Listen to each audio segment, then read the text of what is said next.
getting into their warm-ups. Quite large fields. The junior girls discus around 30, around 20 something I think in the senior girls javelin. Just getting through their warm-ups now. 12 o'clock start.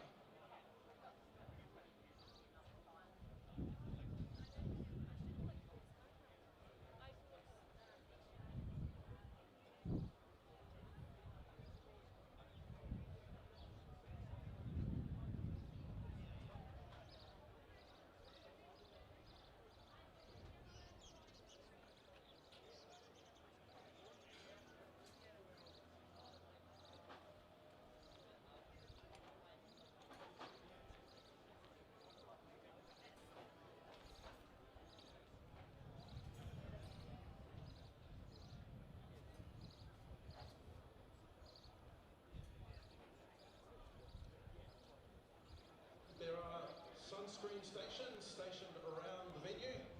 Given we're going to get 3 days of hot weather, make full use of it. Slip, slop, slap.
We've got our jumpers going through their final preparations now. We've got the junior boys on the long jump, and then we've got concurrently junior and senior boys in the pole vault. Get underway at 12.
Successful clearance, Sam Moore, Christ College. 2 metres 70 on his first jump, so well done.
This is an opportunity that we can't pass on.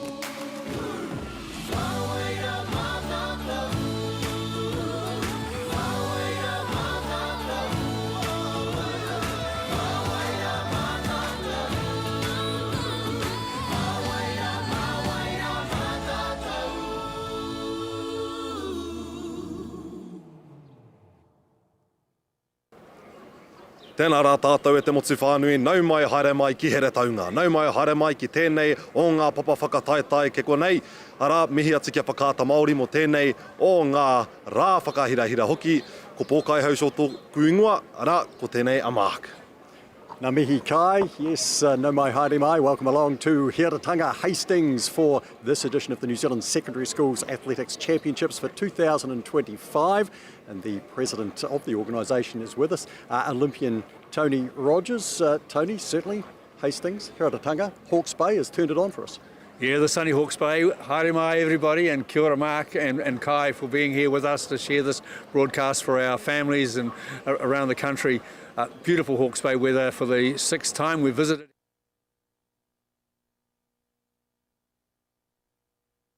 As the weather's played part, the airlines have played their part earlier in the week as well, getting the planes going, and we will have our rising stars, as they always do, emerge out of this championship for 2025. 2.5 days of competition is about to begin here with 1,160 athletes, 221 schools and some overseas participants as well. And today I'm going to be learning some Māori words that I've never heard before, never said before. Hope you can come along, learn with me as we use Kai and our other commentators throughout the afternoon. Ko Mākara Zonoski o hau. And welcome in to the first of the action. Kayaka Athletics is underway here in Hiratanga. Hastings, Mitre 10 Park. And before we take you to the action, we'd like to take a moment to thank our sponsors. First, a big thank you, of course, to Whakaata Māori for bringing this live stream to us, free of charge, accessible to all, no matter where you are. We're also grateful for the support of Bailey's Real Estate, Caltex, Nativa, and Apollo Projects, whose sponsorship enables us to share this event with you and your whānau. And also we'd like to thank Te Tura Whiri for the valuable mahi they are doing to support Te Reo Māori commentary and development. Ngā mihi nui, your support truly makes a difference. And alongside me for the first stint of commentary as the 52nd New Zealand Secondary Schools Athletic Championships get underway is Kirsten Hellier. Kirsten, you're our throws expert, and we will talk about your background for those people who don't know in the past. But we do have a senior girls javelin. That is something that you medalled in at the Commonwealth Games, and of course currently coaching Tori Morby, the New Zealand record holder. So welcome in. Thank you, kia ora te whānau. It's an absolute pleasure to be here in the mighty Hawke's Bay and what looks to be an amazing 3 days of weather and 3 days of competition. So yeah, it's a privilege to be here and look forward to sharing some thoughts and feedback as the day goes on. We'll have a concentration on that senior girls javelin early on today. There's also pole vault going on, the boys junior pole vault at the moment. The senior vaulters will be in action shortly. In keeping and in line with the school sports charter, we do focus on the senior boys and senior girls events and not the juniors. We will bring you some results as they come to hand of the juniors, and we'll bring you live coverage of the senior competitions as they unfold. And first up on the track, not too long from now, we go to the 800 metres, and para athletes first up on the track here. The mihi today, the opening came courtesy of Kai, Pokai Ho Short. Kai, welcome back in, and great to have you along here with us, and hopefully we can learn a lot of new things today. Ai, ngā mihi nui kia koe Mark, te nui hoki o ngā mihi kia koutou ki te kāinga, e mātaki mai nei I enei rangatahi, e upai nei ki tēnei o ngā kaupapa whakahirahira. Me tēnei weekend aroa, long weekend we got going on with a lot of things going on as well, but it's bound to be an awesome time for these rangatahi, for these seniors and juniors. I know it's a special time for the seniors, I believe. Yeah, indeed. Athletics kayaka. Ai. Happy with pronunciation? Ai, rawe tō kōrero, rawe pronunciation. And the weather conditions, Kirsten, have to be said. It's very, very warm already here. Yes, it is really warm, and it's I guess in my world of expertise and bias, which is obviously the throws, pretty good conditions, because generally throwers, it's a power event, so we like to be warm. We like to be able to function really quickly when we need to, and so the warm conditions are really good, and we can see from the flags that are sort of starting to flutter around the stadium that there's a little bit of a breeze starting to kick in, which will be also really quite advantageous for some of the throws. Kai, weather, very hot, what other words? Ai, tino wera I tēnei rā, ka wera tēnei weekend katoa, kia kene whakaaro nā te wera nei, me maha te inu I ngā wai, gotta drink a lot of water, definitely from this heat, can't be dehydrated, especially in an important kaupapa like this, but yeah, that's it for me. So shortly our focus will be on the senior girls javelin. As I say, we've got currently the junior boys pole vault. There were two participants there. Sam Moore from Christ College in Christchurch will win the title. He's safely through 2 metres 85. Eddie Pask from Darfield High also in Canterbury cleared 240 and then missed at 2 metres 55. On the javelin front, 15 in the field. Kirsten, is that about what you would expect at the New Zealand Secondary Schools Championship final? Yeah, te kamarima. It's a pretty good number, because it means, as we've just talked about, it's pretty warm out there. So all of the girls will get 3 throws, and then the top 8 will get a subsequent 3 throws. So competition should hopefully be over and done within about an hour and a quarter. But it's a good number. It means that, like I said, these athletes aren't going to be out there in the heat, humid conditions for too long. From the throwing position here at Mitre 10 Park, what is the ideal wind? Have we got perfect conditions today? I wouldn't say that they're perfect. We've got kind of, at the moment, there's a little bit of a tailwind for the javelin.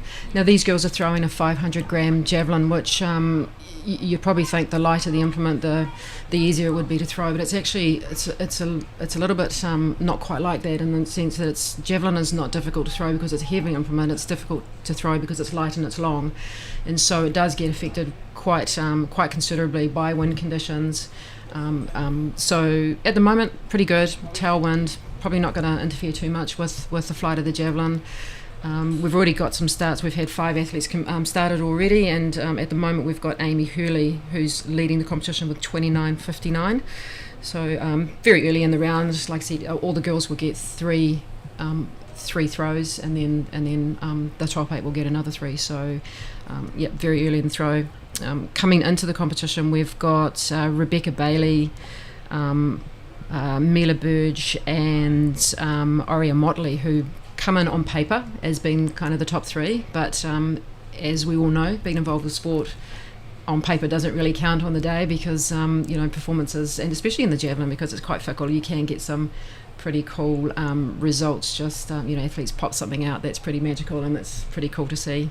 Rebecca Bailey looking to defend her title, winner in 2024 out of St Lawrence College in Lower Hutt. Last year's winning distance 48 and 81, which actually isn't too far off the record held by Tanya Murray, set back in 2017, although Tanya spelt differently to the Tanya Murray high jumper, who still holds the record from several decades ago.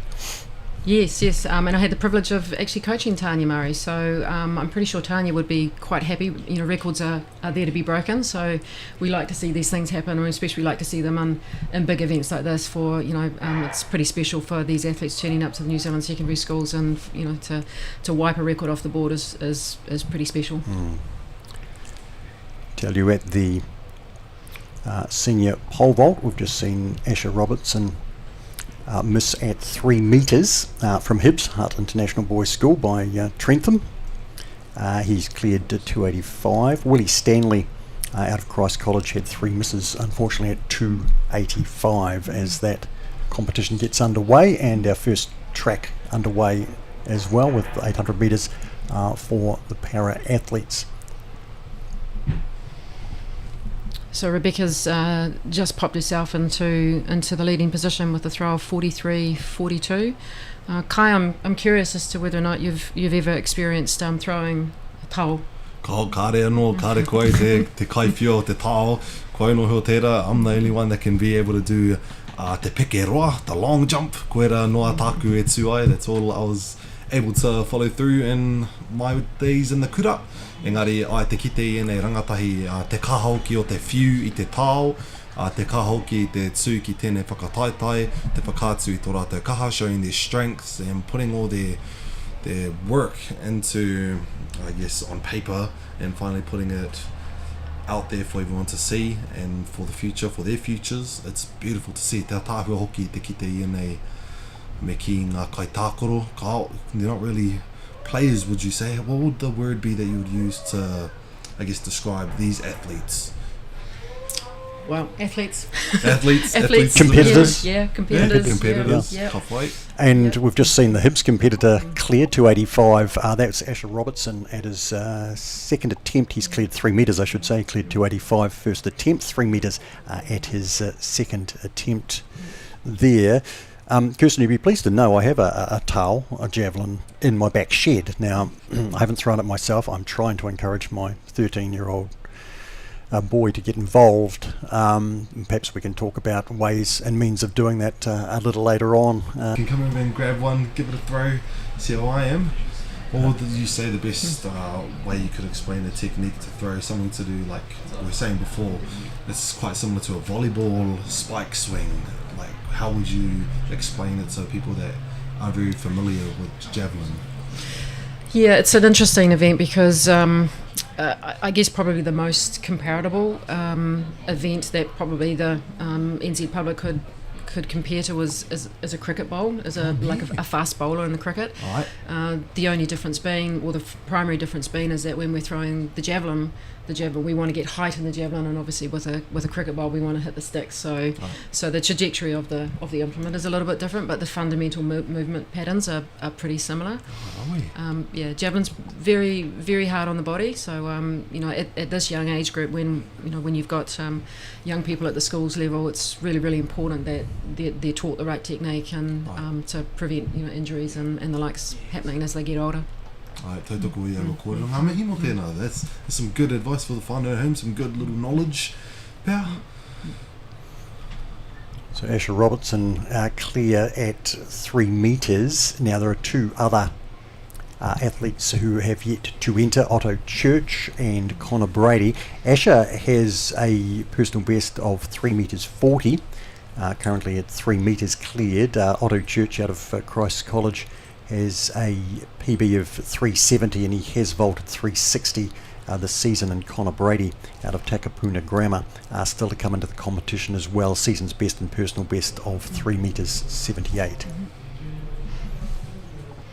What's the current standings, Kirsten, with the Javelin? Yeah, I was just going to... it's great to see we've got, once again, visitors from the Cook Islands here, and Deschamps Tekapua has just had a throw.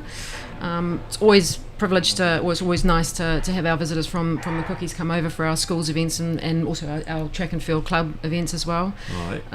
Currently, Rebecca Bailey's still sitting in the leading spot with her first round throw of 43.42, and Aurea Motley has moved into second place with a throw of 39.49, which is actually not too far off her PB. She's got a personal best of 40.63 with a 500 gram. So that's pretty good. Again, coming to these competitions and being able to throw close to your personal best performances, getting it right on the day is part and parcel of learning to be a really good athlete. And so it's great when you see athletes come in with performances like that, and that's only round one. So yeah, 5 rounds to go. This could be a really, really exciting tight girls javelin. Indeed. Asher Robertson just clear 3 metres 15 at his first attempt, so he's building into the competition nicely. In terms of the pole vault, Kai Tutoko? Ai, te peke tūtoko, koera taku whakaaro, that's what I would think. Peke, meaning, I guess, the jump to jump.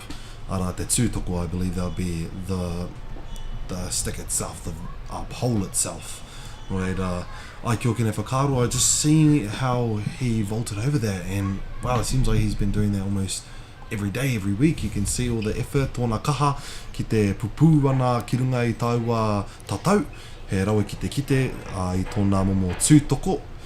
So, te pai hoki, you can see all these boys huddling as much as they can underneath that little tent there. Ai te wera, very hot day. You can see it on all these athletes.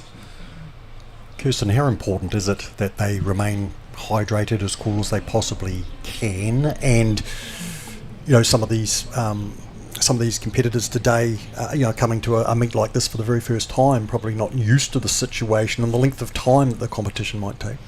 Yeah, absolutely. Especially an event like the pole vault.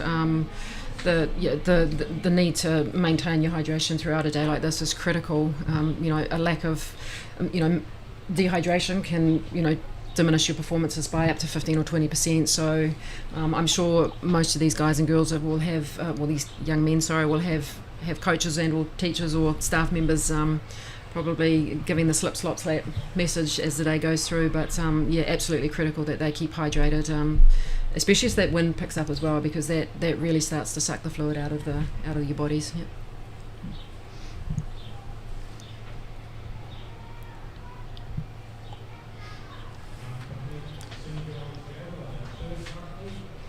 So after a first round foul for Mila Burr, she's now popped herself onto the third place status of 39.35 in the senior girls Jav. Out of Te Aroha College, did she have the privilege of competition number 1, did I say? I always often wonder who gets number 1 out of 1,160 athletes. Yeah. A few good athletes come out of Te Arawa. Our top women's discus thrower at the moment comes from Te Arawa, so there must be something in the water over the kaimais there. Ai te whakaaro hoki mātou no te Bay of Plenty no Waikato rānei. That's what we were wondering, eh? So which part of the whenua do they belong to? That's the Waikato or the Bay of Plenty. Nari Kuangana, we found it was the Waikato side, Te Aroha College. Just awaiting the pole vault to update. Asher Robertson passed at 3:25. He did have a number of vaults in a row there, and Connor Brady has just entered from Takapuna Grammar, and 3:35, a very easy and comfortable clearance for him first up, and that means that Asher will come back to the runway now for his first attempt at 3:35, having passed 3:25.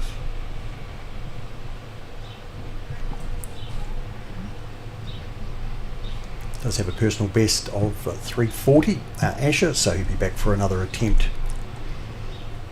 shortly at 3:35, which is getting close to his PB. And Kirsten, for many here today, it's really about personal bests and what they can produce at what is the pinnacle competition for the year. Oh, look, absolutely. Competition's hard enough, but to compete and to do your personal best is pretty special. And for a lot of these athletes that are coming, this will be their first big competition, whether you're a junior or a senior. So, yeah, the opportunity to be able to show your craft and like I said, a PB is just the icing on the cake, really. No reira, mō ngā whānau ki te kāinga e mātakitaki ana, he hanga ture mō tēnei tau. So what would you say are the clear rules for the whānau at home that maybe don't really understand too many of the fundamental rules of tau, of the javelin throws? What's something that you could give to the whānau at home for this particular? Yeah, really good question, Kai. Athletics as a whole is a constraint sport. We're full of rules, and we're full of there's places you can't go, things you can't touch, all those sorts of things. So the javelin, you have the javelin runway, which has a clearly defined area that you have to run within. The javelin thrower must stop before the white line and can't touch the white line when they deliver the javelin. How you deliver the javelin, it needs to be slung over the shoulder, so you can't sling the javelin from a low position. And the javelin, when it lands in the sector, it needs to land tip first. So it doesn't have to land and make a mark. It just has to land tip first, which means that our volunteer officials that are out in the sector there, they have to be really on the mark, because sometimes it can be pretty hard to determine whether or not it's actually so they can sometimes come down a little bit flat. So those are the main rules, is that you've obviously got a confined space where you can run with the javelin. If you choose to run with the javelin, an area that you stop, and then obviously how the javelin lands for it to be a legal throw. He ahua he wā iti ki te whiu, is there a bit of a time frame that our throwers have? Yes, every thrower is given a minute to complete their throw. Yes, yep. Oh, muri ora. Ngā mihi mo tēnā, thank you. Asher Robertson pulling out of his second attempt there at 3:35 as we go back to the javelin. It was Juliet McKinley from Whanganui Collegiate. Looks like the good legal throw, I think.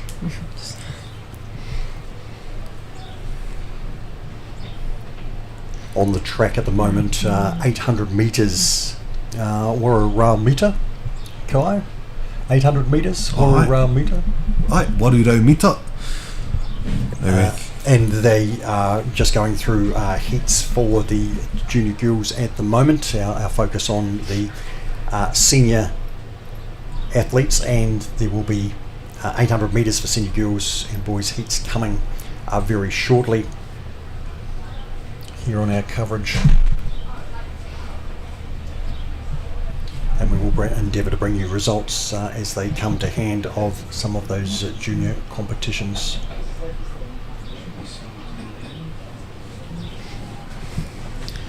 Ai, te piringi au ki te mihi atu ki a rātou ngā kuki airini. I didn't realise that this whakataitai, this competition, would invite those of the Cook Islands to come over.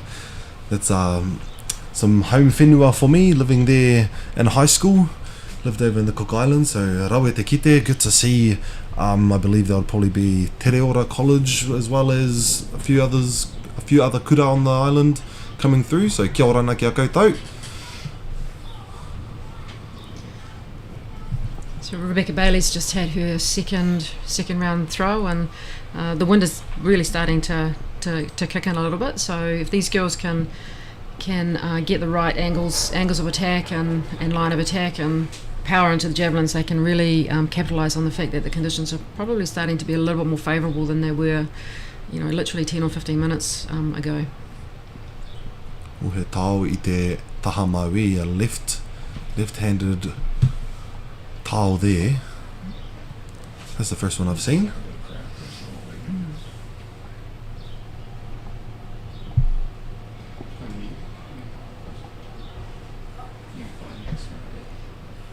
The differences in technique between left and right-handed throwers, Kirsten? Oh, fundamentally no. It's the same requirements. Do you have a different landing foot? Of course, yes, yeah. Opposite arm, opposite leg is how you land with the jav. Interesting. A little piece of information is the gentleman that has the current world record for the men's javelin, 98 metres, a guy called Jan Selesny, could throw up to 70 metres with his left arm. Wow. Yeah, pretty impressive. Is he a right-handed? He was right-handed. Oh, yeah. yeah. 98 with the right hand. And, yeah.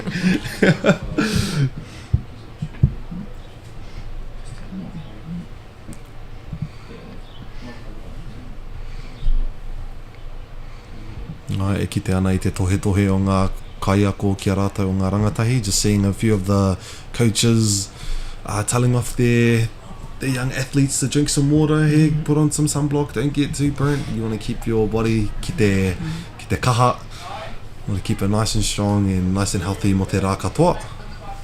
Their time and give their passion and commitment to our sport. Ngā mihi. Ai.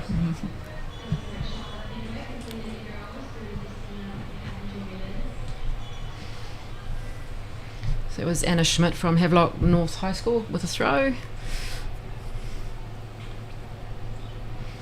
And it appears that the officials have called that a foul. And Kai, I'm going to test your knowledge here. Why do you think the official didn't mark the javelin there?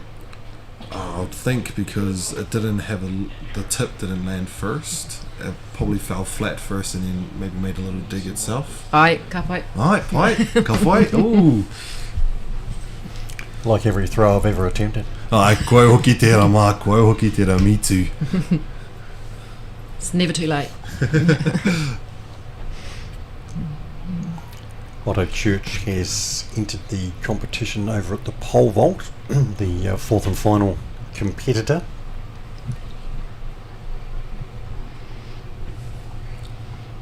And in the senior girls jab, Oria Motley has just had her second round throw, so it'll be interesting to see if she can pop out over that 40 metre mark.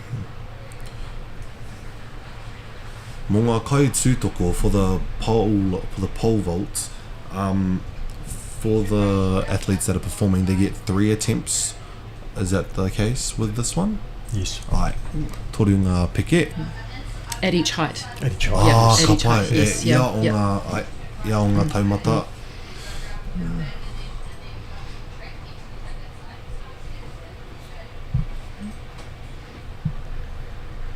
So Asher Robertson from Hutt International Boys High about to have his third and final attempt at 3 metres 35.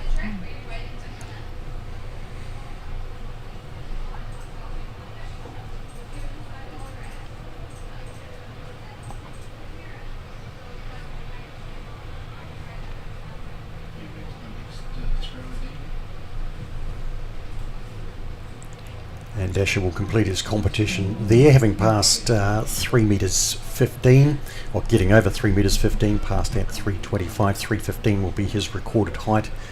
He will finish in third place with Willie Stanley in fourth, and the 2 remaining competitors to fight it out for gold and silver there. Connor Brady and Otto Church.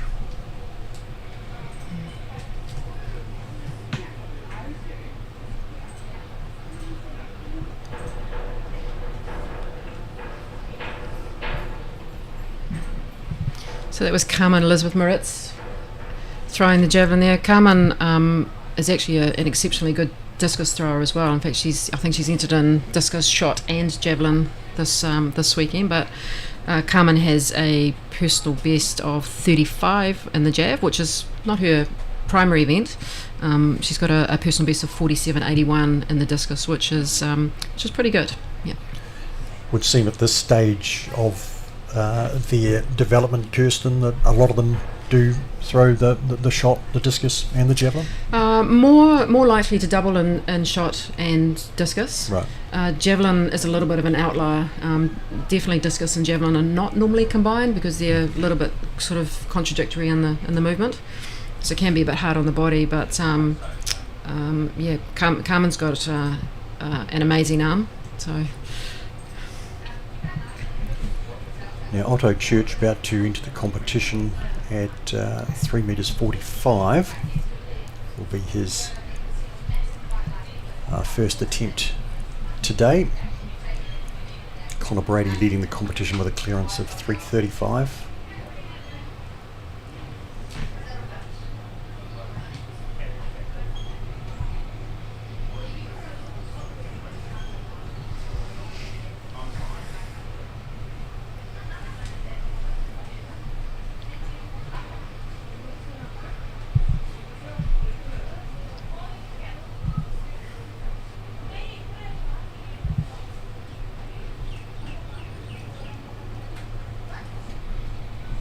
I think Otto looking to conserve his energy because he's also entered in a heat of the 800 metres coming up at 5 to 1, just under half an hour away, and also entered for the 1500 metres tomorrow.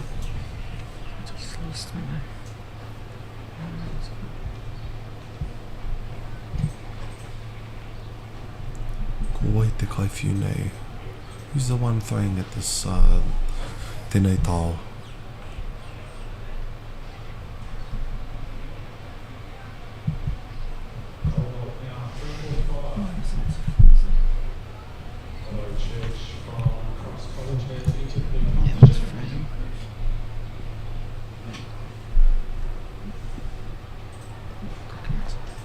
And Otto Church is cleared 3 metres 45 at his first attempt.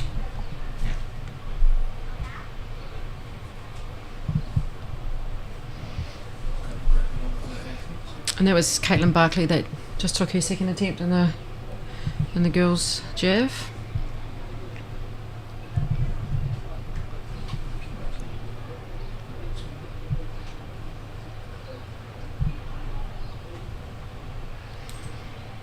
Wa taua tau.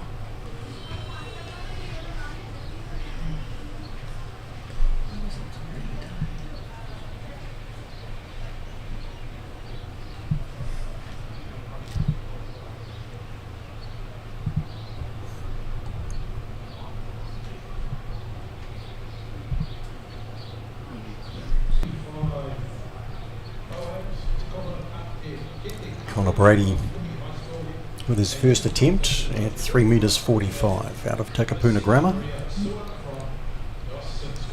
He pātai māu, Mark. He hanga mō maihara me whai a rātou ngā kaitākaro nei mō tēnei mea te tūtoko. What kind of muscle groups do you think would be most necessary in order for these amazing tūtoko pole vaulters to be able to do their thing? Certainly upper body strength, brave enough to attempt. Kirsten, have you? I have actually. It wasn't pretty, and I couldn't move for about a week afterwards. Oh wow! A long time ago, but yeah, absolute respect for the pole vault community. Oh, right. It's it is without a doubt probably the most technical event. And you look at somebody like Monduch Platers, who's the world record holder at the moment, and absolutely his gymnastics ability in the air, but his speed on the runway is just next to, he's just out on a league of his own. So it's absolutely it's spectacular to watch him in action. Yeah, he's got some very respectable times over the sprint distances. Absolutely, as you would need to have. You mentioned gymnastics there. Olivia McTaggart, one of our very best women pole vaulters, came from gymnastics, and very common. Very common. And we're very blessed at the moment, of course, with Eliza McCartney and Olivia McTaggart and Imogen Eris, and for them to be able to qualify for both all three of them for Olympic and World Championship finals is something we should be very proud of. Oh, absolutely. Just waiting for Amy's results to come up from her third round throw in the girls' senior jav. Connor there rose high, and he's taken the bar down on his way down in his second attempt at 3 metres 45, and he will have one more attempt to stay in the competition, with Otto Church over 3 metres 45 at his first attempt, the current leader.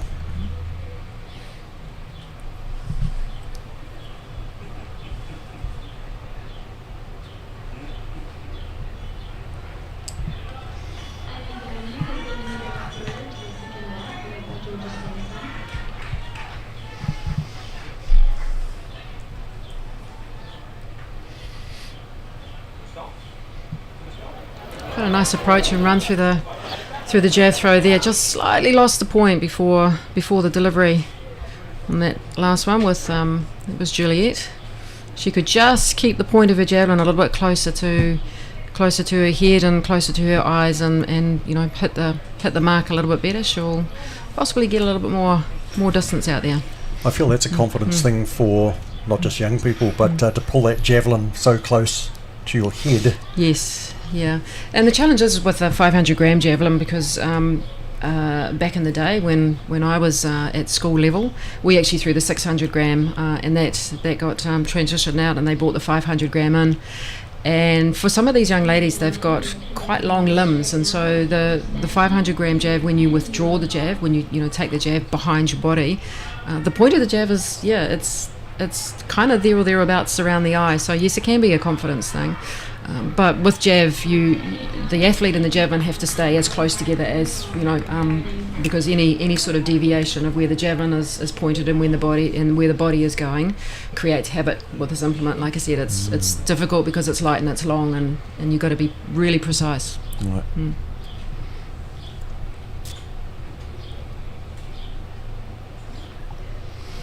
Hea te rerekētanga o te rimarau me te onorau. What's the difference between the 500 and 600, would you say, compared to how you were throwing it back then and how you would say for these new young athletes coming through? Well, obviously it's 100 grams lighter, but it's also shorter. It's a little bit shorter in length, so there's a little bit of change. And the actual the girth or the width of the javelin is a little bit smaller as well. So Nuinga rerekētanga, a lot of differences then, like tiny little differences, but it still changes the entire, I guess, way you would throw it and technique wise. Doesn't fundamentally change the technique, but it does. Like I said, the lighter you go, the more difficult it is to control. So it's a tricky javelin, and if the wind picks up, it kind of becomes a little bit of a toothpick out there. So it can be very challenging. Yeah. That was Connor Brady's third and final attempt at 3 metres 45, but he will walk away in second place. And Otto Church, the one vault and clear at 3:45 to take the senior boys pole vault title, and hopefully we'll see Otto shortly in the 800 metres. So a little bit of moving at the top of the leaderboard for the girls' javelin. We've got Mila Burgess now sitting in first place with 45.83, followed by Rebecca Bailey 44.05, and we've still got Oria Motley, who's still sitting in third place with 39.49. I believe that was Sarah Evans from Tairi College who just threw.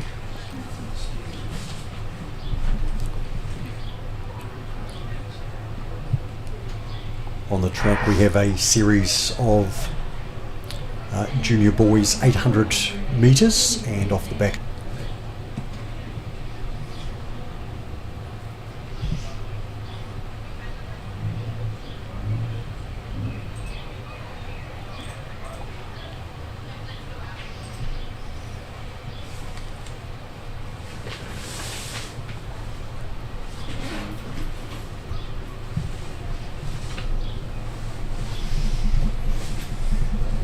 Otto's going straight to 3 metres 65.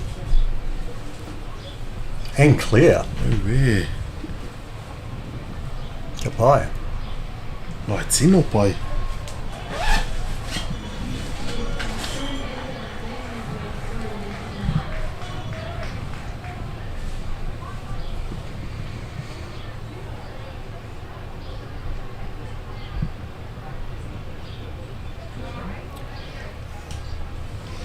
Yeah, that's a season best for Otto. He had vaulted 3 metres 60 early in the season.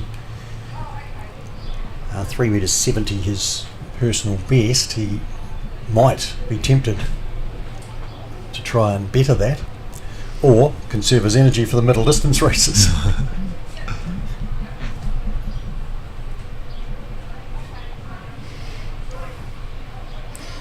So MΑORI has just finished her third round throw. She's currently sitting in 4th place.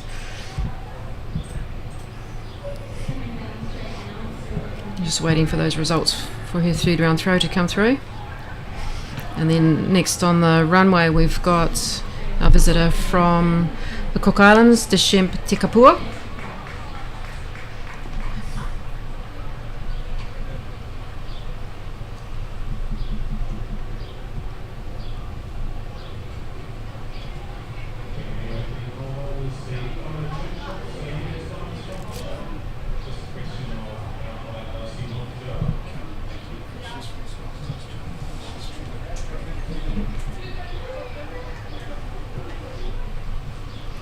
Kirsten, in a series of throws, was there a particular round where you tended to be at your peak, or whether you had peaked and started to slide downhill? Obviously you have your 3 throws, then if you advance through to the final, another 3. What tended to be your best? My goal was always to hit the first one hard. Javelin's pretty hard on the body, so the more you throw, probably the more fatigued. Not dissimilar to obviously every event, but particularly jab. But in my mind, it was good for the soul if you went out and you nailed your first one. Also put the pressure on your competitors as well.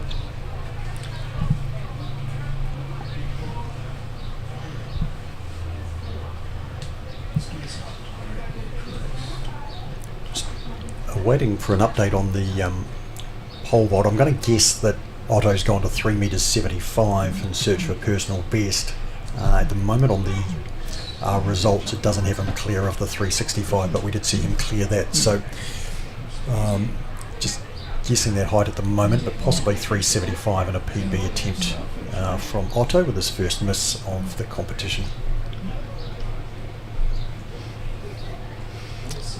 And our last throw there was Carmen, so we're just waiting to see what results come up for Carmen and the girls' javelin.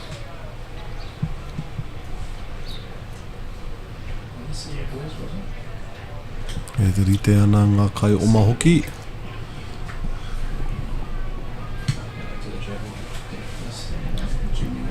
So the junior boys currently completing their 800 metre heats.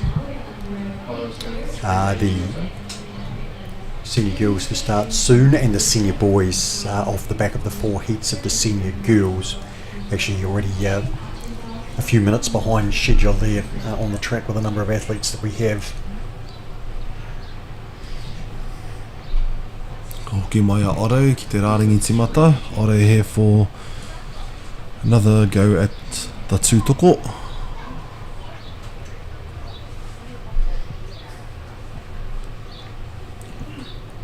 The result there was showing him clear of 375, and these attempts at 380.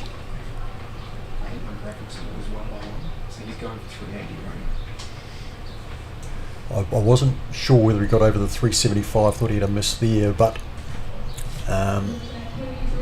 just awaiting the official result to come through in terms of what he's attempting at the moment. They've got him clear at 365, but we did see that a few minutes ago.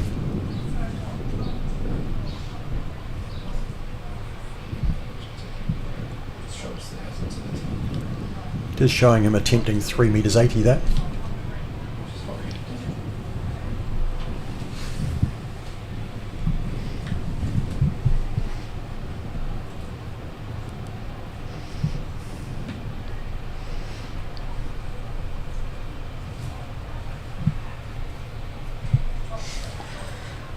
top 8 will now proceed to have another 3 throws.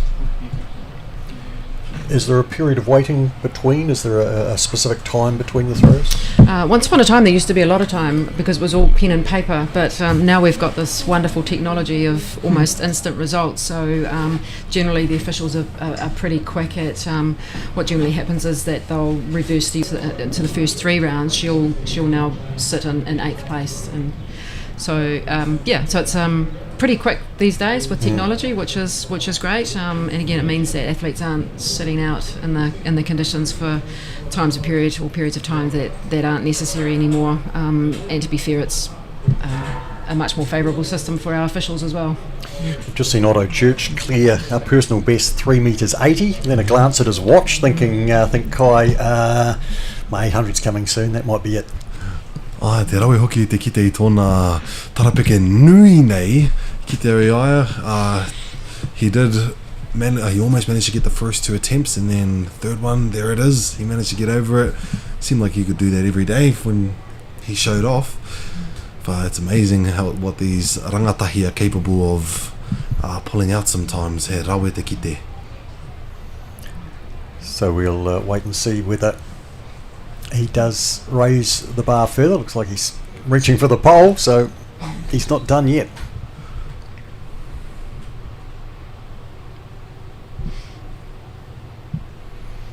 And he is going to 3 metres 85 with a clearance of 3 metres 80, personal best. He's looking to literally raise the bar. Well, what we would say he's a hiakai. He's hungry. He's hungry for it.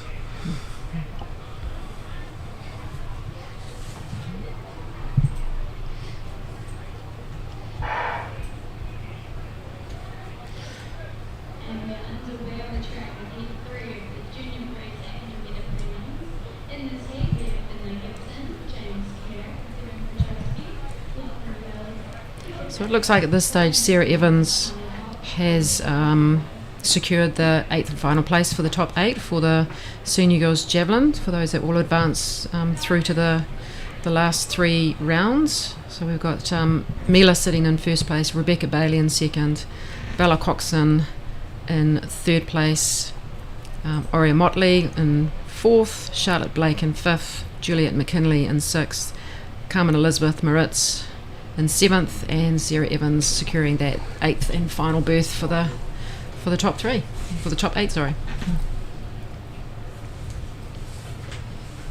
Did you enjoy the reverse order and being higher in the list, being able to respond to anybody who pulled out something big, a la as we saw in the shot put with Maddie Weshy at the World Champs? Yes, I mean, I guess it's always nice to have that opportunity to, the right of reply. It's also a little bit nerve-wracking as well. So, I mean, it probably doesn't really matter where you sit in the order. To be fair, you still just have to do the mahi, right? And just get out there and do your best. And whether you're first cab off the rank, or whether you're last cab off the rank, but gives you a little bit more rest between, I guess, the third round and then the going into the fourth round. So that's a little bit of a bonus.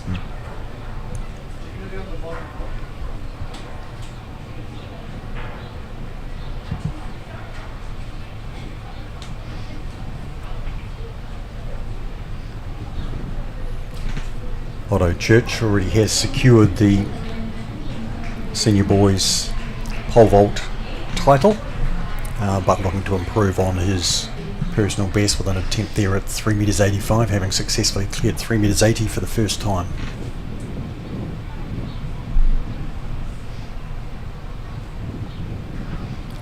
Kia ora kone whakaro ka haua ua ne ki te whai atu I tētahi o ngā o tō rātou hia o te tāroa o te peke. Ka ua ake nā te roanga hoki o te tatari I a o ngā peke me rā momoa. I would say that it gets more and more difficult because you're more fatigued throughout the trials of jumping and trying to get into your proper vaults, you could say.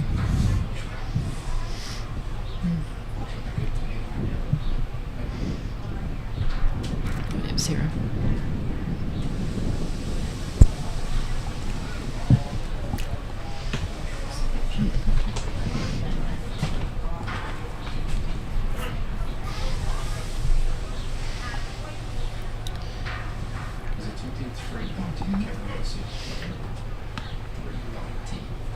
390. So he's going to pass his attempt at 385 and go to 3 metres 90, we believe, Otto. Guys are good for fluid.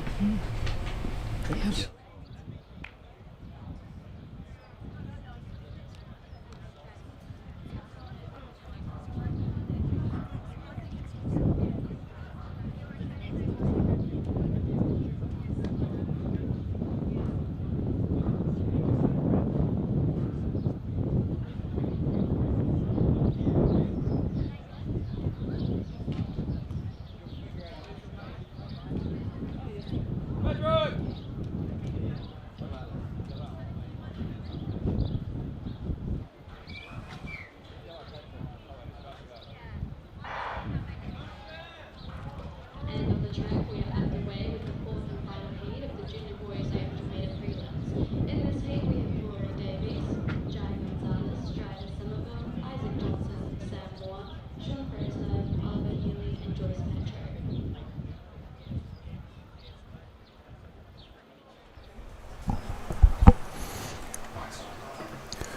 Now we believe that Otto Church is now attempting 3 metres 90. A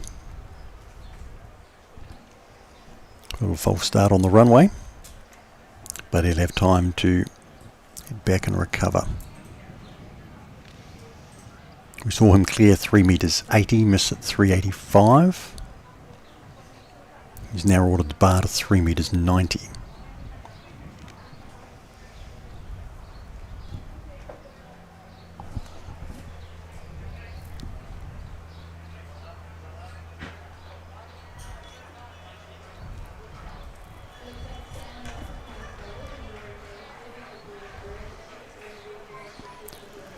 Popped out a personal best of 36.50, which is pretty good. Looks like predictions for these last 3 rounds heating up a little bit. I think hopefully let's see some fireworks, and it'll be great to see if we can get some records written off the record book. Yeah. It's got to be really satisfying to go to a 4th throw, improve on your throw, and indeed a personal best. Absolutely, considering you're a specialist discus thrower as well, so that's pretty great for Carmen.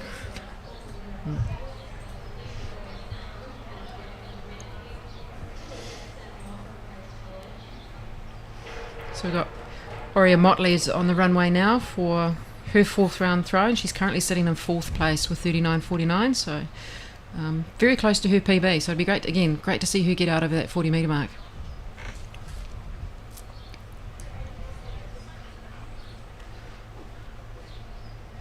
It's a good legal throw, and I think she might be close to getting out there, so it's fingers crossed that's a personal best throw for Aurea. The Motley name be familiar to some people in athletics, Kirsten? Absolutely. Dad, Craig Motley, is an athletics stalwart. Yeah, he's a man with many roles in our sport, and coaching obviously one of those.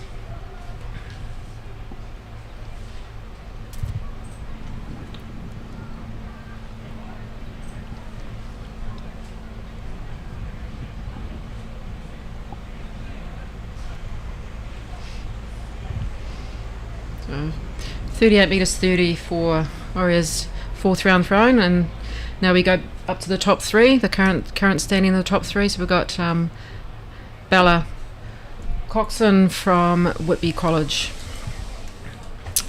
who unfortunately has registered a foul there. Rebecca Bailey we've got next. Western suburbs of Wellington, Whitby. St Oran's, of course, out of Lower Hutt. Rebecca Bailey looking to defend her title, but needing to pull out another around about 1.80 metre.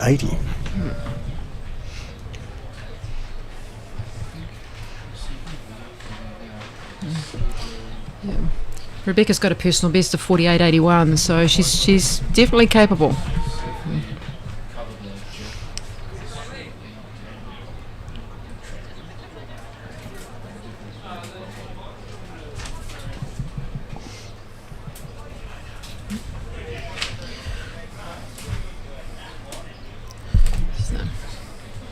the advancement of technology also means that we have these wonderful electronic theodolites that do the measuring now, as opposed to the antiquated system of bringing out the tapes and the like. But so it certainly speeds up the competition as well. Not, you know, officials not having to roll in tapes and untangle them. Mila Burge on the runway.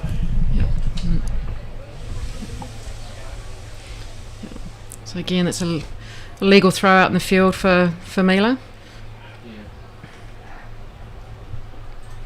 And you can see in the background here the windsock is starting to move a bit, and the wind's definitely changed a little bit of direction since the start of the competition, and it's definitely starting to pick up a little bit.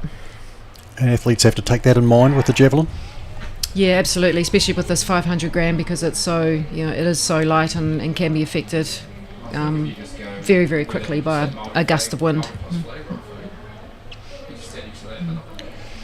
First heat of the senior girls 800 metres underway. There'll be 4 heats.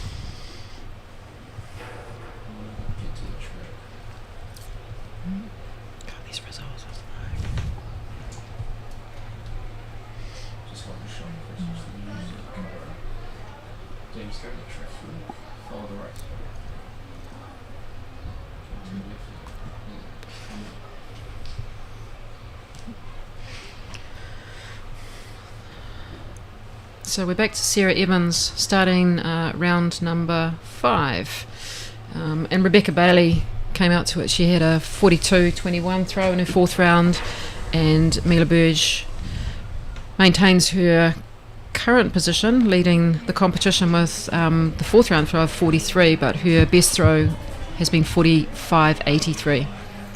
Nabby O'Boyle leading the first heat of the girls 800 metre senior preliminary round from Verdon College, and just on her back at the moment, number 446 Amaya East from Mount Aspiring.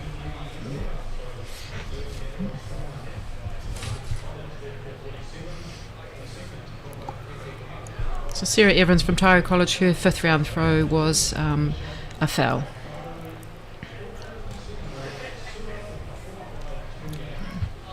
Field of 6 in the first heat of the 800 metres, or Mitre, and Debbie O'Boyle just looking to kick away and comfortably go through in the first round.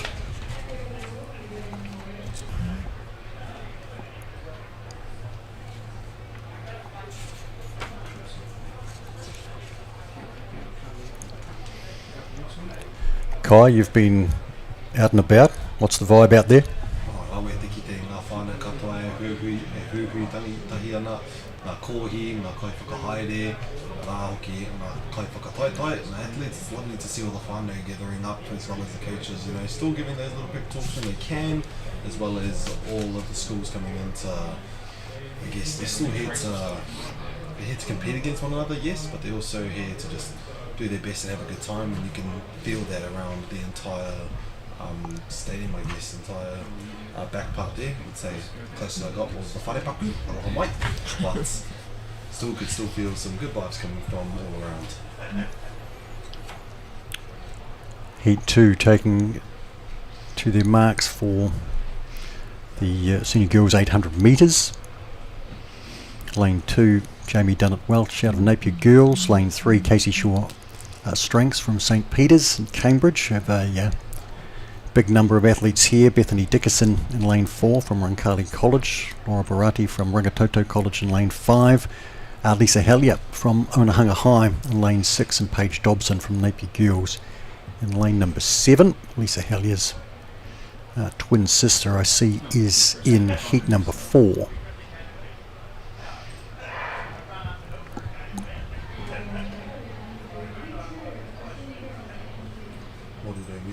Timata ngā kōhine nei, 800 metres.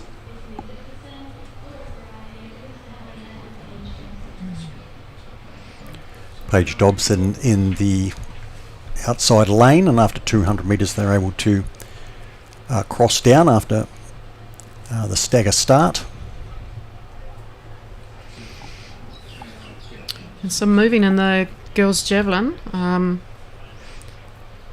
We have Juliet McKinley. Oh, no apologies. Just waiting for my live results to come up, and so we're looking at Orion Motley's next on the runway. Paige Dobson of Napier Girls leading the second heat of the senior girls 800 metres. Number 895. Out 3 wide there, Casey Shaw Stranks.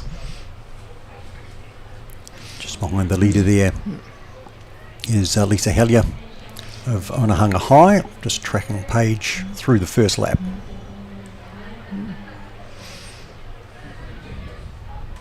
Yeah, and it has been a big shift for Juliet McKinley from Whanganui Collegiate. She's popped her 5th round throw out to 41.32, and she's now sitting in 3rd place. So, yeah, we have some moving.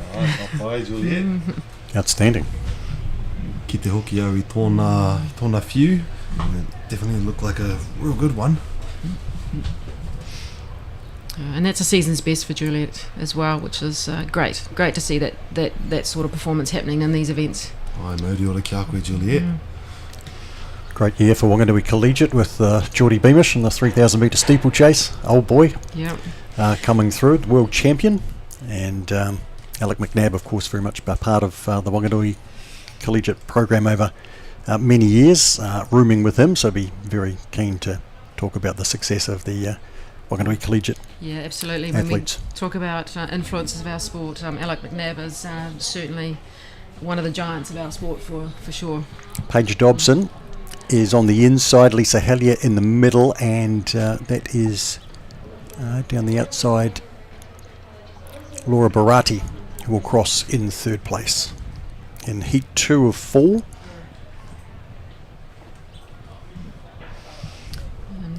Bella Coxon's 4th round throw was 38.77, so she maintains the position of 4th after 5 rounds for her.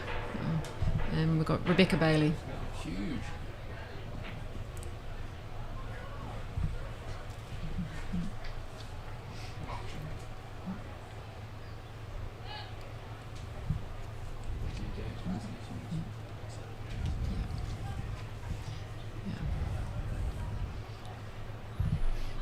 Heat 3 for the senior girls 800 metres is up, and Alaska Ontoria from Nayland College in lane 2, Hannah McManus, Diocesan School for Girls in lane 3, Isaac Tilbury out of Christchurch Girls High in 4, Amy Nicol out of Havelock North in lane 5, Emma Very from Palmerston North Girls High in 6, Xantha Wong from Wellington Girls College 7, and Amelia Henstock from Villa Maria in Christchurch rounds out a field of 7 for heat 3.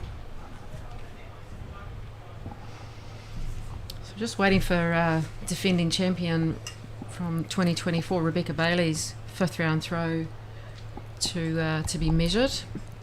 It looked pretty good. It did look good to the eye. It looked pretty good. So yeah, we sort of wait on tender hooks to see what the result is there. Rebecca's currently sitting in 2nd place.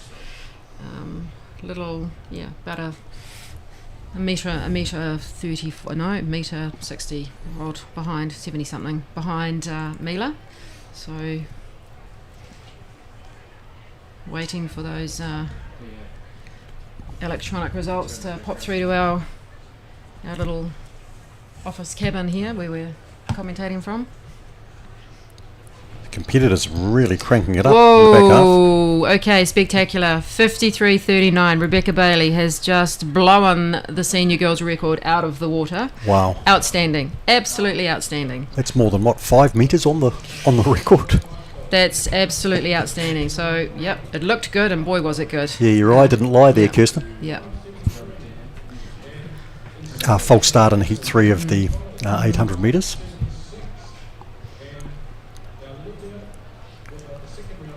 Ki te marika au I tau few o tau kohine rā, ko tunu ko Rebecca tērā. Ai, 53 ira toru iwa mita au te tawhiti hoki, te kahoki o tōna few.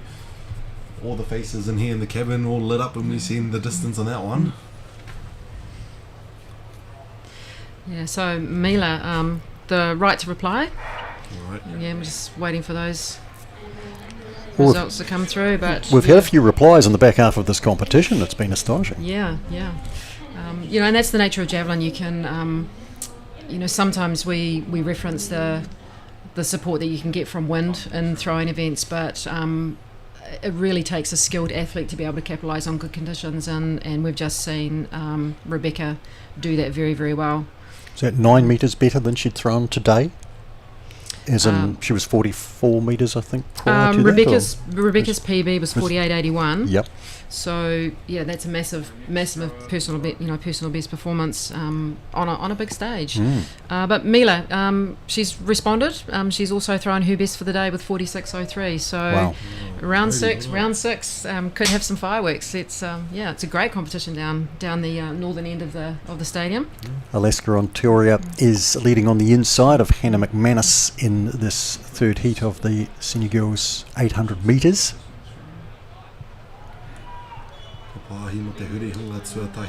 First lap. Emma Very just tucked in behind there and then making sure that she gets into clear running air. It's kind of a difficult time to be able to run in this heat as well. You can definitely start feeling the burn and feeling the heat at Pātu i te kiri, feeling it on the skin, and then it's of course in the head as well. It's all that strong mindset kua hangahia e nei kohine that they've built upon themselves.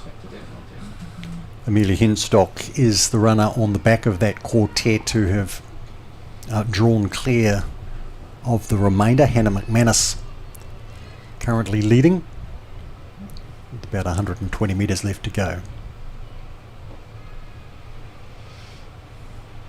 We've started the sixth and final round of the senior girls javelin with Sarah Evans finishing off her competition with a 32.63, and that's actually the best result for her sixth throw. So that's a great way to finish the sixth round and a great way to finish a competition. Excellent. Hannah McManus winning that heat number 3. Alaska Ontaria, Emma Very and Amelia Henstock all prominent there in the first 4 as we get back to the javelin. Is the javelin a runway or an apron like the high jump? It's a runway. So mo te karaka, mo te wā lined up. Is that the case? Good question. Again, you follow good questions. It's as soon as your name is called. So Okay. so once the official calls your name, then the clock will start. Ka pai. Yeah. Ai, tino hia no ki te pātai ngā pātai tika to ask the right questions, the real one for me, coming back next year, coming back in the next couple of years. Te rapa koe tere āwhina ai a koutou. You guys are helping me today. Maybe later on I could share a bit of my own knowledge that I've learnt from the best. So, ngā mihi nui. Nā mihi kai, I tell you what, I'm learning a lot from you too. Ngā mihi. Right. Kia pai.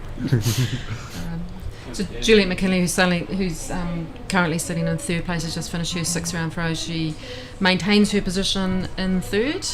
Charlotte Blake is next on deck. And the fourth and final heat of the senior girls 800 metres is underway. Sarah Hellier in lane 2, the twin sister of Lisa, who qualified through round 1 in heat number 2 a little earlier on.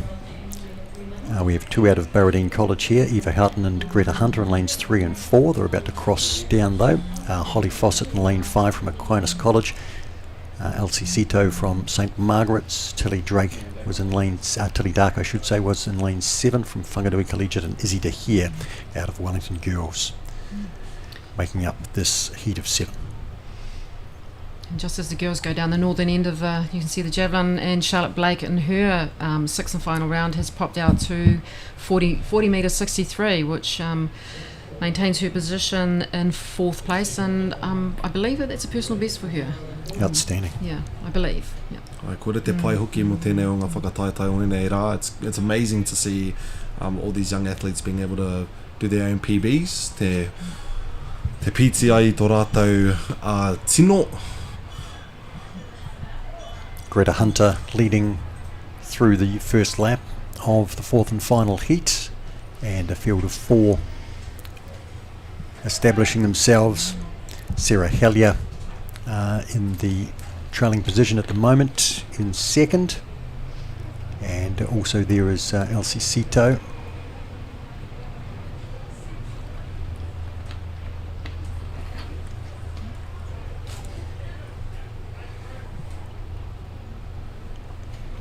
Greta Hunter working hard, coming off the back straight.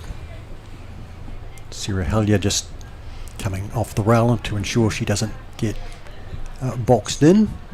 Holly Fawcett also running into this finish, and Eva Houghton is the fourth of that quartet. Sarah Hellier controlling things down the straight, also comfortable as Holly Fawcett. Greta Hunter really toughing it out there for third, ahead of Eva Houghton as we wrap up our senior girls 800 metres heats. And Aurea Motley's finished her 6th round throw with another 39 metre throw, 39.51. Very, very consistent throwing for her, very consistent. So, really great to see throwers with good consistent performances, because that generally bodes well that they're in a position to sort of start popping out some higher distances.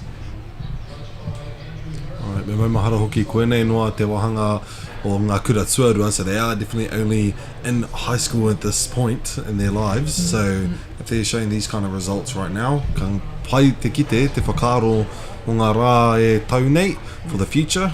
If you see that they want to continue down these paths, then they have that good chance. And a lot of these girls belong to clubs as well, Aye. so they'll compete for their schools and they'll be doing club athletics as well. So it's very, very promising when you see these sorts of distances coming out, and bodes well for the future. And we've had a really, really good history of good javelin throwers in New Zealand. So it's great. I'll always take consistency over anything else, because from my experience, if you can consistently throw at a level, that you're in a position where you're going to pop up to the next level and then start to sort of be consistent again. And so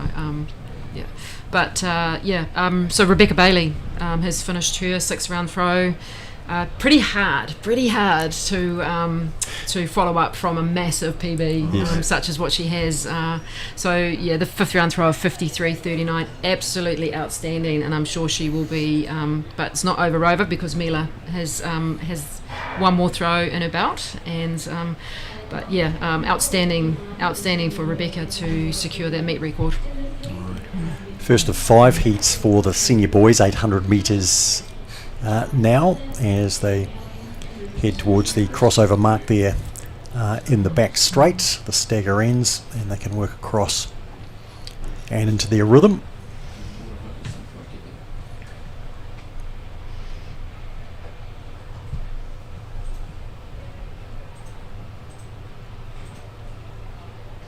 Three rounds of the 800 metre competition, and the leading contender athletes looking to conserve as much energy as they can coming through the first round. Charlie Forsyth from Auckland Grammar is currently leading this race.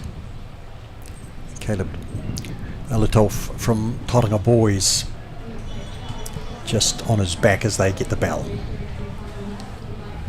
I can see the type of technique that they have even in their running is quite different from all of them, and you can kind of see that just single movements, certain type of movements rather, for the running can change the entire pace of it. Too much of a movement cause different types of breaths. This is the type of stuff that I would learn in high school myself for running, so it's awesome to see enei o ngā tamatane ngana ana ki te painei ki ngā oma tika, the right type of running for this type of competition. So that's what I'm been able to notice, which is quite cool, I think. Tauranga Boys runner Caleb Litolf is first into the straight. Oliver Foley challenging on the outside, and Aidan Galley down the outside. These are the top three. We'll pull through. Ka whai. Muri ora tāne mā.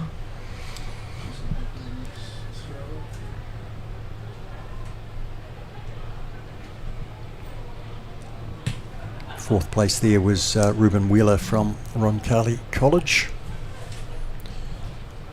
Great camaraderie amongst the athletes here, and what I think are going to become increasingly tough conditions, Kirsten, from just pure heat. I mean, we can feel it in here, and we've got cover. Yeah, for sure. I saw looked at the forecast yesterday, and I think it predicted 26 today. It feels a lot warmer than that, and I think tomorrow we're looking at 30, 31s, 32s for Saturday, Sunday. So, yeah, still be a lot of need for the slip, slop, slap and the hydration, and plenty of rest and sleep tonight. The rest and recovery is going to be critical for these 800 metre runners. Absolutely, yeah. I mean, 800 metres is it's one of those kind of unique events in the sense that it's obviously a middle distance event, but the need to be fast is absolutely critical. And you can see, when you watch the likes of Sam Tanner and Sam Ruth in full noise, and it's exceptional to see what sixth gear looks like for these guys, and these young men and the women previously. That's the nature of their event. Have that stamina, but you've got to have the gas when you need to put your foot on the pedal. You've got to be able to go, and it's a real skill set. And we will get to see Sam Ruth in heat 4 of this 800 metres. Kai, I believe you have a plunge, Paul, which you may have to make available. Ai, tērā whea me tono mai e tahi o nei kai oma. They definitely need to give it a go. Having a cold plunge after a good workout for me, it does the job well, so I can't imagine what it's like in this hot weather. Te wera hoki o te rā nei, ara e nei kai oma. Ai, tautoko i aua kōrero. Ara hoki, ko tēnei noiho te rā makariri. This is going to be the coldest day of the weekend. So, for this to be the coldest, I can't imagine what they have coming for tomorrow and Sunday. We have one of what we expect to be leading contender in the Senior Boys 800 in this heat, and that is Joe Martin, who will start from lane 3 from Wellington College. He has a personal best of 151.67. He'll be looking to conserve his energy as he progresses through round 1. You got the last 3 picks in the groups. Just as this gets underway, where Kirsten and I are busy trying to find the recorded meterage of the last throw. Yes, we're just Burge. waiting for Mila Burge's final round throw to come up. Unofficially at this stage, it looks like Rebecca has taken out the title with that massive meet record in the 5th round of 53.39. Mila's still sitting in second place with 46.03, and Juliet McKinley with her 4th round bomb of, I think it was 5th round bomb of 41.32, which was a great result for her, and a season's best, which you can't ask for. Unofficial again, just until we get that last throw of Mila's come through. Indeed. Thomas Everett from Westlake Boys High leading them through the first 400 metres with a lap to go.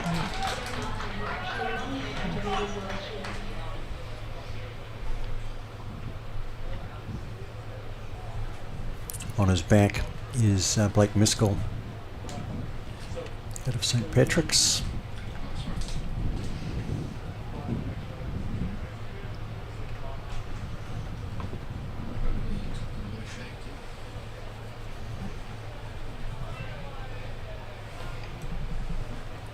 Tall figure of Joe Martin, I believe, moving into second place. Thomas Everett, comfortable lead, and split this field open. And Joe Martin comfortably in second, and just checking behind him to make sure there's no one going to swoop past and cut him out of qualifying, but he'll be very comfortably home in second spot.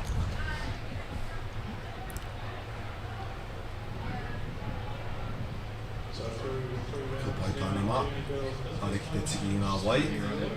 You hydrate after that one. Kia kāre anō kua tō te rā ki te wera. We haven't gone into the hottest part of the day. So I'd say these starting few with our runners, say they're quite lucky.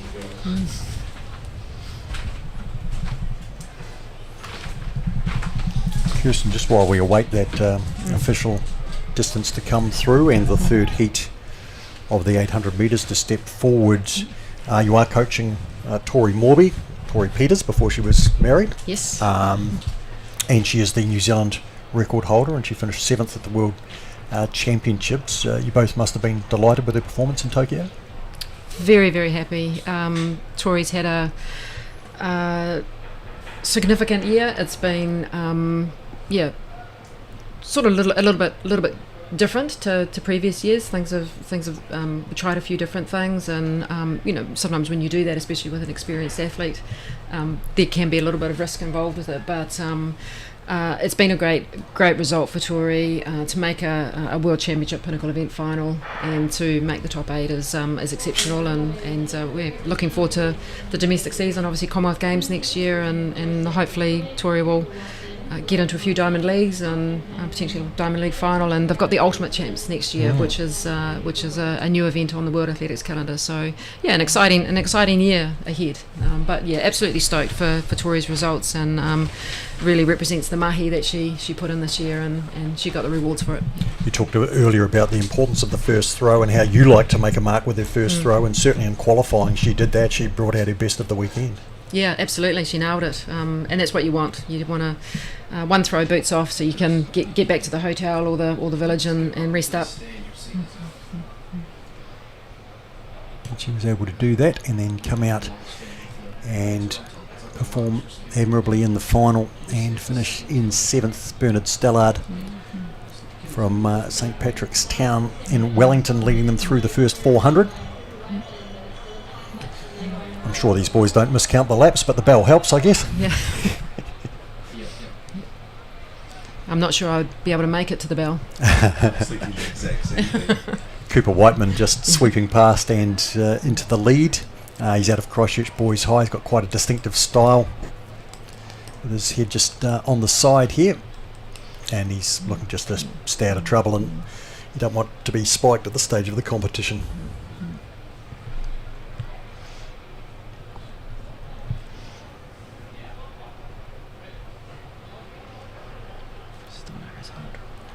So Cooper Whiteman coming to the home bend, just under 100 metres left here. Bernard Stellard in behind, and making a run to the outside is Logan Hoppler out of Wellington College. These three well clear of the St Andrews runner Cooper Rule.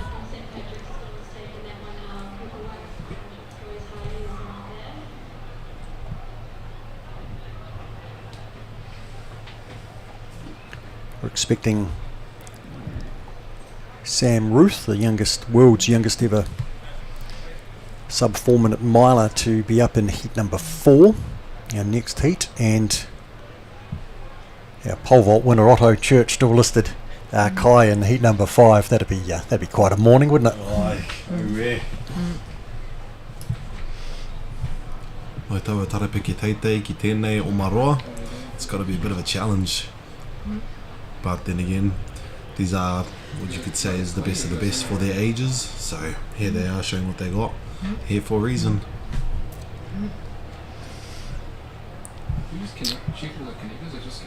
Sam Ruth's personal best over the 800 metres is 150.57. Alexander Macbeth in lane 4 is run a sub 156, and Quinn Moss in lane 5 out of King's College, fraction faster, 154.05 is PB. And it does look like Mila Berger's last 6th round throw did not surpass her best of 46, so she maintains her second place standing. So results from the senior girls javelin: Rebecca Bailey first place, 53.39 meet record. Mila Berge 46.03 in second place from Te Arawa College, and Juliet McKinley from Whanganui College, Collegiate, beg your pardon, with 41.32. So outstanding senior girls javelin competition. Yeah, they turned it on for you, Kirsten. They turned it on. Worth coming to the microphone. Outstanding. So heat number 4 of 5 here in the senior boys 800 metres. Sam Ruth is in lane number 7 in the Tauranga boys shirt, singlet.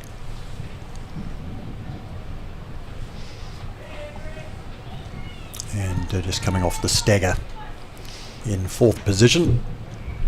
Round 1 of 3 for the 800 metre runners, and particularly given the conditions we've been already got and been promised for the remainder of the weekend, conserving as much energy as possible through heat 1 is paramount. And of course many of these boys will back up over the 1500 metres as well. 242 Justin Cunningham out of Freiburg High leading them into the straight, and beside him Alexander Macbeth out of Wellington College. Sam Ruth will go through in 4th with a lap to run, and running well within himself. Just ahead of him is Quinn Moss out of King's College on the inside, just behind the leader.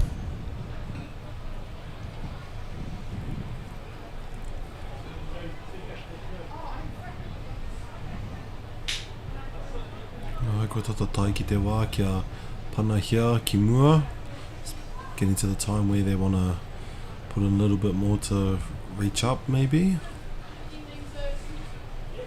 Alright, ngana te kite, you can kind of see.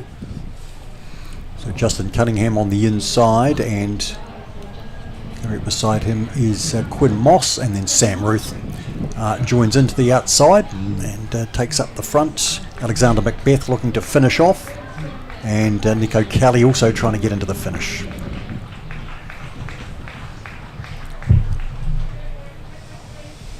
Sam Ruth, Kirsten, certainly everything in his stride at this stage. Special athlete and lovely young man. It's I mean, how great is it that we've got, you know, literally one of the world's best in an environment like this, and how special is it for his school age, you know, mates, and obviously those who are, you know, potentially wanting to aspire to the standards that he's sitting at the moment. It's just, you know, you can't beat what you can't see, right? And being able to see it right in front of you is really very cool. Right. Yeah.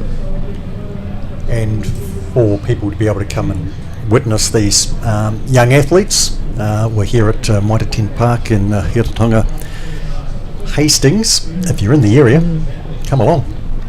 By all means, enjoy the live and free streaming on Whakato Māori, but if you can come and join us, even better. Right, te tāku hoki o ngā whānau o ngā kaiāwhina, te hara mai e hui mai nei ki tēnei o ngā whakataitai. It's amazing. I would definitely recommend to come around and be a part of this amazing environment. We have a field of 8 for heat 5 of 5 in the senior boys 800 metres, including Otto Church, the newly crowned champion in the senior boys pole vault earlier this afternoon, with a personal best clearance of 380, I think, from memory now. But we've seen some tremendous personal bests from the field event athletes so far today. We won't on the track as they advance through the preliminaries, or we probably shouldn't, put it that way. But they will come, no doubt, over the next couple of days when things get serious in the finals. Kai, is there an appropriate word for heat, as in not the heat of the sun, but a heat of a running event? The heat of the moment, would you say, like in terms of that, or? I'm saying for a heat of a running race, as opposed to a final. It would kind of be, you would just say te wera, wera just being the hot. You could say, the way you'd say it is heke o te wera. The heat is rather dropping. That's how you would say it in te reo Māori. We've got a congested bunch of 7 here. Otto Church doing a very good job in his second event of the day. He's currently lying 3rd. Panana Kimua coming to the front.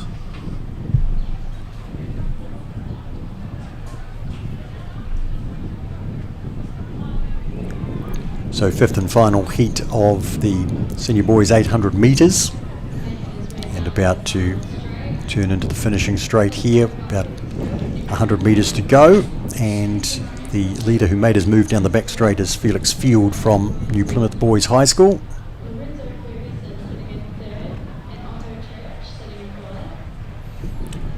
Our man Otto Church going to come through there in 4th to round off what you'd have to say is a very good afternoon's work.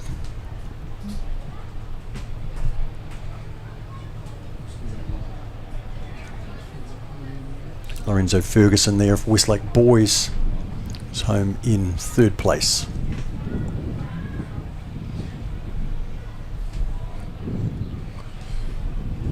Hui ana te nui o ngā tangata. We see more whānaus coming onto this side as Tamanui Te Rā is reaching his hot hands on everyone. You can see everyone wanted to get a bit more of that shady tēnei rā wera. Ngari ai ke konei tātou kei here taunga, Hastings, kei Mitre Park. Te kōrero. I'm a mihi kātika kia kōrero. I just want to give a big thanks to both of you two for all this knowledge that you share to all the whānau at home as well. Ngā mihi nui. I think I hear Mr. Whippy calling. Ngā mihi kai.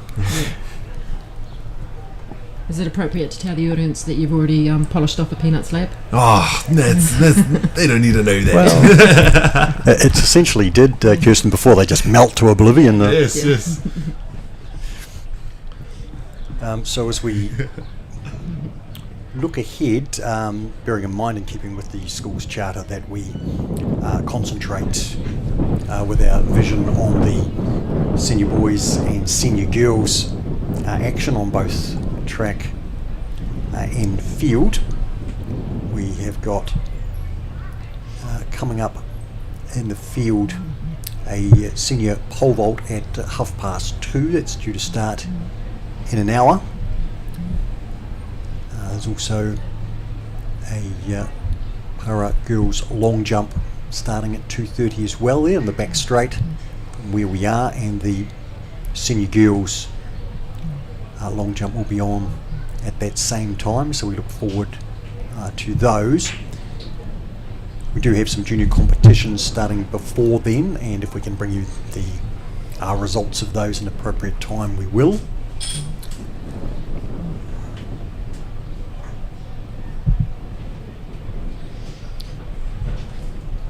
Yeah, that wind is the wind is definitely starting to pick up, so it'll be interesting to see what influence that might have on, particularly with the senior girls pole vault a little bit later on. Ideally, you want a tailwind for pole vault, so you can really capitalise on that runway speed, and trying to jump over something that's 3-4 metres high, and then doing that into a bit of a howling gale is a bit problematic. So hopefully the conditions will not challenge them too much, but obviously there's always the option of being able to change the mats around if it does become problematic, and and likewise it's field eventers, we love wind. We ask the wind gods to join us more often than not. Quite the opposite for our track and generally our horizontal and vertical jumpers as well. So a little bit of a conflict between the athletics whānau there that we want wind, everybody else doesn't. Ai te whakaaro hoki au ki tēnā. I was really thinking about that in the same as of the running, and then the javelin, thinking Tāwhiri Mātea himself has helped out Rebecca there, and then just for that one moment, Tāwhiri Mātea being the god of wind in the Māori mythology. Ai koe rā. On the track, we're working through junior girls 200 metre preliminary round, and the junior boys to follow that, the para juniors too, and then a little later, scheduled for 5 to 2, but they are a bit behind on the track with a number of heats, particularly in the junior boys. So we are a wee bit behind on the track, but the girls para senior 200 metres was due to start at 5 to 2. Will be later than that now. The para senior boys listed at just prior to 2 o'clock. So we'll keep our eyes on those, and also looking forward to the 3,000 metre championships coming up too for the senior girls and the senior boys. They were listed to start at 2 o'clock and 2:14 respectively, but we, as I say, are behind on the track at this stage. Encourage you to jump onto the live results so that you can keep a track of some of the other events that are happening. There is a junior girls discus that's operating in the field at the moment, so jump on and you can keep a track. They had a very, very big field to start with 32 athletes, and they've just started the 4th round, so there'll definitely be some young ladies out there that will need to hydrate and get some good nutrition and probably have a very good sleep tonight. But so please jump onto the live feed so you can keep a track of the results going on there. Any tips on keeping focused, Kirsten, in a competition that is that long, as we're going to have the first of our medal ceremonies, Kai, where we'll see Otto Church probably still taking some deep breaths from that 800 metres. He's about to be awarded the gold for the senior boys pole vault. Asher Robertson finished 3rd out of Hutt International Boys in the lower Hutt, up by the Trentham Racecourse, actually, to Upper Hutt. So, Mark, I'm making an assumption that this young man is potentially a multi-eventer? Indeed, yes, yeah. And he's also listed to run in the 1500, so it's quite an interesting sequence of events. Connor Brady, the silver medal there, out of Takapuna Grammar, and Otto Church, our first champion, crowned today, a little earlier.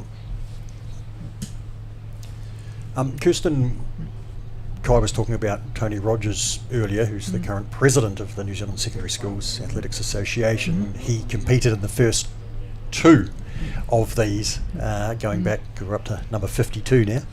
Yeah, but he looks younger than that, right? Do you recall competing at the New Zealand Secondary Schools Athletics, and what memories, if so? I do. In fact, I only competed in 2, and one of them was here, which a very different track at the time. But was that Nelson Park? Was it the old track? Yeah, I'm that old. Yes, I'm that old. I think the secondary schools. It's a really special competition. It's a really special competition for a lot of these athletes. It is literally going out and competing and being with your mates, because you've got some really big teams here. I think of Tori Morby's working at St Peter's College, and I think they've got 51 or 52 athletes here, which is massive. So those are the sorts of things that memories are made of, right? So it's a very special competition, and I do remember I never medalled at a secondary school. Well, that's a very interesting thing. I'm heartbroken still. Well, you might be, but it's encouraging for young people now. Absolutely. Yeah, absolutely. Yes, I mean, you don't have to be a child prodigy, right, to win a silver medal at the Commonwealth Games. And I think that's the thing is we need to recognise that there's so many variables in young people, going through those pubescent years, the biological age and actual chronological age, they don't often mix, and so it's that you talked about sort of like the because sometimes the ones that excel at the very, very start may not necessarily be the ones that's kind of like the turtle and the rabbit, right? So absolutely, parents, coaches, athletes who keep staying and keep doing, and good things will come. So all you really need at this stage is enthusiasm. For sure, yeah. And look, hats off for anyone that puts himself in the arena, because turning up to an event like this is a big deal. This is like the national championships. This is a big deal, and for some of these athletes, this may be, the first or second competition that they've actually, like real full noise competition they've been to. So, that takes courage, and that's great. And just the mere fact that you're dipping your toes into the water, you're in the arena, you're giving it a go. Ka pai. Wow, truly inspiring. That gave me goosebumps, the first part of it, inspired me. Definitely someone that's kai tākoro poirewa and couldn't get back into it. That's definitely given me a second back thought into getting back into it. That's what you just did right then. So me mihi kātika ki a koe. Yeah, thank you so much. And all the whānau at home definitely listening in, agreeing with all the kōrero being said about enthusiasm and all the work that can be done. Doesn't need to be started. You don't need to start at such a early age and think that you can be the best. Engari, ka ngana tonu. Yeah, and it's important that young people have balance. You know, you need to have balance in your life, whether you're in a sporting environment or, you know, no matter what it is that you choose to do in your life, you need balance. You need whānau, you need friends, you need, you know, your sport, your school, all those sorts of things. So it's just creating that balance and keeping things in perspective and in context of what it is that you're trying to do. And because this is a privilege, you know, being able to do sport is actually it's not really a right, it's a privilege. And for oldies like me who get called lifers, athletics lifers, but I'm kaitiaki. I look after. It's my job to look after the sport and hopefully hand it off in a better place than what I came into. So. Yeah. Kara tēnei te mahi pāpao. It's not the commentating mahi, it sounds like the podcast kōrero. Pai rawa tēnei. Well done. Now you'll see on the track a series of junior girls and junior boys 200 metres, and keeping with the school charter we only focus on the senior girls and boys competition here, but as Kirsten mentioned, you can jump on Athletic Live, follow the results there, and of course for the juniors, and they'll have potentially a couple of years at being junior. Kirsten, valuable experience obviously for when they step into the senior arena, and the focus of the cameras becomes part of it as well. Yeah, for sure. It's gosh, again, a very different world to what secondary school athletics looked like in my day, and but I think, you know, the reality is that young people are used to having some sort of a visual device. They're either looking at it or looking or being seen through it, or so I think that's sort of I guess, you know, that environment is not really too foreign for young people now. But the opportunity to be able to, you know, come to the New Zealand secondary schools, and you're right, some depending on where your age group fits within the, you know, whether you're an under 16 or over 16 junior or senior, some will have a couple of years in juniors, and some may have a couple of years in seniors. Some may only have 1 year in juniors, and some, you know, so it's there's a little bit of variables, because there is a little bit of a grey space kind of in the middle, and sometimes you can have very young seniors competing against guys and girls that are, you know, could be a year or so older than them, and when you're thinking about, you know, puberty and young people growing, that can be quite significant. So again, that thing of resilience, of like sticking in there and keeping things in context, that this is where I am at the moment, but I've got another year. If I stick in here, that's me on the dais. You know? Yeah. Well, look, I would just like to take this moment to thank our sponsors to make this streaming service available to you. Thank you, obviously, to Whakaata MāORI for bringing this live stream to us free of charge, accessible to all, no matter where you are. We're also grateful for the support of Bailey's Real Estate, Caltex, Nativa and Apollo Projects. Their sponsorship enables us to share this event with you and your whānau. And finally, we'd like to thank Te Toro Whiri for the valuable mahi they are doing to support Te Reo Māori commentary and development. Mihi nui, your support truly makes a difference, and we're very lucky today to have Kai Short with us. Kai, as we're calling him, and Kai as we throw to a break. What should we say for back soon? Back soon? See you soon? Ai, mā te wā e te whānau, ka re roa, ka hoki mai ki tēnei o ngā kaupapa whakahirahira, o era, ngā mihi nui. This is an opportunity that we can't pass on.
Funding is a real challenge. We know that a lot of schools face that ongoing, and the reality is if you go to a lower decile school in New Zealand, you are less likely to be able to afford to participate in sport.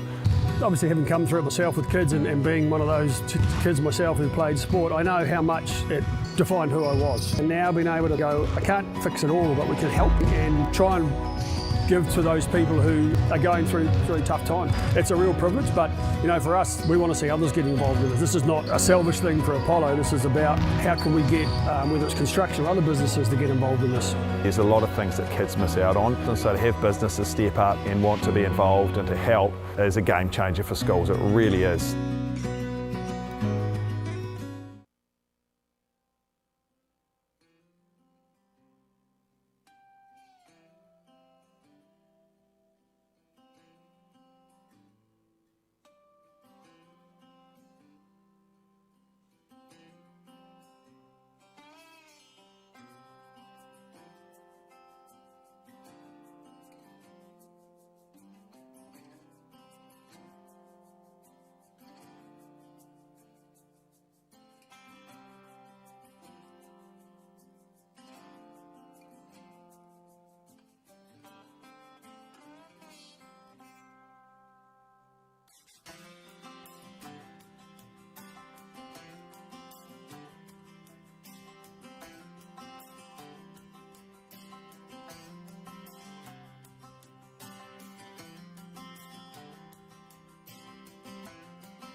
No mai hauke mai, and welcome back into the coverage here from Hiratonga, Hastings. We're at Mitre Park for day one of 3, the New Zealand Secondary Schools Athletics Championships, the 52nd running of this competition.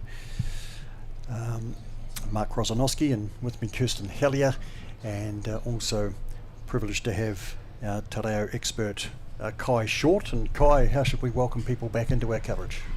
Tēnā rā tātou e te motu whānui, nau mai, hoki mai, tautau koe ngā kōrero o Mark, me hoki mai, me nau mai kia koutou, ki tēnei o ngā pāhotanga kei here taunga i tēnei wā, i tēnei rā wera kei Mitre Park, te nui o ngā mahi kua tutuki. A lot of things have happened this morning, though it is only half a day today. We've done pretty damn well with all the stuff going on, with all these talented young athletes here at the Mitre Park. But ngā mihi nui. And we're privileged to have the throws coach Kirsten Hellier in, a Commonwealth Games silver medalist in her time as an athlete in the Javelin back in Victoria, Canada, 1994, and was the coach, of course, of Dame Val Adams through some really great times at the Olympic Games. Kirsten, you were Coach of the Year at the Hellbergs twice, I believe. So terrific to have you in this morning, and our main focus for you was the senior girls Javelin, and they did not disappoint. No, kia ora ngā mihi, Mark. Absolutely, what a way to start the competition with a massive meet record and season personal best for Rebecca Bailey and the girls senior javelin. And speaking of performances, for those that have been watching online with the junior girls, a massive meet record by Asina Maria Sua in the 6th round. She'd already surpassed the round in the 5th round, but she's just popped the junior girls discus, so 1K discus out to 49.43. For a junior girl, that's pretty good, and that's actually a qualifier for World Juniors. Wow. Yeah, 49.50 is a qualification for so interesting to see what happens in that space, but great results. Fabulous result. There's a series of junior competitions going on at the moment. Our focus, in keeping with the school sports charter, is that we focus on the senior boys and senior girls competitions. We're expecting an 800 metres shortly for the senior para girls. This morning, the track series began with an 800 metre boys junior para, and Cody Lamond took that out from Papanui High School, recording a personal best 2:28.31. Here's classification TF20, and Clark Slater also TF20 from Papanui High. He ran 3:17.93, which was also a personal best, so 2 personal bests there for the pair from Papanui High in that para junior 800 metres. A little earlier today, at the beginning of the meeting, in the senior para 800 metres, Daniel Kitts was the winner. He defended his title from Te Awamutu College, and he produced a personal best of 2:27.68. He has a T37 classification. Sam Churchill was second from Papanui High, 3:05.11, and Derek Lim third. Both Sam and Derek TF classification 20, Derek 4:07.99. We had a series of preliminary races through the 800 metres in junior girls and also junior boys, and then we covered the 800 metre heats, 4 of them for the senior girls and 5 of them for the senior boys. Series of 200 metres taking place now, the junior girls and junior boys, and we will have the para senior girls 200 metres hopefully starting soon. Was due to start 5 minutes ago, but they have got a little behind on the track, and we're looking forward to the senior girls, senior boys 3,000 metres, and Olympian Tony Roger wasn't here before. He'll come and join us for that, all going well. He's a busy man, Tony, wearing a number of hats today, including that of the president of the New Zealand Secondary Schools Athletics Association. But Tony, of course, a finalist in the Olympics of 1984 over the 1500 metres. Umbrellas are out, but it's very much for the sun, Kirsten. It is, and we just had a shot there of a young up-and-coming coach, Hannah Adey, who's also still a competing athlete in the pole vault, but is doing an exceptionally good job of coaching quite a large group of athletes out of AUT Millennium, Mish up in Auckland. But Hannah's still competing herself, and I think she got out to 4:15 last year or this season, which was great. Great to see young people coming through and joining the coaching ranks, and it's makes somebody like me feel very confident for the future of our sport. Yes. Certainly that pole vault space has been very good amongst the women. Obviously, we talked earlier about Eliza McCartney and Olivia Taggart, Mick Taggart, and also Imogen Eris. But there was there's a bubble of young women just below that 4 metres, and now a couple of them going beyond that 4 metres as well, and be interesting to see the strides that they might be able to take. For sure, and I referenced it before, you can't be what you can't see, and we're really blessed. Like, so not many countries can boast 3 women, 3 athletes making an Olympic final and then a World Championships final in consecutive years. So it's pretty special when you've got those sorts of role models who are there and present, and but also literally in the same place as you at times when you're training, which again is pretty inspirational, because sometimes those high performance athletes can be a little bit scarce in the I guess the community space, but it's certainly not how it operates up in Auckland, which is pretty cool. And the pole vaulters in the back straight, you can see the field for the juniors. They're due to get underway at 2:30, but they've gone through their warm-ups and now getting Saita in on the runway. The thing that scares me the most, Kirsten, about the pole vault is the pole snapping, and we've all seen it. Absolutely, you've seen some spectacular snaps, and the courage to be able to pick up another pole, and it's pretty cool. I think the pole vault community is pretty. They're quite a. I'm not going to say unique, but they're quite a special group of people, because I've heard stories of that exact thing happening. Pole vault, poles snapping. And you have a contingency of poles obviously in your pole bag, and you choose the pole based on the stiffness of what you need and what your height and all those sorts of things. But if something like that happens, you don't necessarily have the same pole to be able to replace with. But I've heard some magical stories around competitors sharing their poles and those sorts of things, and I think that's part of what I love about our sport, just that collegiality as well. You can be competitive, but it's we are part of the same whānau, and ultimately we do want to see each other do well. But we want to do better than the next person, and that's great, because that's what sport's all about, and in this context, at a competition such as this. And also at 2:30, along with the junior pole vault, will be the senior pole vault as well, and we listed there the field of 4, and Kirsten, looks like we've got the Javelin medal ceremony to take place. Yeah. So it's Juliet McKinley taking the bronze medal position. 41.32 was her distance, and great place to do a season's best. So well done to Juliet. Second place, Myla Burge, 46.03, again personal best performance, which is outstanding. Can't ask better than a PB. Yeah. And here we have Rebecca Bailey defending her title from last year. 53.39, new record, meet record, personal best.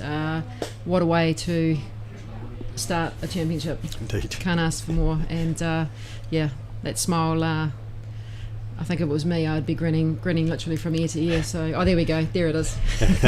We've got the grin from ear to ear, and she deserves it. That's an outstanding result for all of the 3 ladies. Personal best, season's best. Yep. Magic. In fact, just looking at the results for that women's, the girls' javelin, we've got 1, 2, 3, 4, 5, 6, 7, 8, 9, 10, 11, 12. 12 of the 15 athletes achieved either a season's best or a personal best performance. Incredible. That's great.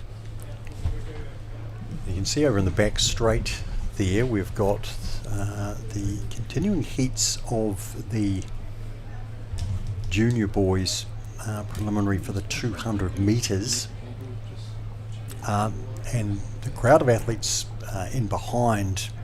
We've got the girls 3,000 metres, senior girls 3,000 metres, which is due to start 6 minutes ago, and then off the back of that the senior boys over the 3,000 metres, which we will bring you in due course.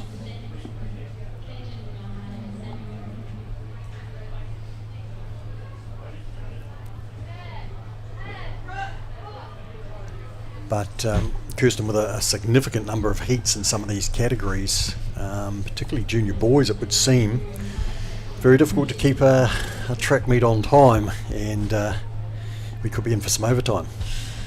Yeah, I mean, these events are run like, pretty tightly, and all it takes is a little breakdown of time in one area, and it obviously has that sort of sequential snowball effect. But again, we've got some amazing operators who are working our systems, and our officials will be working pretty hard to get things back on track. But the most important thing, obviously, is not to rush the athletes, not to put them and compromise their performances, and just keep that in mind. That our job is to make sure that they have the best possible environment to perform. Early today, just looking back at some of the junior results too, Sam Moore out of Christ's College cleared 3 metres to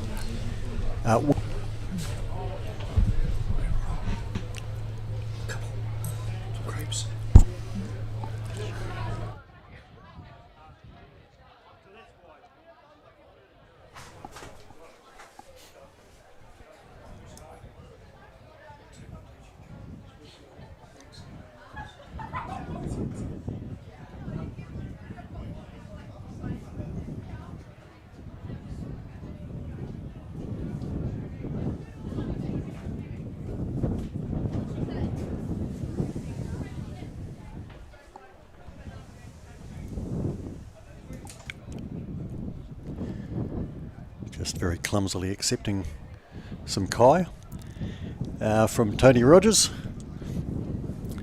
hence the little delay there in us speaking this afternoon. But Kai, the person, has rejoined us as well. I don't know if you're are you refreshed enough to speak? Ai, kua kai ahau I tōku kai.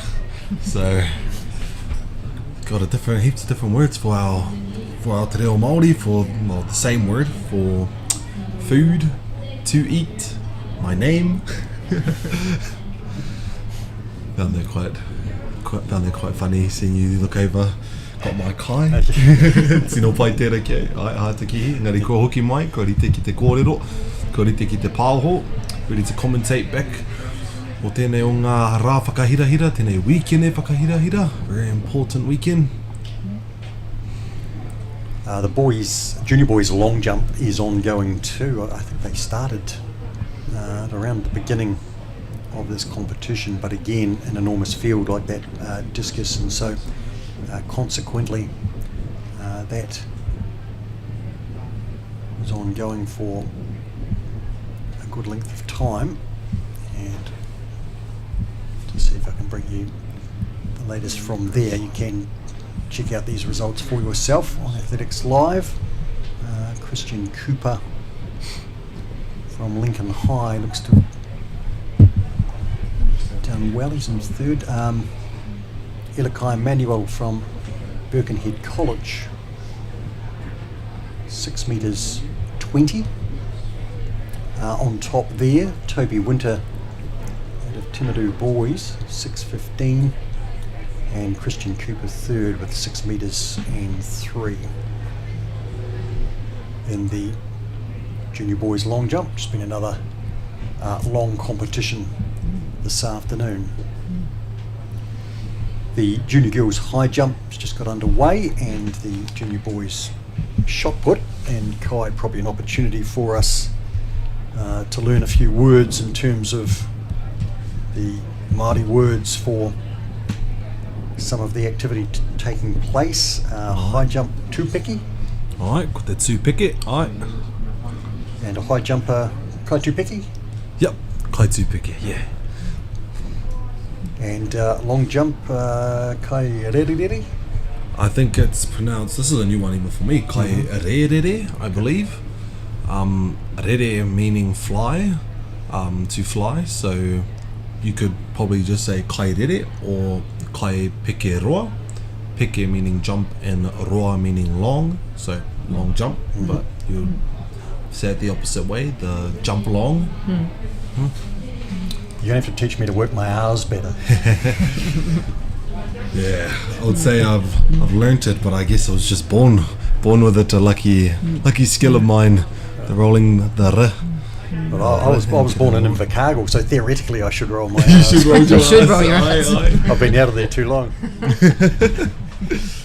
No, once you head back home, you'll be easy. You'll be easy. Waingari, aro pūnei te ahua nei ki te peke roa I tēnei wā, rā ko te kai rerere. That's a new one even for my tongue. Okay. Rerere. So we're all learning. Yeah, rerere. Rerere. Aye. Oh, that was beautifully said. Yeah. Yeah, well done. We talked about the pole vault earlier, tutoko, and then the pole vaulter, kai tutoko. Yeah. With they only know the Māori word to this, but the line above the letters, the tohu tō, what we call it, drags on the vowel sound. So you would say tū toko. So it just drags it on for an extra second, same as kai rerere rather than kai rerere. That would be quite funny to see a word with three rerere together. Yes. Ngari ai ko te kai rerere me te tū toko. I think I see for the shot we have pangamata, and then for discus we have poro awhio, that's a lovely word. It poro is. awhio. Yeah. It's a great word. And the hammer throw, Hammer pure mai tai. Yeah, ai pai ka pai. I think what I find funny about the discus word poro awhio is that poro is ball, so don't know how poro becomes a disc. So Perhaps the reference is just the circular, Aye, circular reference to the would be it. discus. Yeah. Ai. Engari, ai, rawe te kite ngā kupu Māori that we can implement into this amazing world of athletics. What's the kayaka? Kai, is that the word? Here's Kayaka, the- athletics. Here's the the Māori translator asking for the Māori word. Hātakihi katoa. Nei, te titiroa ki waho is having a look outside at our lovely young men out there doing the shot put.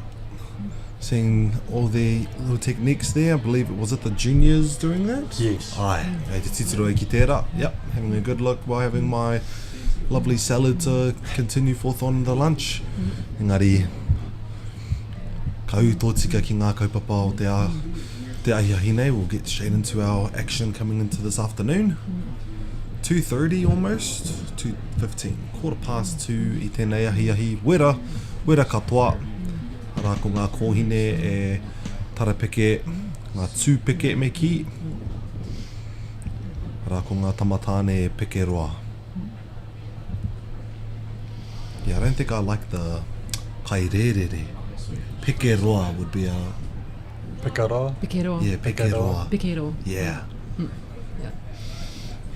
The eastern side of the stadium is pretty busy, and this is often the case. We nearly always in a competition have a pole vault competition and a long jump or a triple going on, and they're pretty much side by side. So it can be quite challenging for particularly the long jump coaches or the triple jump coaches, because they'll be trying to look at where the athletes are placing their feet on the board or relative to the board. So if adjustments need to be made, they can give some advice and stuff. But it's pretty hard when you've got pole vault pads that are sitting in front of it. But again, this is one of the things, is that you've got to adapt to the situation, and the athletes will need to adapt because they may not get that sort of that feedback from their coaches or parents or whoever's on the sideline. So it's all part and parcel of the how you learn the resilience and adaptability of being in events, and every stadium is different. And The boys 200 metre para senior, we're awaiting their turn, just a bit behind on the track program. But Papanui High, again, strongly represented, and Kirsten, we do see some schools concentrating significantly on the para-athletes. Yeah, and it's not dissimilar to events that have prominence in any school. It's that significant person that is there, those PE teachers, or sometimes it's the geography teacher who's passionate about distance running, or in this case for these para athletes, has the knowledge and the ability to be able to support these athletes, or more importantly, we'll connect them with the right people to be able to support their endeavours as well. So it's just having those significant people at the school is critical. It's absolutely critical, and we can't underestimate the influence that teachers have on our young people, especially at events such as this. So a massive ngā mihi to our teaching whānau that are out there, and those that are here and going to be probably burnt to a cinder by Sunday afternoon. Right. Because they're generally, the people that do the looking after are generally notorious at looking after themselves, and so yeah. If you're listening, mums and dads and teachers and whoever else is out there, make sure you are also doing the slip, slop, slap and getting some hydration and feeding yourselves, and not just running around after all your kids. Right. Yeah. Indeed. That's incidentally, we had the start list there, the correct start list for the para seniors, but the group of athletes we're looking at the moment are the junior paras, and they're awaiting their turn. A field of 5 for them, and the seniors to go off the back of their race, where there'll be a field of 4 that we showed you, and we should have a girls para senior with 2 contestants prior to that. There's the boys para senior, looked like they were waiting in behind the juniors, and as we pan forward, and this will be the 2 competitors for the para senior, Kate Danaher and Amelia Troke. Amelia on the outside of this pair, lane 6. Kate Danaher has a T37 classification, and Amelia Troke a TF20 classification, and the classifications ensure that groups of athletes with similar disabilities can ensure a fair competition. They're assigned to a class based on the impact of their impairment on their specific athletic ability.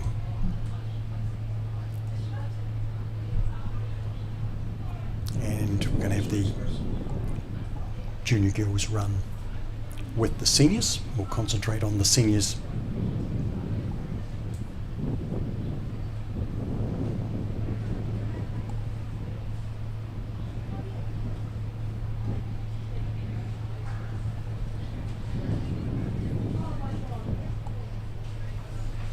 Kate Danaher in the blue top out of Marist College, and Amelia Troke from Wairarapa College on the outside. She'll start from lane 7. And Kate from lane 6. The other 2 contesting the senior para 200, and junior athletes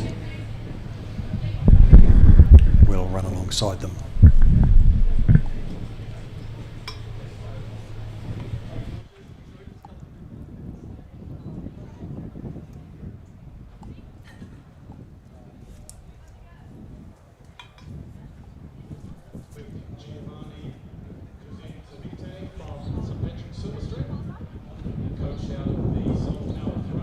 And we're underway in our para girls 200 metres.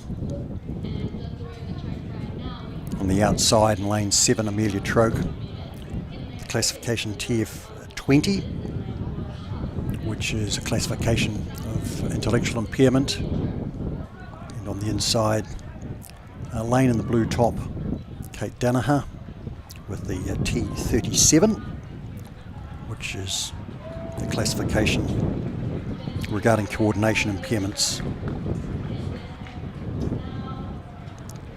And the junior athletes finishing with them, running together, the juniors and the seniors. Senior girls 3,000 metre field assembling and awaiting their turn.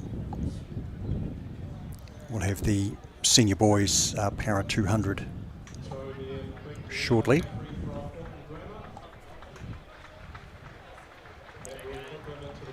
Girls 3,000 metres was due to start at 2 o'clock, so we're over half an hour behind on the track program at this stage.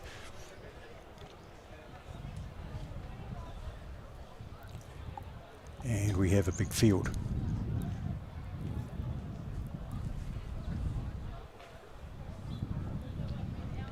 Tony Rogers scheduled to join us for the 3,000 metres.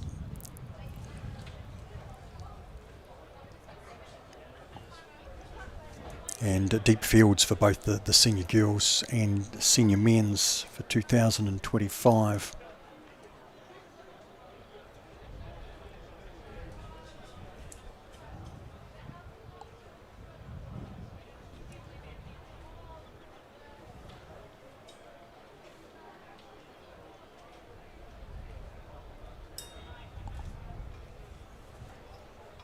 Tough conditions for them, Kirsten, to be waiting around in the heat. There's no shelter, no shade where they are at the moment. No, some of them have got towels sort of draped over their shoulders, and quite a good option to dampen down a towel and drapes it over the body just to try and keep the core temperature down a little bit.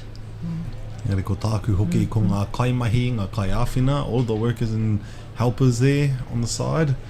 There they are wearing long sleeve jackets and pants, baggy pants. Can't imagine what heat they're going through, and I would still say beautiful weather, but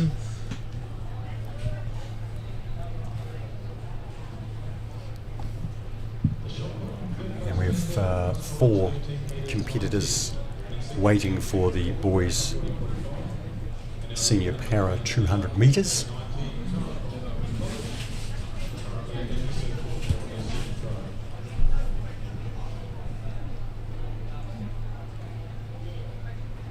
e kimi ai tētahi ana hei huna ai mai a Tamanui te rā, some sort of makeshift cave they've found. Smart thing. Yeah. Tautoko. Yeah, pole vault covers and high jump covers get pretty well utilised for a bit of shade. Right. Yeah. I think that's where I'd be right now. I think I might be in your plunge pool, Kai. That sounds like a good option. Right. I'm pretty sure there'd be a few takers There'll be a long from outside. line. Yeah. Be a long line. Aroha mai whānau. But we'll do a set time of 1 minute if they can do it. So we've got 3 athletes out of Papanui High there, of the 4 awaiting their start in the Para Senior 200. And James Brown is the other athlete. He's from Waimea College. And these boys have all classifications of TF20, T standing for track, the F for field, and that 20 classification for intellectual impairment. And these 4 runners will take to their blocks. They've waited a long time for their opportunity this afternoon.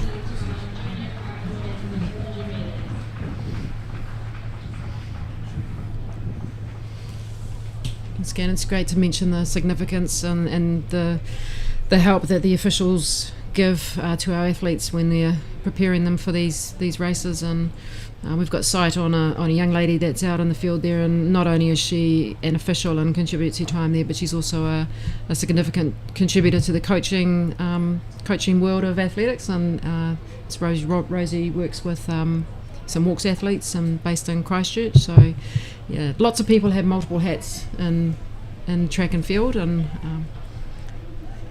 big whānau. He whānau manaaki ke konei kei tēnei o ngā whakataitai nui.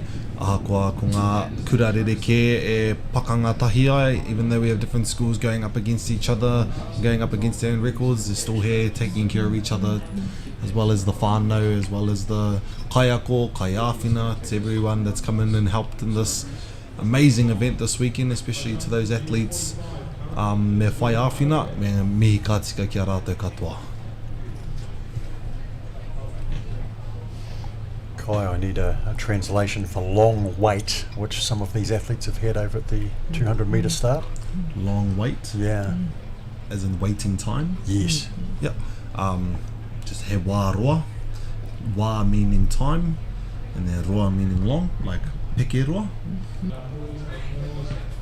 We notice with the para events as well that some athletes will use blocks and some athletes won't use blocks, and that's primarily determined by their classification and the rulings around their classification.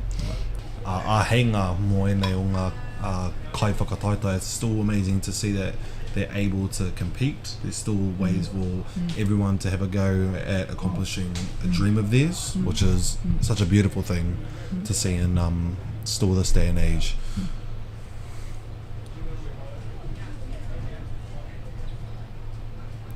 So James Brown from Waimea College is on the outside. He's going to be in lane 7. Derek Lim, Papanui High in lane 6. Inside him, Connor Carston, also from Papanui, and on the inside, Sam Churchill from Papanui High School in Christchurch, who I have to cheer for because my wife went through there. Big ups to Papanui. Go boy.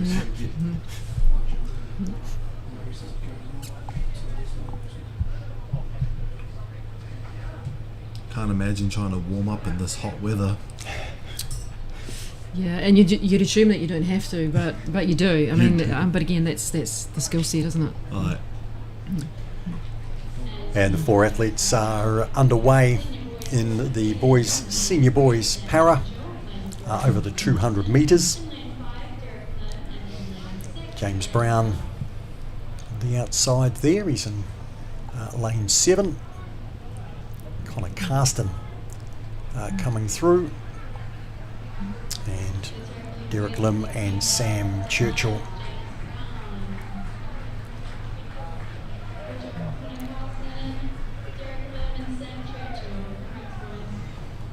Ka pai tāne mā. That's what we love to see, and the crowd, of course, getting in behind them as well. Now, the senior girls 3,000 metres. My head spins around looking for Tony, but Kai, you may have to turn into a 3,000 metre expert here. Why? You might be attending to something official, Tony, but hopefully you will join us as our middle distance expert and a large field of 27.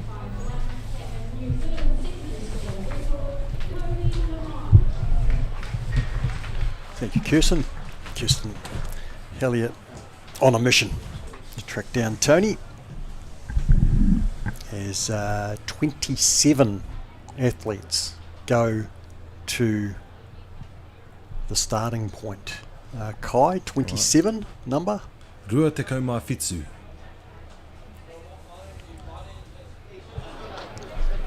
Reira, mo tēnei Omaroa me ki. Omaroa is the long run. Ki te toru mano mita, 3,000 metres.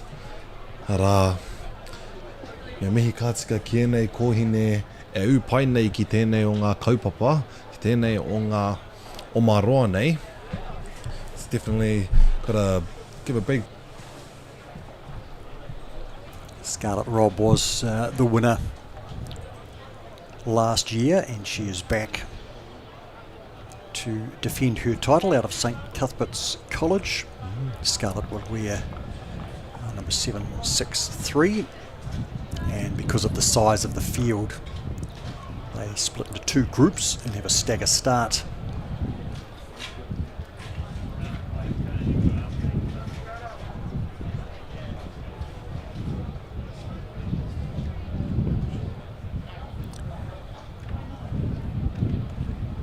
senior girls. They were due to start at 2 o'clock, now 2:32. So they've had a good while to wait and think about tactics in such a big field.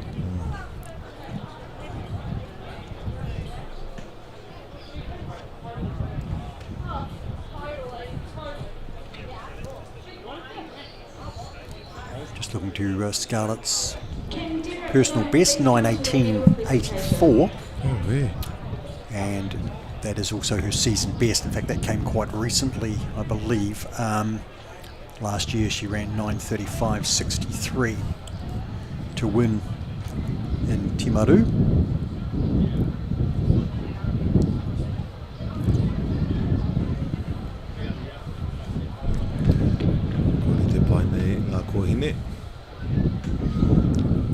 Toes creeping over the start line. Right. They're here.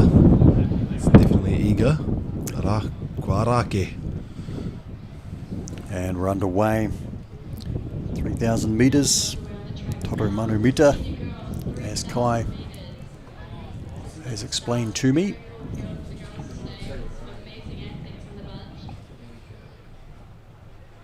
And a big field split into two, and now they'll join up.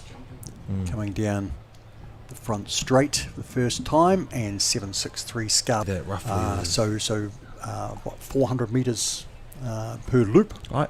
Yep. So 7.5. Oh, wow.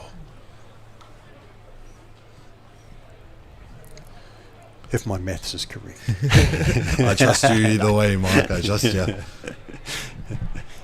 So Bryn Gordon there, number 111, leading. Scarlett Robb is up next to her. So, Mark, I'm not an expert, obviously, in the track events, but this is a pretty large field. I guess some of the big challenges with a field like this is that you're not going to clip somebody's heels, or and of course, you know, the variance in pace, which is part and parcel of distance running, isn't it? You know, Yes. sort of the cat and mouse games that they kind of play, and Right. so and that's quite tricky too, because when speed is variable. You know, just having to speed up and then slow down and speed up and slow down. That's you know, again, it's a real skill set to be able to maintain your composure and keep to your game plan. 3 wide up on the pace here is Dedeka Clooney, and then tucked up on the inside Sienna Mackley from Waka, significant amount further. Right. Koe re tētahi mea ko akona hoki e au I tēnei o ngā omaroa, I nei omapoto ko mātaki hoki au. Seeing from the previous races we've had on the end loop, seeing them come through when they can to the straight middle line, allows them to have that corner turn a lot more tighter and less space, less movement to run outside of the bounds, which props to them for being able to do so. And we're just ticking through the 3-minute mark, so just under a third of the way through what we'd expect them to run. Bryn Gordon leading on the inside of Scarlett Robb. Sienna Mackley just in behind the leader, Danica Clooney, running 3 wide at the moment. Wider of her is Amy Thompson out of Rutherford College. Kia ora, Tony, welcome back. Yeah, kia ora, Mark and Kai. It's good to get in here and watch some distance running now after a bunch of sprints. And they've got some pretty warm conditions out there for these girls 3,000. It's a pretty talented field. A lot of these girls have actually represented New Zealand on the international stage. Right. And if I'm allowed to pick an early favourite, I would hope that it's going to be picking Scarlett Robb, but anyone can win this race. Is young Sienna Mackley, who's in there, running particularly well as well, tucked in behind, I see, the looks of it. Amy Thompson prominent in 7.05, and 27 of them to scroll through.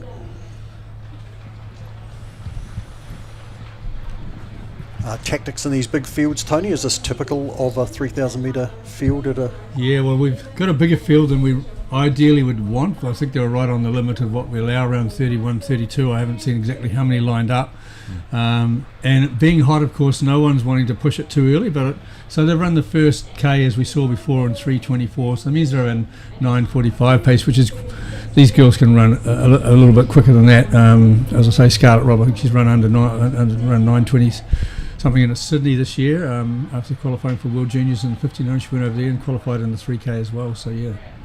And becoming prominent in the white singlets, Millie McFadzean from St Peter's College. She's been covering a bit of extra ground. She's moved forward now. Bryn Gordon still leading, Scarlett Robb still prominent along with Sienna Mackley, and now Millie McFadzean there. And a lot of these girls have raced each other a fair amount because they're all pretty well cross-country runners. Bryn Gordon, for instance, she's been to the fore in the cross-country champs at New Zealand schools. And Sienna Mackley, Scarlett Robb, they're all sort of been in the top echelon of our cross-country in the winter, so now they're pitting their abilities over the 3K on the track. And just back on the inside there, just behind Sienna Mackley, is one of the local runners, Caitlin Kirk, saving ground, and just a nice enough spot, providing you don't get spiked. Yeah, there's a girl in there, Denica Clooney from up Otamatea, up far north, Whangarei. She finished close second, I think it was, in the cross country up in Whangarei earlier this year, so we'll keep an eye on her. She is obviously strong as well. And I see the spray out there on the track, just to keep them cool. Tony, is there a particular temperature that it has to reach for something like that to happen, or is it at the discretion of the meet organiser? It probably is, but it's a good thing to have happening, that's for sure. Obviously, I've just been for a walk out to the call room tent, which is a few hundred metres and back, and I'm pretty warm right now, as you can probably tell by my face. But yeah, so it's a good thing. And I was just talking to some of the boys that I support that are running the senior race, whether they should pour water over their head, and I said yes, save one bottle full until you go to the start line, just that last bit of cooling. But yeah, that's a good move. Right.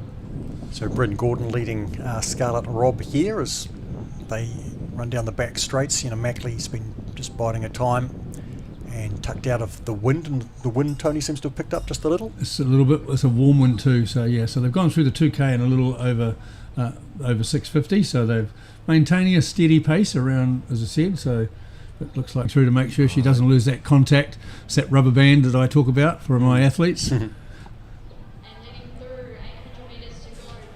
So 2 laps of the track to go. Bryn Gordon and Scarlett Robb leading the way. Amy Thompson is there into third. Danica Clooney and then Sienna Mackley back in 5th place. But the pack is really split now, and Bryn Gordon, she's gone a long way from home, Tony. Yes, she has. She's strong in the cross country, but not renowned for her speed on the track as much as some of the girls tucked in behind her. Danica Clooney lying third, she's number 568. He pakanga rere ke te oma mo te kimi hau me te oma tere. It's a different type of strategy and use of running for speed and running for the use of stamina, trying to keep up your breathing, your technique and everything. It's a big difference that I'm noticing here I tēnei wā, watching it now from our previous fast races to this long pace. Yeah, so she's pushing hard, Bryn Gordon, to try and drop Scarlett Robb, who's sitting there nicely poised in second. As I said, she's got the fastest time this season, already qualified for the World Under-20s up in Oregon next August. Danica Clooney going through the bell lap in 3rd place. Bryn Gordon, 300 metres to go. She's led from the front. She's split the pack, and the only contender that can stay with her is Scarlett Robb. And of course they have the issue of running through a few lap runners now, which can give a tactical advantage if you're clever, and it looks like Scarlett Robb did that at that little bunch, and she's set sail for home, hasn't she? Looking very smooth too. Defending champion Scarlett Robb looking to go back to back. She won in Timaru last year, and she'll turn for home with a handy advantage. Bryn Gordon's hanging in there. She's really trying hard to cling onto the back of Scarlett Robb, but the crowd getting behind them all. And Scarlett Robb goes back to back. Bryn Gordon crosses second. And Danica Clooney, I think, hanging on there for third. Ko tāku I tēnei wā tāne mā, matua mā, ko te noho mai me te whakarongo ki a kōrua tahi. I'll just sit back here and listen to all of the amazing things you guys have to say about these amazing runners and this amazing track here. And then I'll tune in when I can, but in the meantime I'm going to do as much as I can to listen and learn to you legends. Ngā mihi ana. Mihi Kai, thank you for your support, really appreciate it. As you can see, some of these girls are very warm as they're crossing that line now, so the temperature's probably nearing 28 out there with a breeze, as you see on the flags. And they have to be commended for getting out there, competing and completing in these testing conditions. Right. Ia tahi wā e hara I te mea ko te toa noiho, ko te wini, engari ko te mutu I te reihi. It's not always for some about coming first or second or third, but it's just finishing the race, and we can see that with a lot of the wahine out on the track right now. They're still proud of themselves for crossing that line in the end of it, and I commend them for it. And of course, some events for them to back up to Tony, most of these runners with other assignments over the next couple of days in the 1500, 800. Yeah, and that's the programming of the 3000 is on day one, so that gives the opportunity for our athletes to either go to the 1500 or a steeplechase later in the program here on the track, or on Sunday morning we've got our 50th running of the annual secondary schools road race. So it's the 52nd edition of the track and field, but we've had 50 years coming up now of the secondary schools road race. So Scarlett is entered for the 1500 metres. That her heat will be tomorrow afternoon at 10 after 12. I imagine Bryn Gordon would go for the road race that Tony mentioned there. I'll be able to confirm that shortly. Kai, I did half expect to see you running through the sprayer on the last lap there. Yeah, Noku, that's definitely something I'm considering right now. Engari, te pai hoki o ēnei kohine mutu ai tēnei reihi, just seeing our whānau girls finishing off their lap. And you can see further distance is at the... So the senior boys are coming, and yes, just confirming too, by the way, Bryn Gordon, she's actually also down for the 1500 metres tomorrow, and she's in the same heat as Scarlett Robb, so they'll meet in the heat tomorrow. Won't be quite so much pressure on them, of course, until the final comes up. Te pakanga tuarua is what we like to say in Te Ao Māori. It's the second war coming, second fight coming rather. Te rawe te kite. And there you can see the list for the senior boys. Now we have 2 heats of this, such are the numbers, and when Tony returns from official duty he can talk us through that. It's heat 1 of 2 and some prominent runners in here, including Caleb Wagner, you can see there with a PB of 8:14.06, and looking through, George Wiley, his personal best 8:24. But there is also a second heat of this, but effectively it is the final, and the medals I believe are handed out on times, but I'll confirm that with Tony. Ka re roa ka hoki mai a Tony e te whānau. Tony won't be too long to come back in, give his amazing kōrero based on these amazing kai oma. I think we're reaching the peak of our sun, hitting the hottest part of the day. E nganana ki te kite hoki te wera e taka mai nei ngā papaho. Alright, rua te kaumā ono I tēnei wā, 26 degrees heat. And as Tony was saying, we have a warm wind blowing through. All these variables will mean different type of outcomes mo nei tamatane.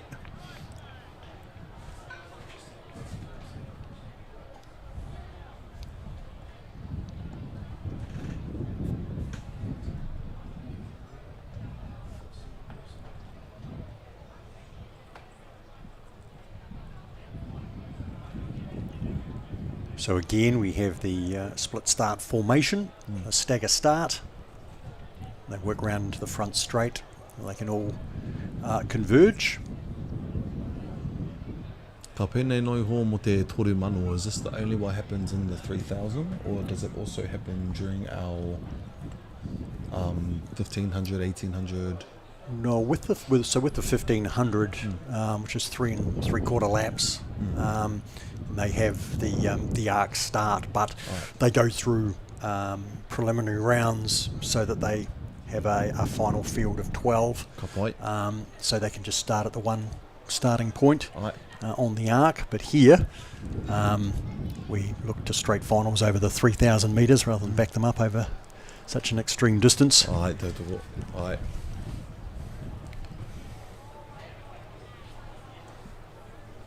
And again, these boys have been waiting for some time. 2:14 was their original start time, so over half an hour later than they thought. Of course, they set up their day with a time in mind, a starting time, taking on their nutrition, and obviously on a day like this, the hydration, the why.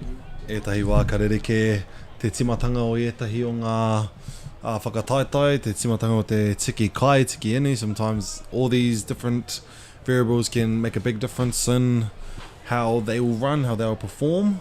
Engana ana ki te ienei tama. I guess they're definitely used to this heat by now. Looks like nothing's really getting to them. Stanley Bateman on the inside in the Westlake Boys singlet. It's a personal best of 8:57. Season best just under 9:15. Of course, just working into a new season. And these young athletes looking to peak. Ko hoki mai te rangatira nei, ko Tony. Nau mai hoki mai Tony. Welcome back. Kia ora. Good to be back. In the nick of time. And Tony, we're just talking about 2 timed heats here. So will the medals be handed out on times? Medals are handed out on time, but they are seeded heats, so we've seeded it, and this is the A heat. So we would expect the medalists to come in this race, unless these guys play cat and mouse and don't decide to go fast. So that's why we say the A should go first, because we don't want them running a race after the B race and knowing how fast the B guys will run, so they make sure they pass them. So that's, whereas the slower athletes have been set into the B race and they can strive to do a good time. And already we see one of the favourites, that's for sure, Caleb Wagner's gone to the front by the look at it from the outside echelon. And here's the defending champion, winner last year in 2024, and we've already seen Scarlett Robb defend her senior girls title in the previous event, as they settle into a rhythm through the first 200 metres.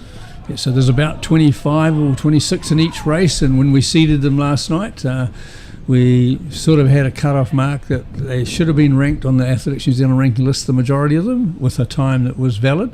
There's the odd little exception there today, but so this is going to be much better for the athletes in general. It's been spread out quite early on, and now we've got the young lad from Tauranga Boys College, George Wiley. Yeah, George, who's well known to us over the cross country and the track as well, leading the way, and that's good to see that Caleb's not going to have to do the whole pace in this hot conditions. So he takes the trail for now, and I think that was Maximilian Rath out of Rangitoto in third.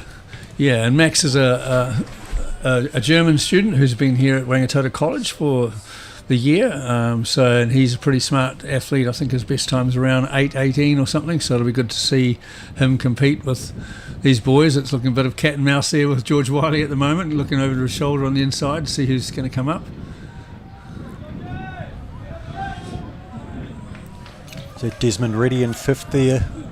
Desmond's in the Rongotai colours, the yellow. He's a bit further back in the next bunch. That's a Westlake boy. I'm just trying to pick up his number. There's 2. Might be Carabo Mosiane there in 1079. Yes, it is. There's some other Westlake contenders in here as well. Harry Witheridge wearing number 1098, and Stanley Bateman who started from the inside.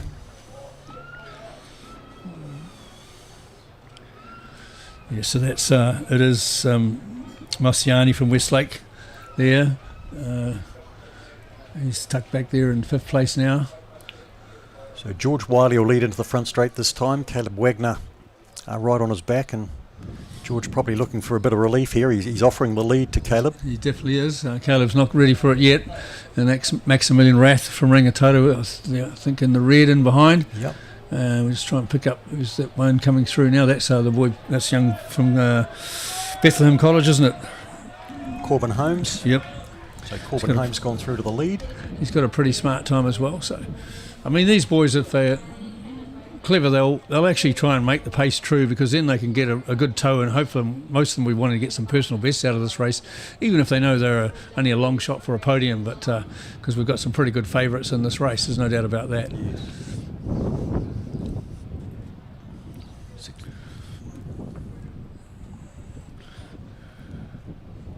So down the back, Corbin Holmes in front now of George Wiley, gets a little bit of relief in behind, and Caleb Wagner biding his time but making sure he's staying out of trouble. Yeah, we saw Isaac Stewart, number 61 bib, coming forward. He's recently ran a 8:48 at Mount Smart, so he's jumped up the rankings with a time like that to what he was ranked in. So it's him on the outside there in the Auckland Grammar colours of navy and with gold trim on the singlet. So still more than half the field probably hanging in here. There's a couple off the back. Yeah. Just try to hang on to the back as long as they can. Absolutely. So as we get across to the back behind the discus cage, we'll see what they go through 1500 in, and it's looking like they're going to go about 420, which means they're on about 840 pace. They're hitting the 1500 metre mark coming through now, and 420. Yeah, so they're on 840 pace at the moment, but I think they'll speed it up as we go. We've got a good light wide shot there, which is beautiful to see the field and then to see the runners coming in there.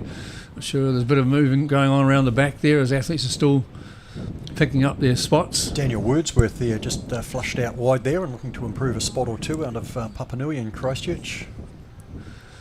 And it looks like the pace might have eased again a little bit, doesn't it? Because they've all bunched a little bit in behind.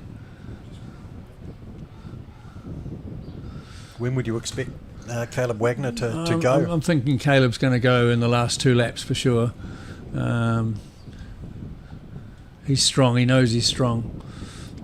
So Corbin Holmes just offering up the lead for George Wiley again. George did the early pace work. Looks like he's happy to come through again. And they're at different colleges, but I'm pretty sure they trained together. So Wagner, smart move there, pushing through on the inside as the gap was left for him. Max so the two still in 4th. Yep. And Carabo Mosiani in 5th spot.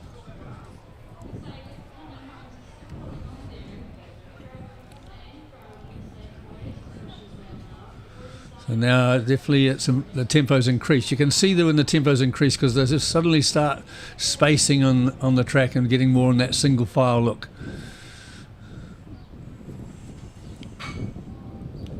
Jake Lomas, Tauranga boys also in the party. So just gone through 2K in about 5:45, 5:48.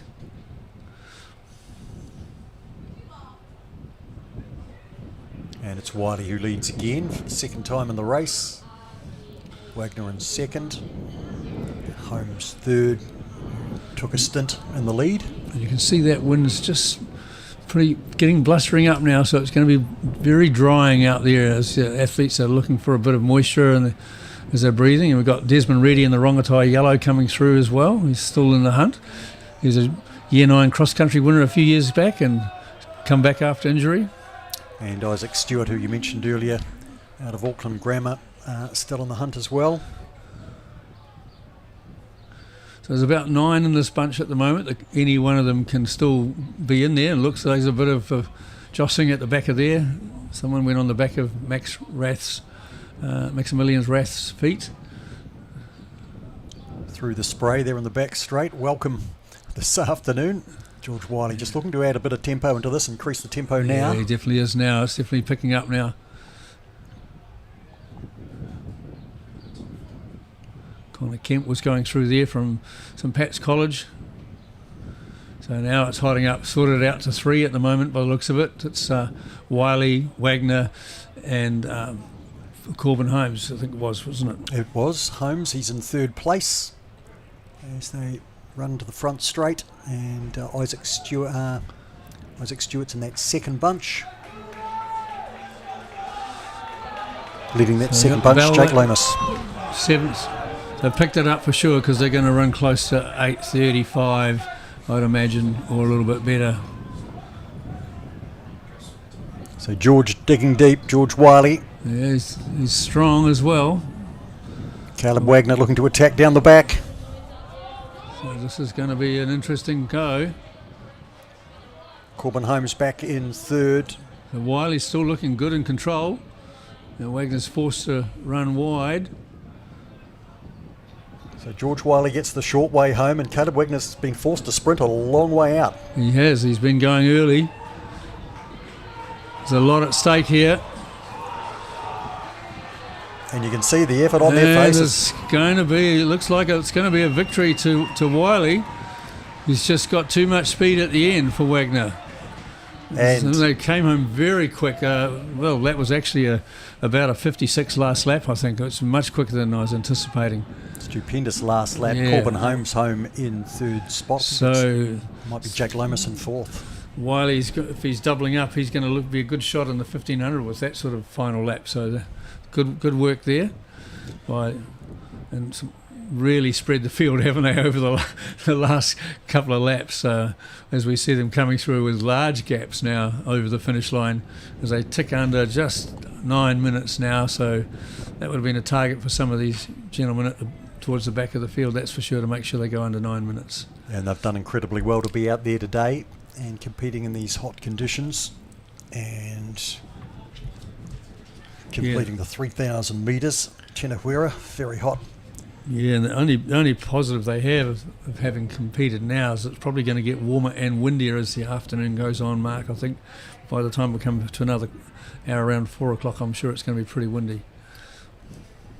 So the time obviously critical, Tony, but with the time that they've recorded, you would expect that the first 3 home there would be the medalists. They'll be the medalists. So there's no one in the B final. That's why we try to make sure that so it's a really competitive race, and we don't want the other athletes to have to go through heats and then have finals and it's better for them to have a really competitive race in a B final and get their times and rankings.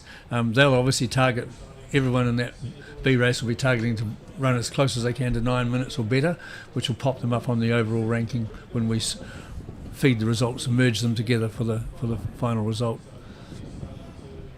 So we'll have the same happen with the junior 3Ks a little bit later on with the junior boys. We've got a large field there as well.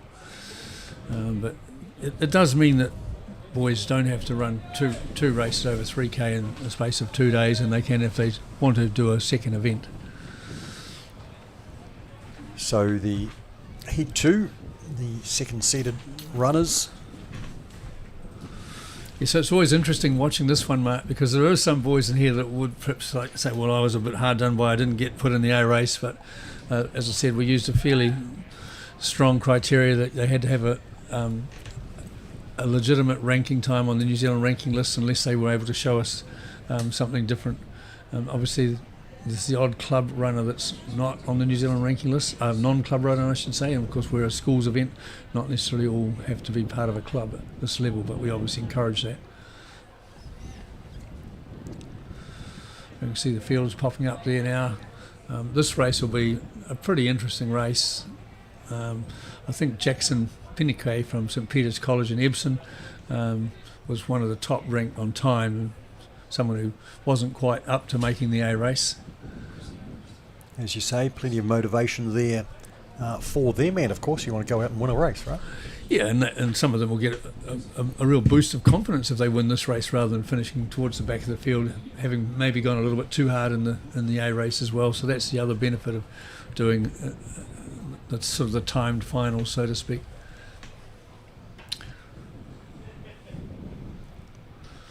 So this race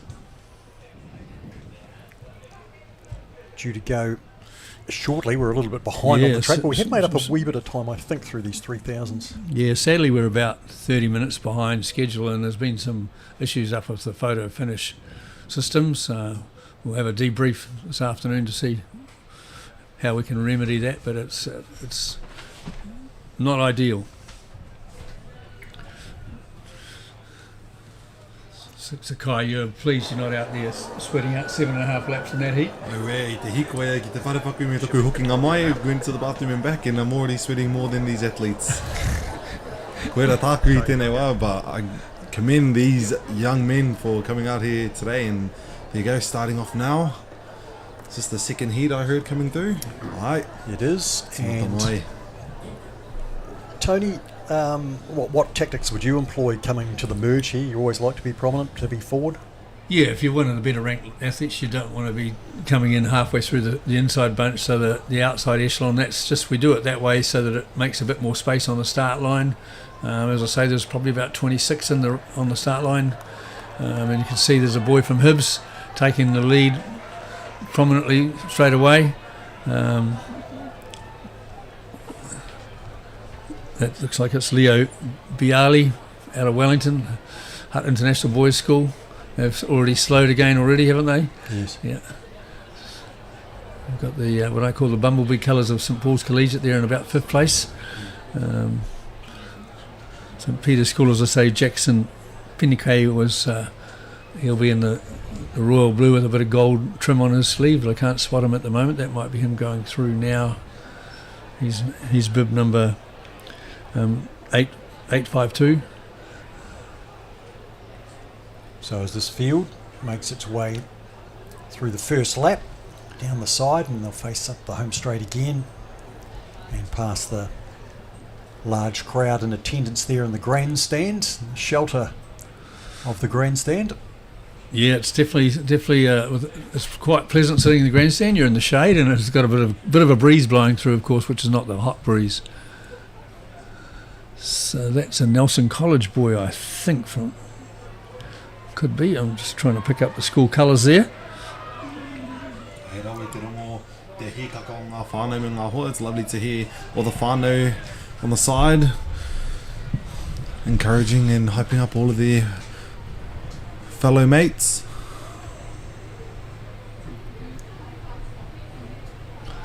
Checking his watch in front. So 741. We'll just check who that is.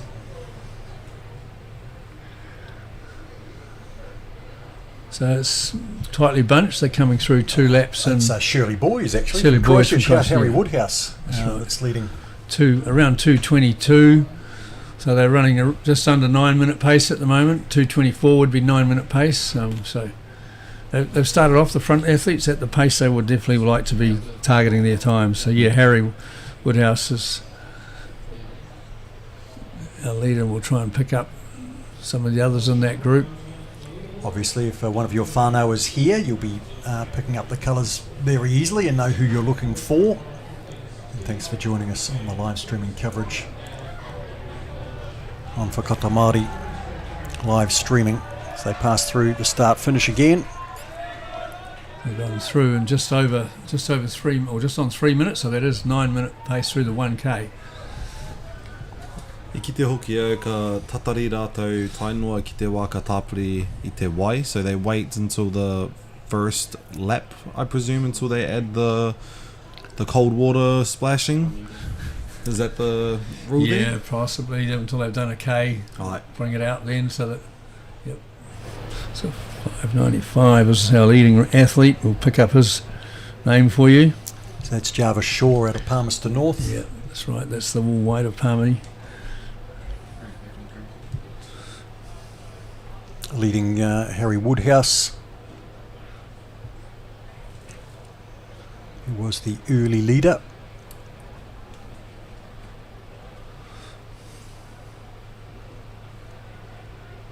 A couple of more athletes becoming prominent, getting ahead of Harry there. Yeah, 1136 coming along the outside there.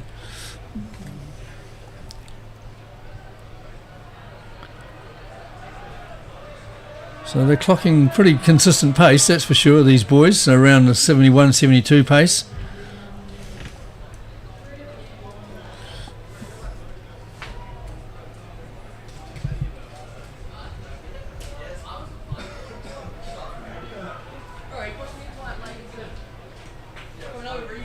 through the welcome spray.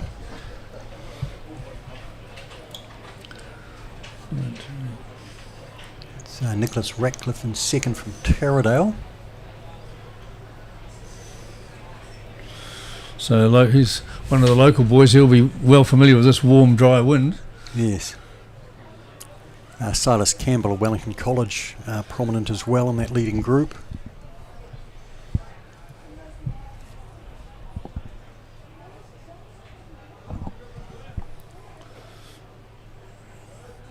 Got a good contingent of Wellington boys in here, to be fair. They will be familiar with racing each other. Several from Wellington College, from Pat's Town, Hibs, Rongotai in there as well. And 10 in this leading group.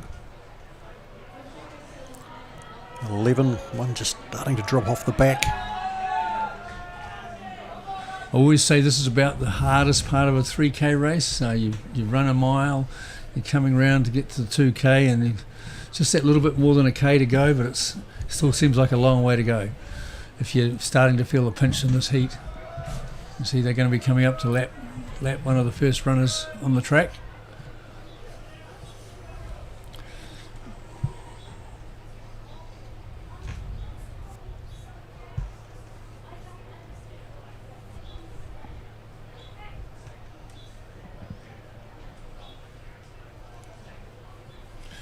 So that's young Aaron Benson, a local from Central Hawke's Bay College, that was being lapped.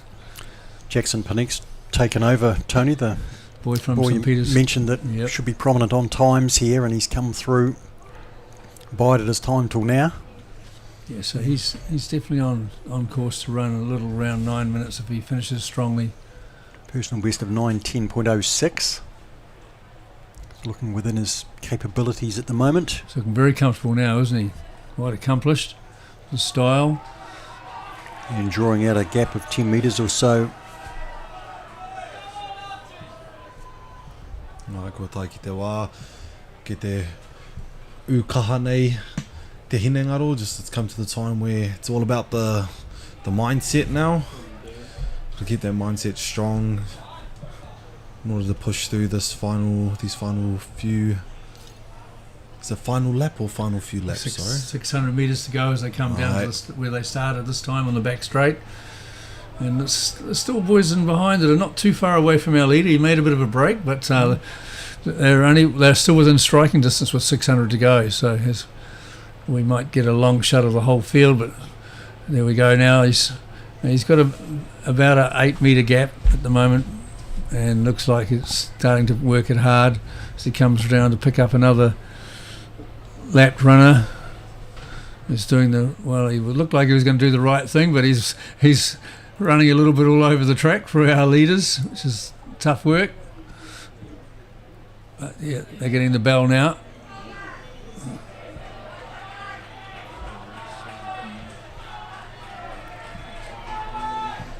Alright, te hikaka o ngā kaimātaki. Rongo ana.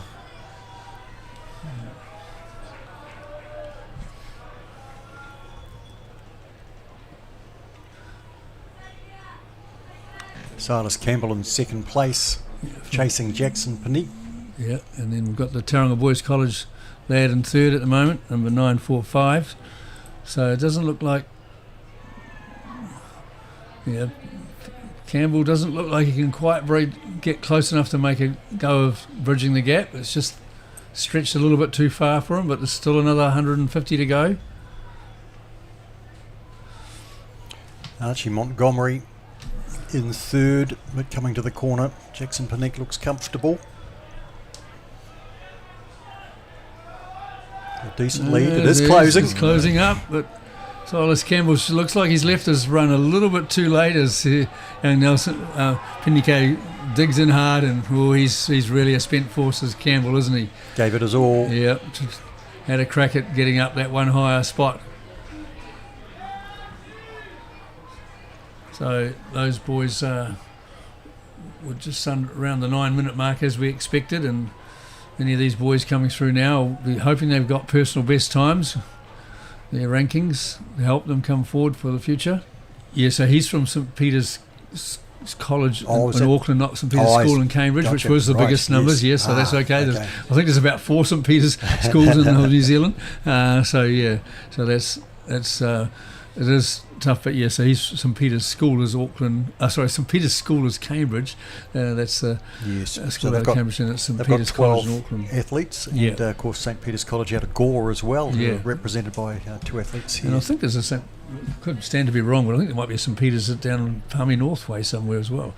But St Peter's School, great effort there by Ange Russick and her team to get 51 athletes down here. Obviously she's got some capable helpers there with her athletics team, with Tori Peters, or Tori Morby as she's known now, and Shay Veach on the coaching staff. And then one of our New Zealand Secondary Schools board member, he's the rep that's brought the St Peter's College group out of Epsom in Auckland. So Jackson Penike, the winner of the second seeded heat, and so no medal, but the honour of taking the race, Tony. And and it'll be a positive boost for him. These winning a race there's nothing like the feeling you get from winning a race. That little adrenaline high that you get is awesome.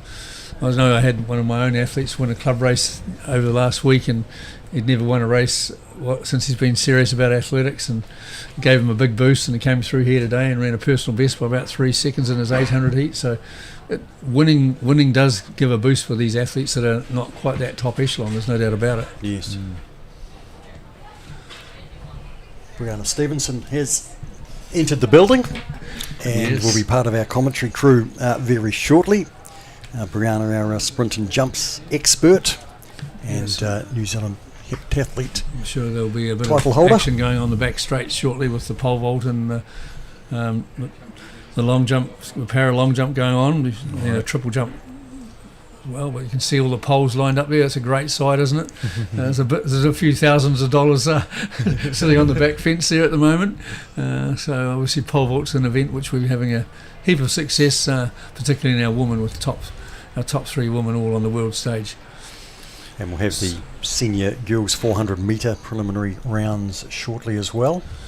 Well, I'm going to say haere rā, and we can welcome in our co-commentator for now, Brianna Stevenson, a local lady here. Ko ngā mihi nui Tony mo tēnā, he rawa ki te rongo i a koe i tēnei o ngā pāhotanga. Thank you so much, Tony. Kia ora, Brianna. Kia ora. Isn't it great how you meet in the commentary box for the first time? Yes. Welcome in. Sprint and jumps expert, we have you as. And got to say, you had a pretty good last weekend, didn't you, with a couple of personal bests in the throws? Yeah, 4 from 4, which is a pretty good record for that day. Brianna, you are a local. I guess you're used to temperatures like this? Yeah, you get pretty well equipped to sun like this in Hawke's Bay. It was pretty windy yesterday, so stoked for all the athletes that it's calmed down and it's a much more settled day for them. But yeah, it's going to be pretty hot all weekend from what I can see. We've got the pole vault going in the back straight, the senior girls pole vault, and just having a look through there, they're up at 2 metres 80.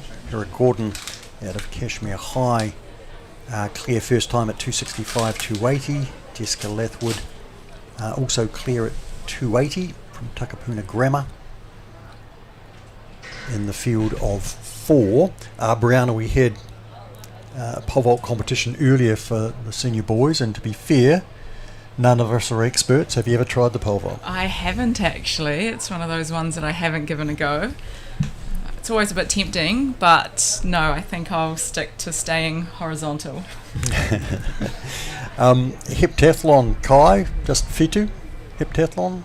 Right. As in seven events? 7 events, te nui hoki o enei momo whakataitai whakahirahira kua tutuki enei o ngā rangatai. I do think it's a huge privilege to be able to watch, I'd say. E hara au te tangata u ki tēnei o ngā kaupapa, never been myself one to get on the track field or this type of event, but being able to sit here with legends such as you guys this whole day. It's awesome experience and goodwill and learning for the future.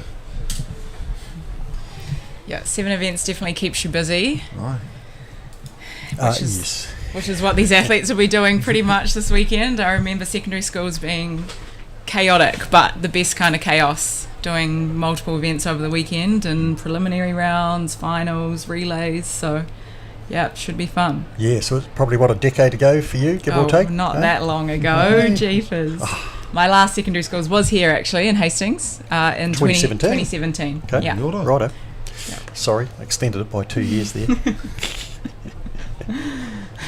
26, right? Yes. You are? Yes, correct. So, Brianna Stevenson, if you're not familiar, as our New Zealand heptathlon champion, you also won the 100 metre hurdles title? Yes, that's right. Yeah. Wow. Yep. Bloody order. Living legend. And obviously with those shot put and javelin PBs coming last weekend, but there's other PBs you've added in 2025 as well, so a lot of your disciplines seem to be coming on.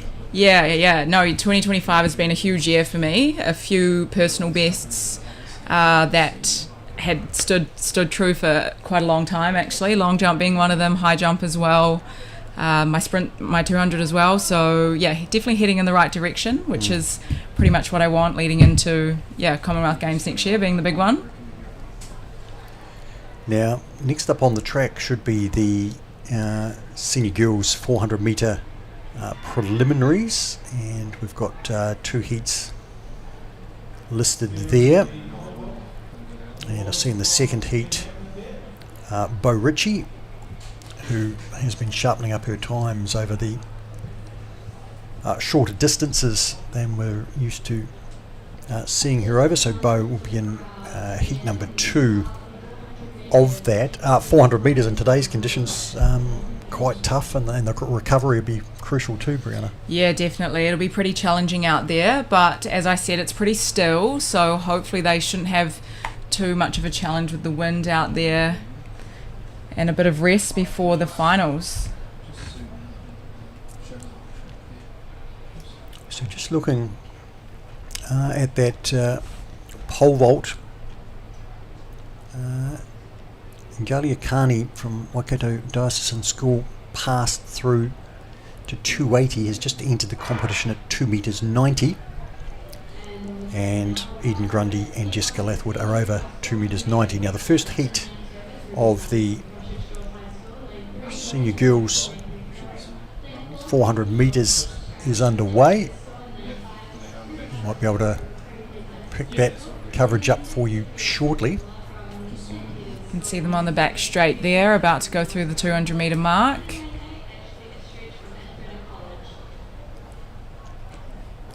So we had Ruby Simon lane 2, Zita Mio in 3, Casey Shaw-Shanks in 4, Ruby Moika in 5, Sobia Gavrilova in 6, Phoebe Laker in 7, Ashley Estrich. Starting to straighten up here. Zita looks like she is in the lead. She's from Ahuriri, and an athlete on the outside. Yeah, Phoebe Laker there from Mount Aspiring will come through. She's in the shadow. Might be the place to be, Brianna. Over Zita Mio, who will be second after leading early through the preliminary round. As I say, 2 heats for this. And the second of them with a field of 8. So shadow just starting to creep across the track. Is that advantageous, Brianna? I guess it can affect visibility a little bit, but yeah, I guess we'll see how it changes throughout the day and how the athletes feel about it. The second heat will be interesting with Bo Ritchie, as you said, and you've got Mia De Jager as well. 2 strong runners. So Bo recently posting a personal best 54.75, and Mia UPB listed as 54.92. Of course, they'll be looking to conserve their energy through the preliminary rounds. Brianna, it's tactical. Definitely, yes. Yeah, Bo's really getting more competitive over these shorter distances, which is awesome, and will only help her 800. She'll be in lane 3. We just saw her practice her start, and she is also this weekend entered for the 1500 metres. The heats for that start tomorrow, just after midday.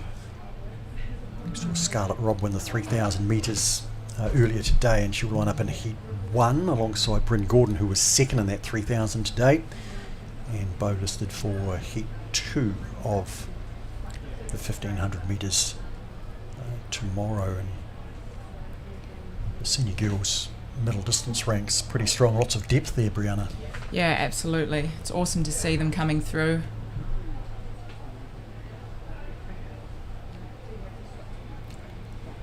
So in lane 1 here we have Alessandra Jauzi out of Villa Maria College. Stepping forward, Emma Very in 2 out of Palmerston North. Her personal best under 58 seconds, and she's run under 59 this season. Bo Ritchie with that recent PB, 54 and 75 out of St Peter's School in Cambridge in lane 3. Tilly O'Sullivan in 4. Mia De Jager out of Rotatuna High School in Hamilton in lane 5 to watch as well. Giselle Kenworthy in 6, Hope Bowler in 7, and Tessa Seymour out Strong in lane 8. start from Mia and Bo, as we would have expected, going on to that back straight.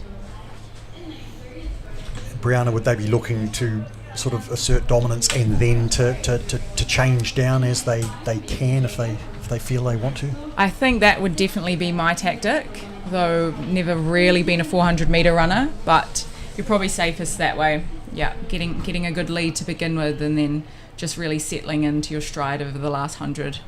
Much taller figure of Mia De Jager, very accomplished high jumper, and Bo Ritchie, and they have cleared out as 1 and 2 here in the second heat of the Senior Girls 400.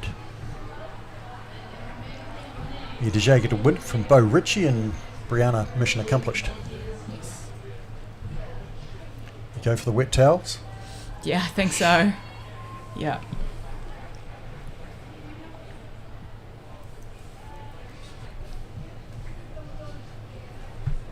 Of the senior boys 400 metres off the back of this. Looks like the wind has picked up a little bit, but it looks like it's coming down the home straight, which is always nice to finish with the wind behind you whilst you're starting to slow down. That last 100 metres of a 400. Grueling. Tough. Punishing, yeah. Yes. Whāro Mitre. But that last 100 metres can be brutal, especially in these conditions. These are preliminary rounds. There's going to be 5 heats for the senior boys.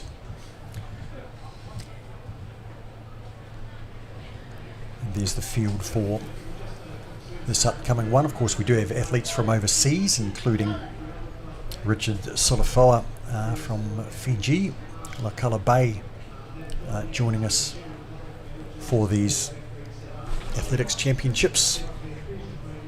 Brianna, you know this track very well. You know the conditions very well. Is there any peculiarities? I don't even know if I can say that. I might have to get you to say it, Kai. Around this track, or is a 400 metre track simply a 400 metre track?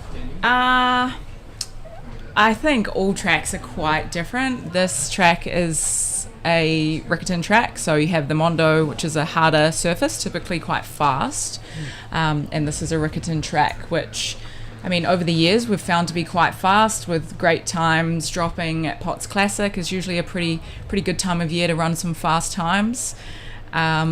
She's getting a little bit old now, but still does the trick. I'd say it can be a little bit different that the high jump's on the outside of the track. Often the high jump is on the infield.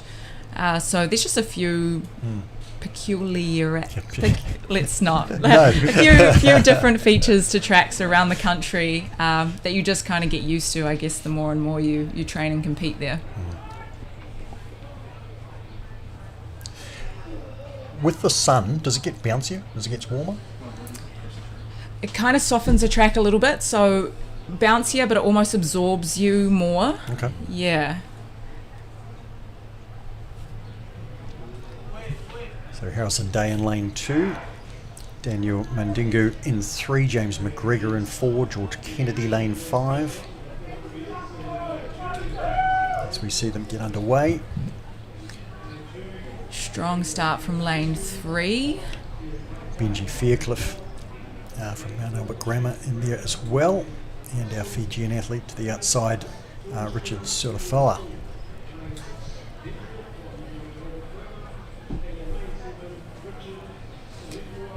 Harrison Day coming on the inside. Be interesting to see how this stagger straightens up on the 100 metre straight. It's making good ground. Benji Faircliffe out wider. And Daniel Mandingo, he's going to finish the stronger and come through and beat Harrison Day. George Kennedy finishing quite well as well. In the first of 5 heats. What lane do you like, Browner, over the 400 metres? 400 the front, or I personally prefer on a stagger to start in the middle lanes, because you can kind of chase and see where everyone is, rather than being at the front from the beginning and then, you know, then you're really unaware of where everyone is. So yes. Yeah, that would be my preference, but I know it's so different for athletes. So another look there to the pole vault, and Ingalakani actually missed first 2 attempts at 290, cleared the third, and now she's the first one over 3 metres, which we've seen there, and Jessica Lathwood is about to take her turn. Here's the second of the 5 heats and the 400 metre senior boys. Hastings boys high runner in lane 2, Joshua Lubb. Are you familiar with Joshua's surname? No. Some surnames I'm coming across and don't always pronounce them correctly, so if people know the correct pronunciation, you can certainly get in touch with us. Henry Hills in lane 3 out of Mount Albert Grammar, Barnaby Todd in 4 from Burnside High in Christchurch, Timothy Wallace from St Kettigerd College, Octavius Reddy in 6 out of Arareri College, and Aidan Butler from St John's College in lane 7.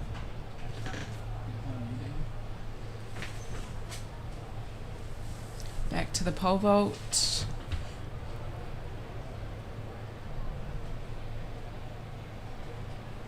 Strong clearance there from Eden Grundy.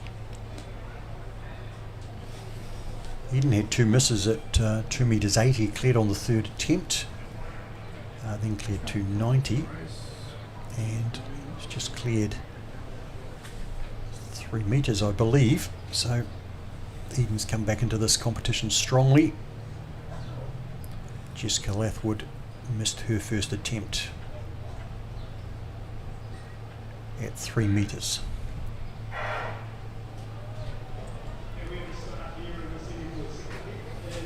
Underway in the second heat of the senior boys 400 metres. Octavius Reddy making up the stagger quickly on Aidan Butler on the outside. Timothy Wallace is going strong from lane 5. Long jumper distracted me there. That was perfect timing. Yeah.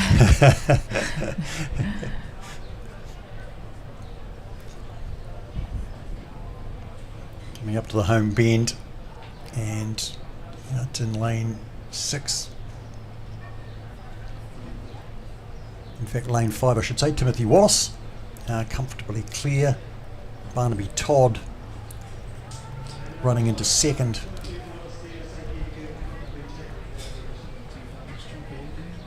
Tim Wallace out of St Kentigern College. Comfortable win in his heat.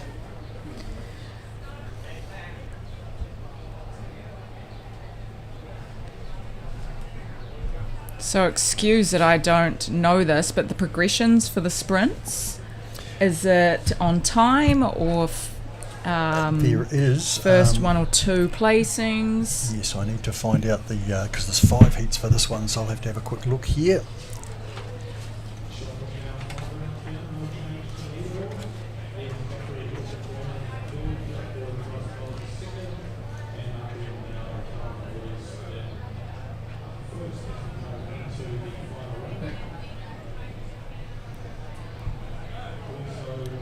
I believe that was Pira Gordon from Cashmere High School with that attempt at 3 metres. Over it so far, Eden Grundy and Angela Carney. Jessica Lathwood lining up for.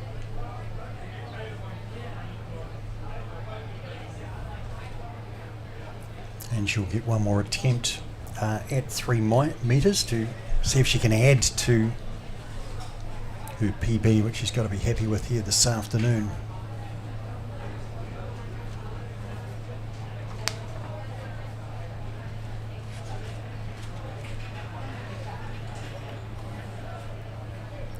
Brianna, are you looking to, are you coaching or looking after anybody across the 3-day competition here? Yes, I have been doing some javelin coaching for Auckland Grammar actually. So one of my athletes is throwing on Sunday in the senior boys, which is exciting, and awesome that I've been able to come down here and support him as well. The senior girls turned on an exceptional javelin competition for us earlier today. I don't know if you caught any of that. I didn't actually. I did hear a little bit over the commentary. This is heat 3 of the senior boys 400 metres. It looks like lanes 5 and 6 going strongly here. Max Stadinsky fielding high. Matthias Everett out of St. Peter's. And is that Sam Hardy up in 7 from St. Andrews.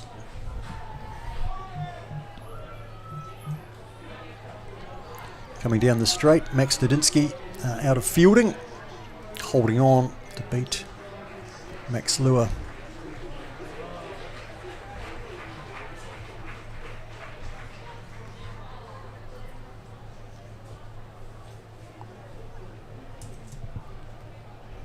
And still 2 more heats of the senior boys 400 metres.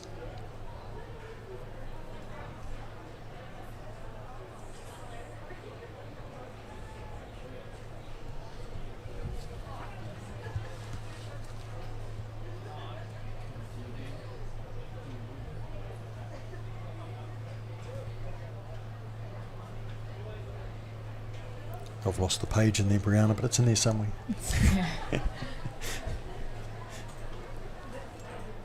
Pole just going back up. At the pole vault in the back straight. 4 competitors still live in the senior girls. Eden Grundy, Angela Carney over the 3 metres. Pira Gordon and Jessica Lathwood looking to join them. Pira Gordon will be next on the runway. She's already had 1 attempt here. Jessica Lathwood's had 2. Looking to stay in the competition. Pira was clear through her first 3 heights, 265, 280 and 290.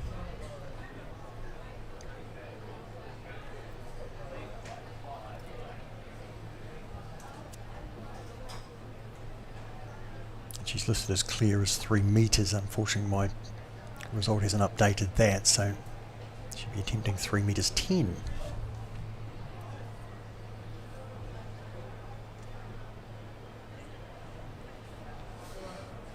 Incredibly technical pole vault is, so it's awesome to see some more young athletes taking it on with the great success our 3 women have had over the last couple of years.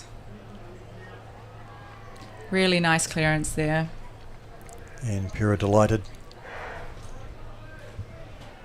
with that, as she should be. And we go back to the track.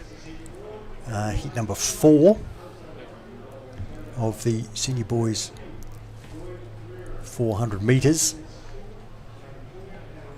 Up wide, Henry Sevier, Christchurch boys prominent early, making up the ground on Louis Gash on the outside, Aquinas College.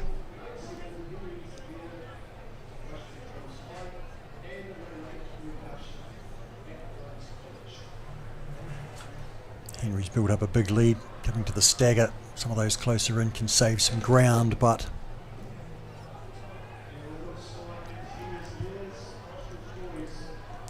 he's comfortably clear and will win comfortably. Lloyd Crerar from St Peter's School, Cambridge, coming through for second. And one heat remains.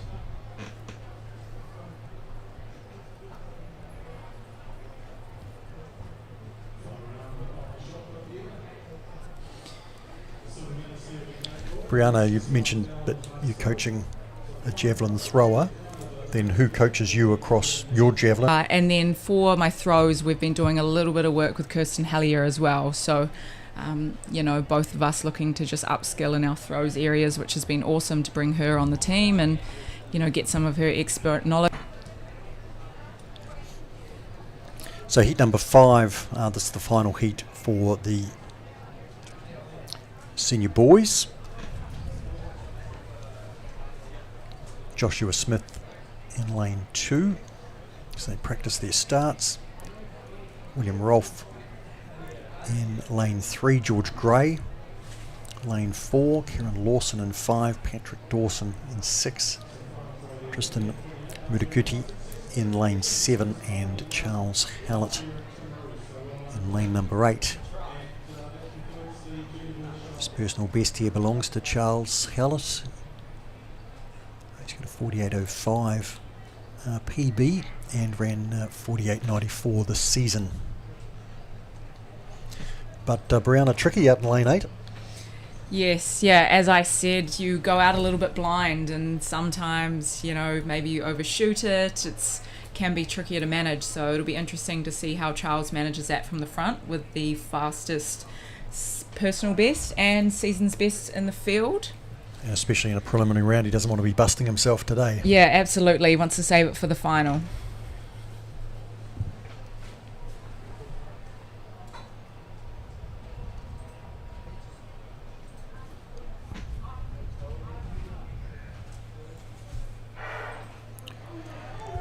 Putumata, the starting gun goes off, and we're underway in the 5th and final heat for the senior boys. And Charles Hallett has gone out strongly and extended his advantage out in lane 8. At what point are you able to sort of check back here, Brianna? Do you have to just simply look over your shoulder? Yeah, probably 150 metres to go. That's where, if anyone's coming on the inside of you, you start to feel and see that stagger. But otherwise, as I said, you're pretty blind until this point. Looks like he's done well. He's just doing a bit of a side check there. Yes. And William Rolfe in lane, no, in fact George Gray in lane 4. Come through quite well, and he'll come through and actually take the win. Charles Hallett just able to cruise down the straight and pass through to the next round.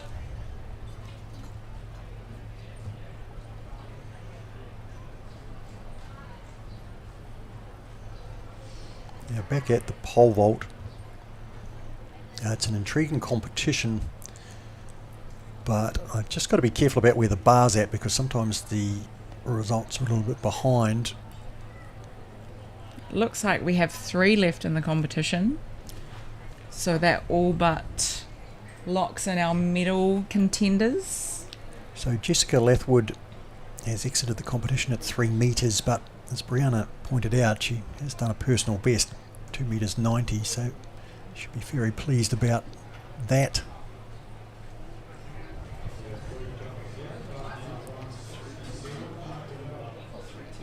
Yeah, 3 metres 10 the bar, and Gilakani has had a miss.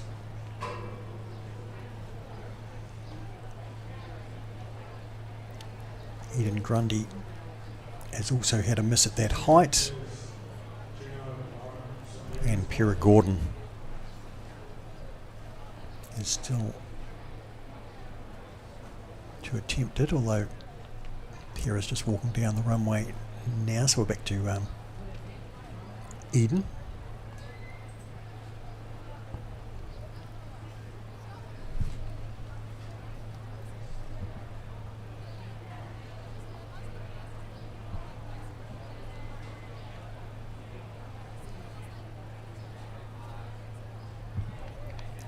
And Great a clearance there. Terrific clearance. That was Pera Gordon from Cashmere High School.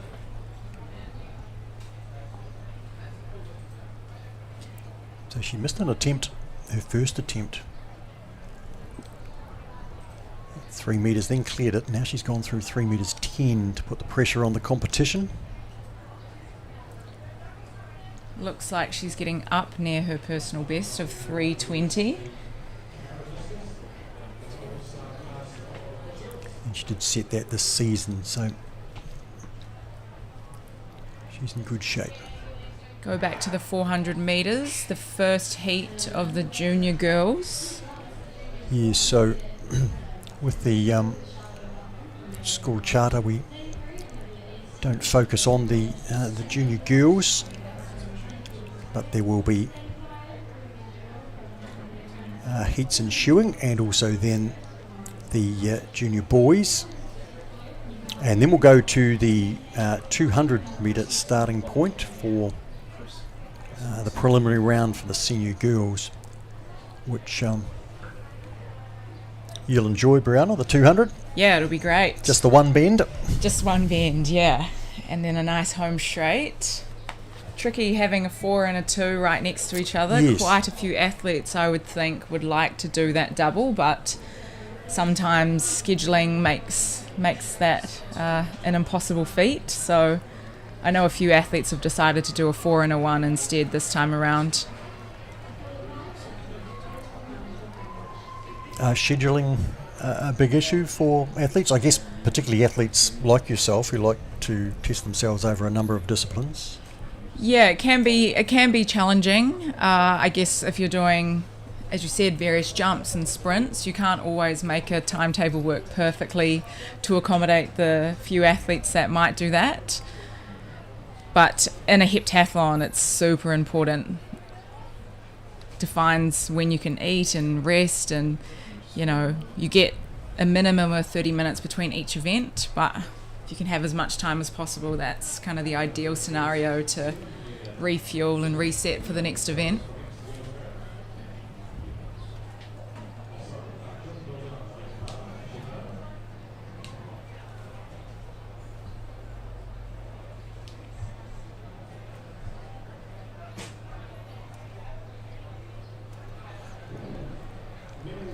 Medal presentation taking place.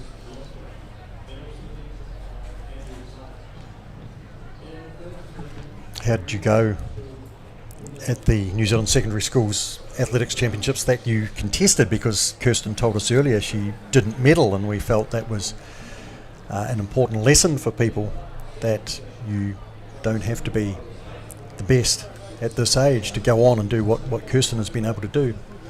Yeah, for sure. I definitely found it challenging in the earlier years when you first step up to high school level competition versus, Colgate Games and all of those really awesome kind of fun competitions you do growing up.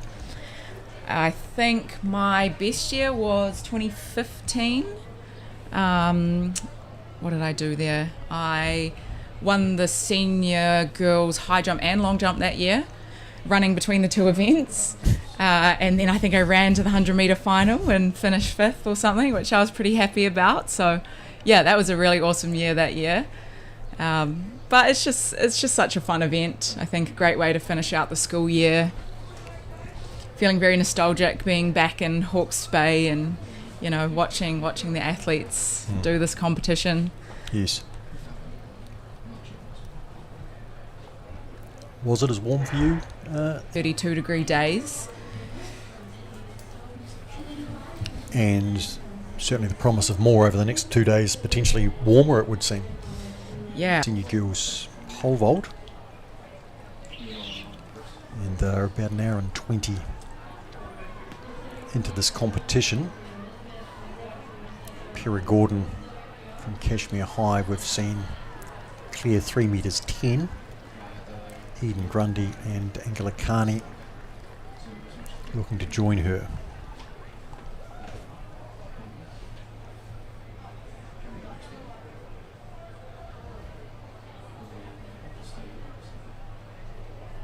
And a run through.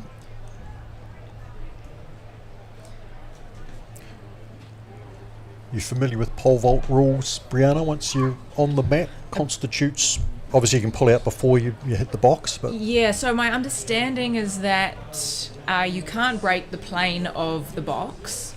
So I believe you can go onto the foot pads to the side, and you could still do a valid attempt. But yeah, once you break the plane of the bar in the box, that would be a failed attempt.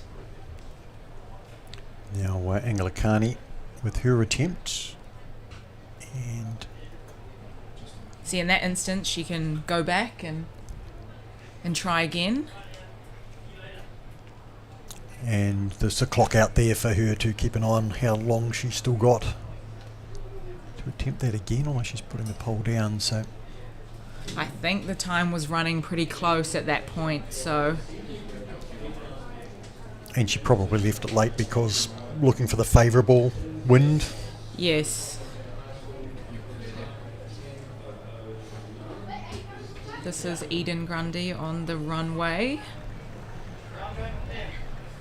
Oh, that was a great attempt. Great clearance. Soared over it.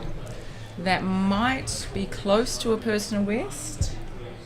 So personal best listed at 3:13, so we think the bar's there at 3:10, so she's getting close, but she cleared that by some margin, Brianna.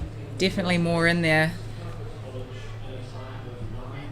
And that would give her a great deal of confidence to clear it at her third attempt. And Rob receiving the medal for her 3,000 metre title. She was the defending champion, and she has come through again this year. We look forward to seeing Scarlett in the 1500 tomorrow. And Gordon finished second to her. They're in the same heat of the 1500 tomorrow. And that's where we'll see Bo Ritchie again as well, who came through the preliminary rounds of the 400 metres a little earlier. It'll be a busy weekend for Bo if she's doing the 4, the 15, and I assume an 800, or? I thought she was going to, Brianna. I was thinking the same when I checked out before. I think she was just down for the 4 and the 15. I must confirm that, but she may have decided to leave the 8 out this weekend.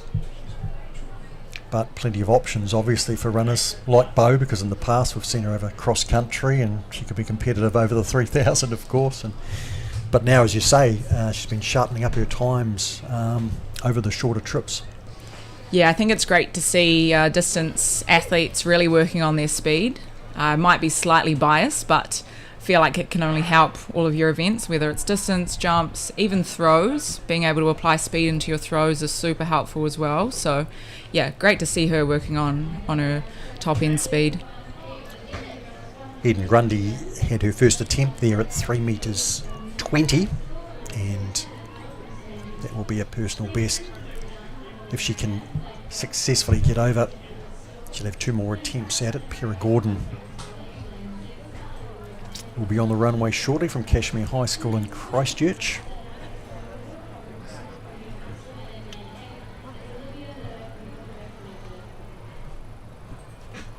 Last year, Talea Vorster out of Rangitoto College was the winner with 3 metres 45. Here's Pira.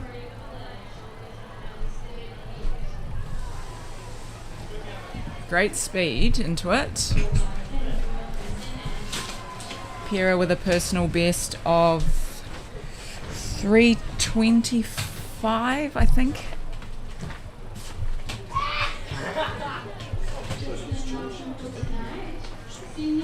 3:20. 3:20. So attempting her personal best right now. and at least the knowledge that she can achieve it, Yeah. which has got to be a plus in these events, right? Yeah, definitely. There's a lot of confidence you need to take into your jumps events, and I can only imagine how much you need for pole vault as well. So, yeah, awesome to see that she's attempting those personal best heights. And she set that this season. And Eden Grundy's best 3:13, as Brianna mentioned earlier. So she's in new territory if she can clear. And I thought the initial stages of that attempt were looking promising, but... Yeah, absolutely. I feel like she definitely has it in her, which is exciting to be attempting personal best heights and looking pretty close to achieving that. So 1 attempt left for Eden.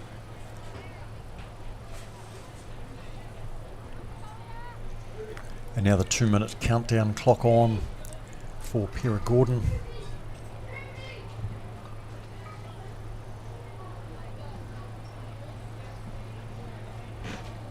Good bank down the back there, Brianna, for people to go and watch the jumpers and the vaulters in the back straight. Yeah, it's a great spectating track, I would say. Again, I'm possibly biased because this is my home track and definitely my favourite track in the country. But layout, that's cool. Yeah, great opportunities for people to watch. I mean, the sun is probably a little bit grueling this weekend, but you know, it could be worse. I think that's why the stand's packed. Yeah, everyone's trying to find some shelter. We've seen a good few sun umbrellas. Can be a little bit challenging sometimes, just with where the long jump is. It's right next to the pole vault, so as a spectator or a coach, can be tough trying to manage your athletes over there. But otherwise, yeah, all in all, awesome setup for spectators. Yes, and there was a girls' long jump competition taking place over there. Our focus on the seniors and Pera Gordon.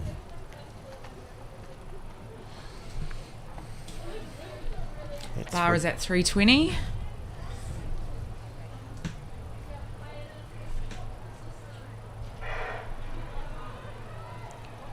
Looked like a solid enough plant from her, but not the height required to get over 3:20 this time. Clock resets at 2 minutes. And Eden Grundy will take her place on the runway.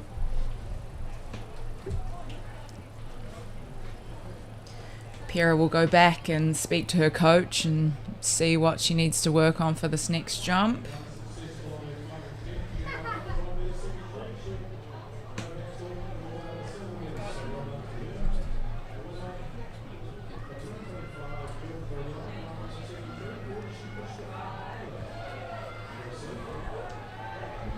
You can see all of the athletes huddled under this shelter on the back straight there, trying to stay out of the sun. Critical today, particularly in some of these events that do take a long time. Just a small number of entrants here, but can take a while to work through the heights. And of course we have seen some very large fields earlier today that took a significant amount of time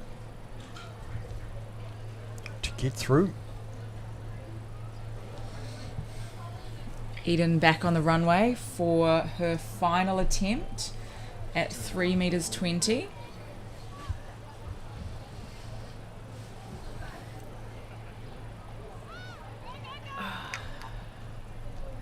Not to be today. The graphic came up there at 3:30. I don't know whether she would have passed on the 3:20 and gone to 3:30. I don't think so, but it is the third miss, and it was at 3:20. So Eden Grundy will take the silver medal.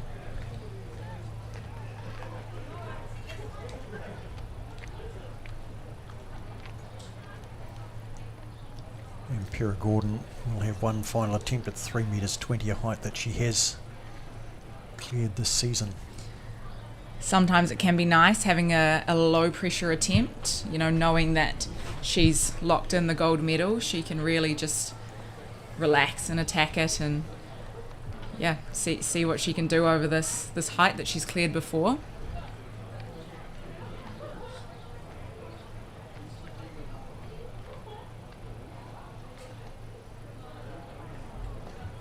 Not to be this time, but I'm sure she'll be satisfied with her afternoon's work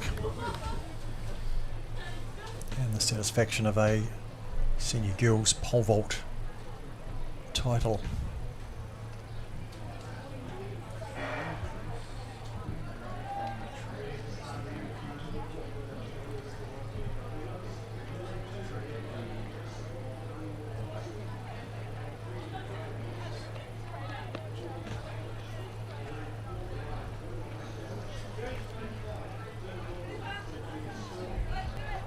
Quite behind on the track today, Brianna, significantly behind. How difficult is that for athletes waiting on the event? I assume you sort of time your nutrition, your hydration, a certain time, and it definitely adds a few extra challenges. As you said, nutrition, hydration, and all of that kind of stuff. But even just warming up and how long you're spending in the sun, especially on days like this. There's a cool time to the cool tent, and so. At least the way that I do it is I really time it all perfectly, so I'm ready to go into the cool tent at the set time. So, it's just a reality of track and field, sure. And you've got to be adaptable. So they'll be learning a few things about how to manage themselves.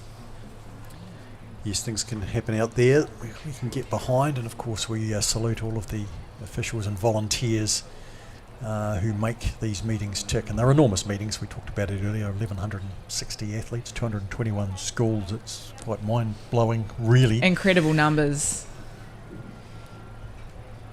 Yeah, so great to see so many athletes and schools taking part in this competition.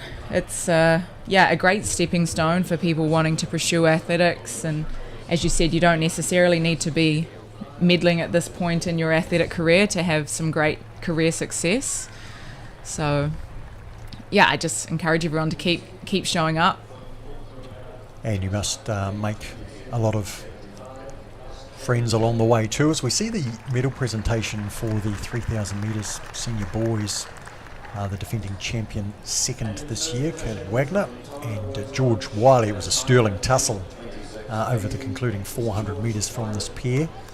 George Wiley led early, gave up the lead, came back, took up the front again, and was able to see off Caleb Wagner in a terrific contest. Corbin Holmes in third place.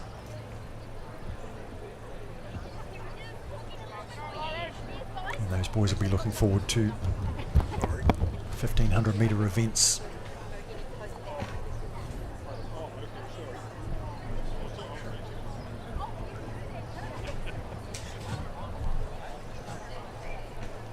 But Brianna, as much as anything, about creating friendships, not only amongst your own school, but also inter-school, and the camaraderie in athletics does seem to be right up there.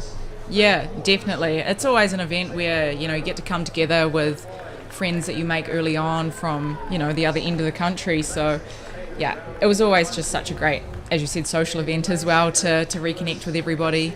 And a lot of whom you've, gone through Colgates and some of those kind of earlier aged events as well. So cool to see the way everyone progresses and to build on those relationships.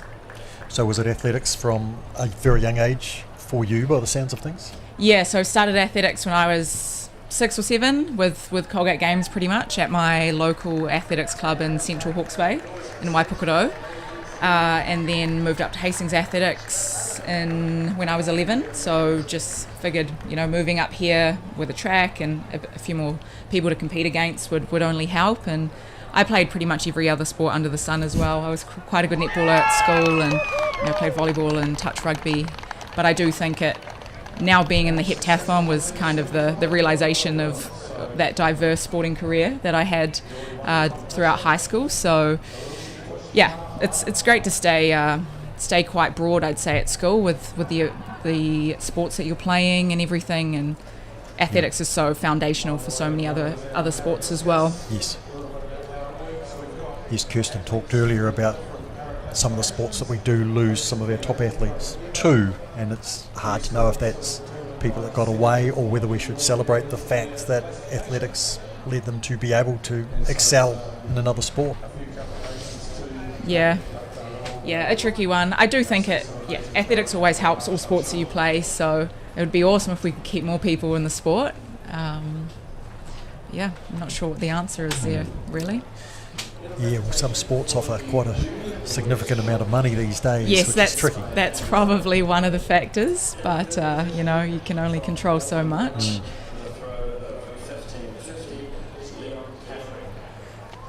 Now we do have some 4x100 metre relays coming later too, and I think you're part of the winning team at the Nationals, the 4x1. Oh, you're challenging my. Okay. Yes, senior women's. Yes, senior women's. Yes, absolutely. So yes. I thought we were talking about secondary schools. No, I didn't draw the distinction there, so my apologies. But yes, that's right. In Dunedin this year, we Hawke's Bay Gisborne took the women's 4x100 metre relay title, which was awesome to bring it home, and haven't run a relay with Hawke's Bay for quite a while, so got to do that with Georgia, long-time good friend and competitor for a very long time. Her and I would always battle here in Hawke's Bay and nationally, internationally, and with two of my earlier training partners as well, so it was kind of a full circle moment, being able to literally take the baton in a full circle and take that gold medal.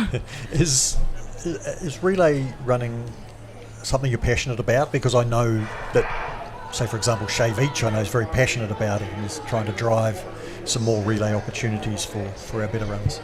Yeah, I think so. I personally love a relay. I love that it brings a team aspect into what can be deemed a very individual sport, and just the relationships you build with your teammates as well. I had a lot of really great relay camps during high school where you come together with other athletes around the country, and it's such a great event. I guess personally don't feel I have the capacity or time to invest into relay, given I already do 7 events. Yes. I won't say no to doing a Hawke's Bay Gisborne relay at Nationals, but definitely hope it's something that we put more time and energy to as a country, because there's definitely a great opportunity there with some really fast younger athletes coming through as well. And particularly now with the mixed relay opportunities as well, how do you feel about those? I think it's awesome. It brings just another element to it. I imagine it can be really challenging having a male, say, sprinting into you. I'm not sure how you would manage that change in speed, and you're going to have to take off earlier, and so I think it's really exciting that they're bringing these initiatives together. And the baton change obviously is just so critical, and we have seen numerous occasions at the very highest level where the fastest teams have not even made the final due to a malfunction with the baton. Yeah, it's so important. You can make up so much time as well from just some really clean baton changes. So a lot of work goes into those baton changes. They definitely don't just wing it. No. How much time did you put in for that winning combination at the Nationals in Dunedin? In saying that, not a lot of time. I guess because we're all kind of scattered in different parts of the country, we really just practice on the day. Georgia and I personally have done a lot of relays together, so we weren't too worried about that change. Just hearing confirmation that the senior girls 200 metres, the contestants heading their way to the starting point, so look forward to bringing these 6 heats for you. And 200 metres. Yes, let's do it. It looks like Mia De Jager has done a crazy back-to-back 400 200, so hopefully she's left enough in her legs for this 200 metre heat. And she's listed in Heat 1, which is a bit unfortunate because Heat 6 would have been better for her. Yeah, a bit more recovery time, but... So Mia listed in lane 6 in Heat number 1. 6 heats for the preliminary rounds, and then the senior boys will be off the back of this, of those 6 heats. And for the boys today, they have 7 heats. Very popular distance, as you'd imagine. Is it your favourite sprinting distance, Brianna?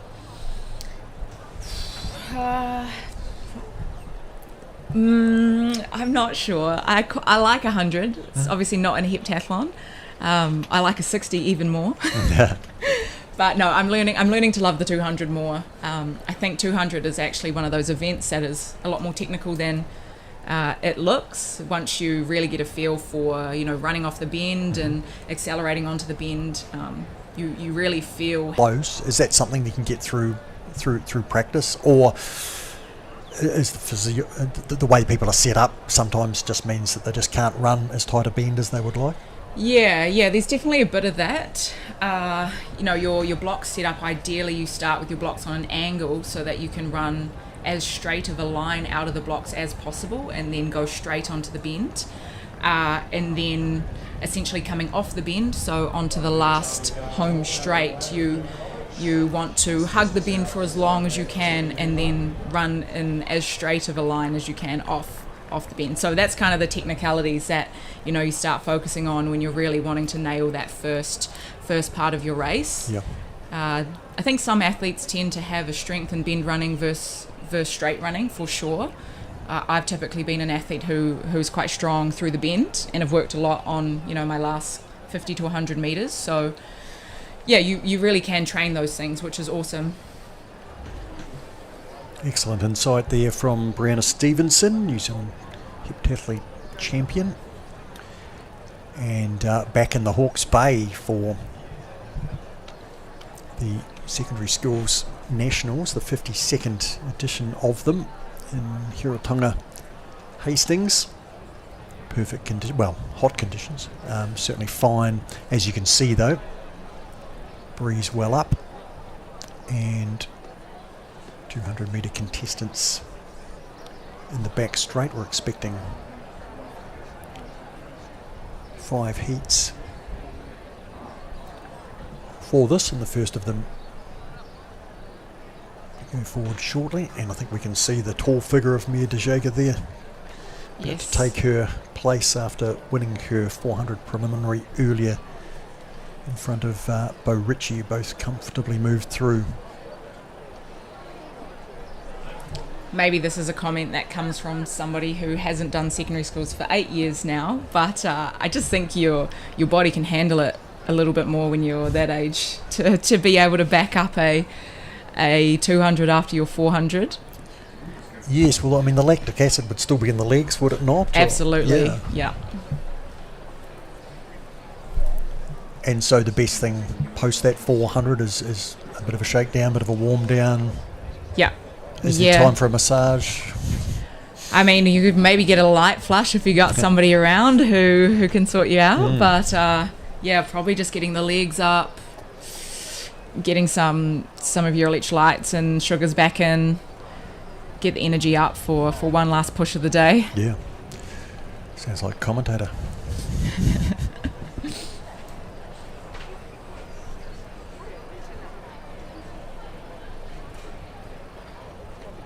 So 7 runners listed for heat number 1. Lane 1 left vacant for these initial rounds where they can, to protect the track, which obviously gets a lot of use. Only in heat 6 will there be a runner in lane 1 here.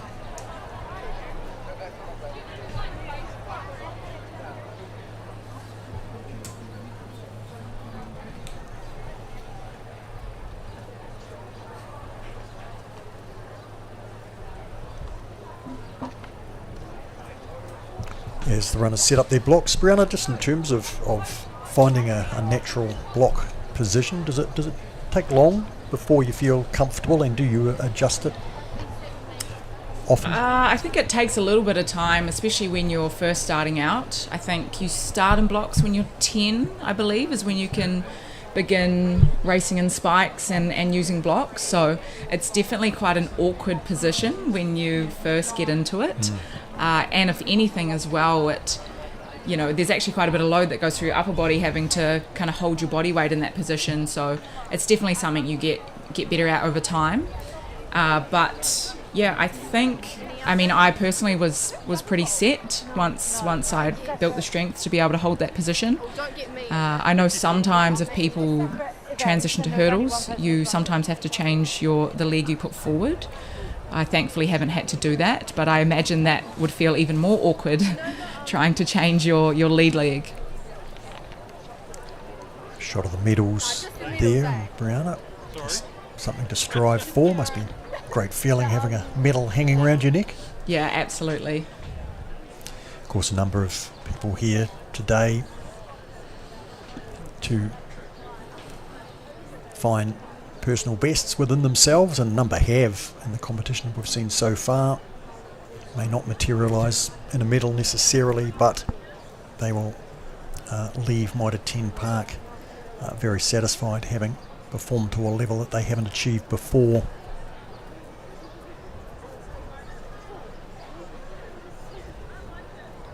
Great to see that stand is full and ready for these 200 metre heats.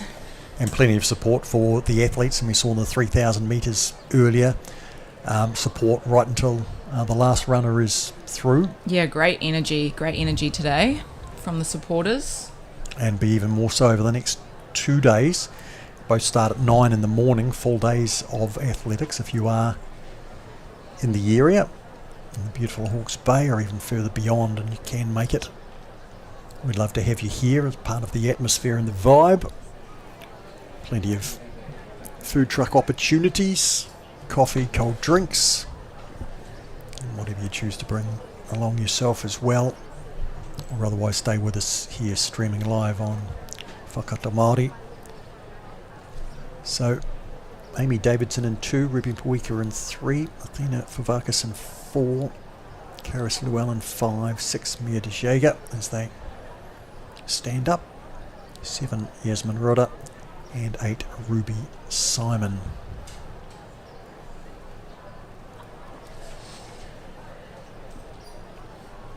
And they take their blocks again.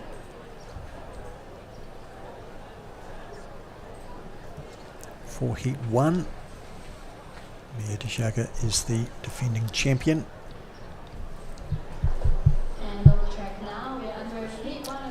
As they get underway in Heat number 1. Strong bend from Mia as expected. She comes onto the home straight. Runs into the shadow now, which is probably a bit of a relief, and she's so comfortably clear. This would be just the ideal for her, given that she's off the back of a 400 metre preliminary earlier as well.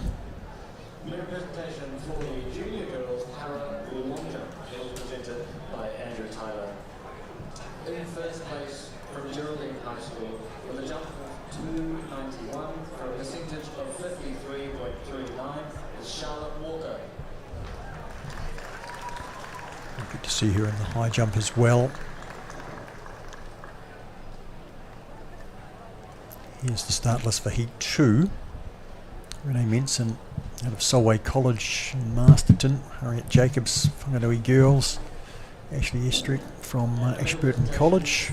Good to have the competitors up from Mid-Canterbury, Caitlin Black out of Aquinas College, Freya Easton, Palmerston North Girls, Holly Donahoe out of Christchurch Girls, and Hope Bowler from Horatutuna High School in Hamilton. So it looks like these heats will go to a second round, semi-finals.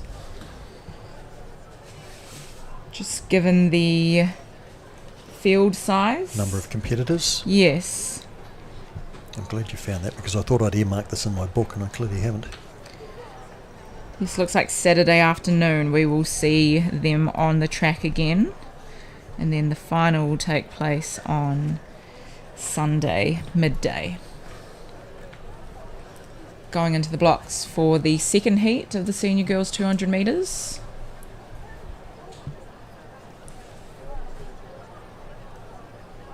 Caitlin Black out of Aquinas College with a 25.16 personal best set this season. And is making good ground quickly across the stagger is Caitlin.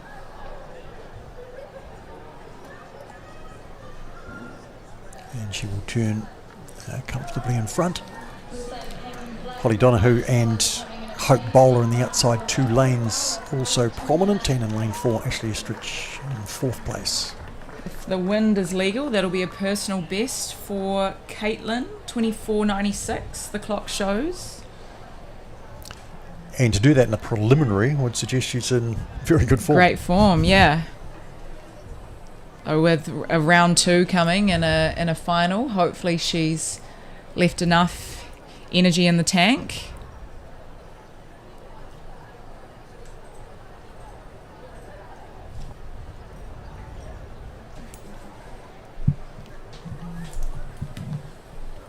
And Caitlin listed to run in the 100 metres, as you'd imagine a number of these runners would. She's in Heat 5 tomorrow at 10 past 11.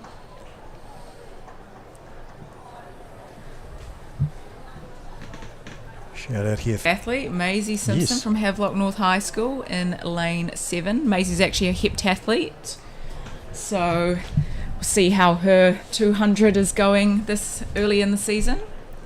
Awesome to have another young heptathlete coming from the Bay. Sasha Kilmister off the inside from Carpety College has a sub 26 second personal best, has dipped under 27 seconds this season.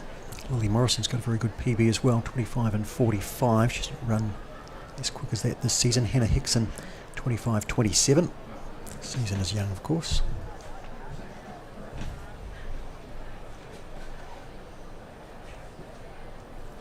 And underway in this heat, Sarah Bint made a good beginning away on the outside.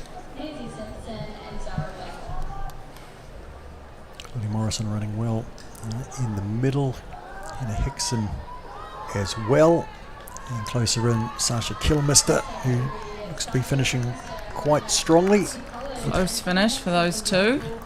Hannah Hickson on the outside, Sasha Kilmister on the inside, and Lily Morrison, I think, coming through in third.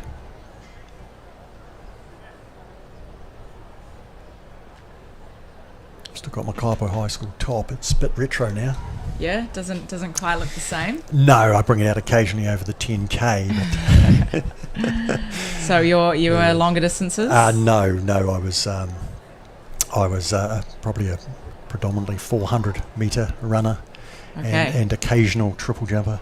Right. My father was a very good long jumper, and each generation's supposed to get better, but sadly I was never able to match his talent of the late 60s, jumping against Bob Thomas and Dave Norris. Bob, of course, still has the national record, which Shay Veach is getting so close Very to. Close to, yes. Looks like he will knock it off, because Shay seems to be getting faster and faster. I think he ran a 10:33 the other day. Yep. Yeah, it's just flying. 60 metres. From memory, his 60 was really strong as well on the weekend. So, yeah, his speed down the long jump runway is awesome. And then obviously you pair that with great technical ability and plyometric ability, and you'll fly. So, yeah. We're just waiting for the right conditions now for Shay to knock off what is now the oldest New Zealand record in the books. Thanks to James Preston knocking off Peter Snell's 800 metre record.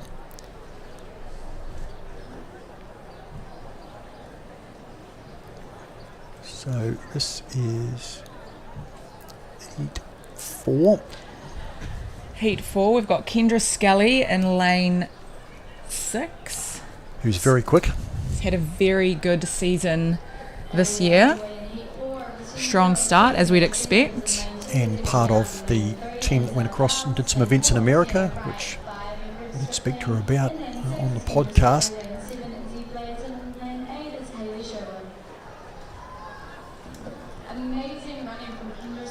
And she's going strongly. From Mount Albert Grammar, Kendra Scully, the very easy win. Great run from Kendra, easing down over the last 10 metres as well. Conserve energy for those 3 rounds. How did the time look? Did you get a gauge? 24:15 is what I saw on the clock, so definitely the fastest so far. I'm sure we'll see her again over the 100 metres. She's listed for Heat 5 there tomorrow, so looking forward to Kendra there. She's lowered her time to 11:57 as a PB. Into Heat 5 of 6 for our Pharaoh from St Margaret's College. Got Jayla Davis all the way up from Waimate High in South Canterbury. Lulu Dufty from Whanganui High. Georgia Hargrave from Napier Girls. Kenzie Bowden, Rangitoto College. Daisy Goodman, Paraparaumu College. And Emily Cowan in lane 8 from Diocesan School for Girls. Shout out to Georgie, Napier Girls, which is where I did all of my high schooling. Napier Girls, old girl. Yes.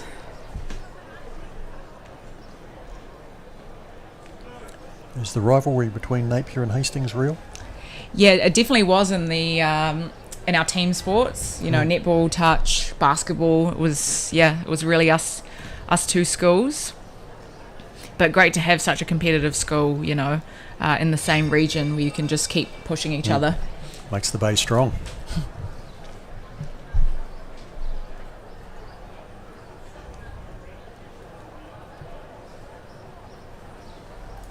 Kenzie Bowden out in lane 6 from Rangitoto has a sub-26 second personal best, 26.22 has been her best this year. Daisy Goodman has a decent time too, out in lane number 7. Kenzie's made a strong start though in lane number 6. Emily Cowan in lane 8, keeping up a strong run too. 2 Aucklanders out to the front. And Kenzie Bowden coming through from Emily Cowan. Again, if that was a legal wind, it looks like a personal best. Might have just been over the +2. I think I saw on the finish line clock. Positive 2.3. So certainly good conditions for fast times. Great conditions conditions not legal for fast times, yeah. But it feels good, doesn't it? It does. Yeah. I always think even if you run it windy, at least you know your body is capable of running that fast. Sure. Yeah. So it's a confidence boost regardless. Yeah, for sure. The early lane 1, first use of lane 1 in this series from Mount Albert Grammar. Kennedy Shewards from Kristen School. Sophia Gavrilova out of St Peter's in Cambridge. Kaya Kenny from Solway College in Masterton. Bowers in Tan from Riccarton High School in Christchurch. Maya Masters, Waitakere College. Jade Magendi from Avonside Girls out of Christchurch, and Mia Bentley from Long Bay. There's a bit of Googling I'll have to do for some of these places. It's a good geography lesson. New Zealand Secondary Schools Championships. Yeah, well, they come from wide and far, which is awesome, but definitely test the geography, that's for sure. Ruaromita, 200 metres, and the 6th and final heat going to the blocks.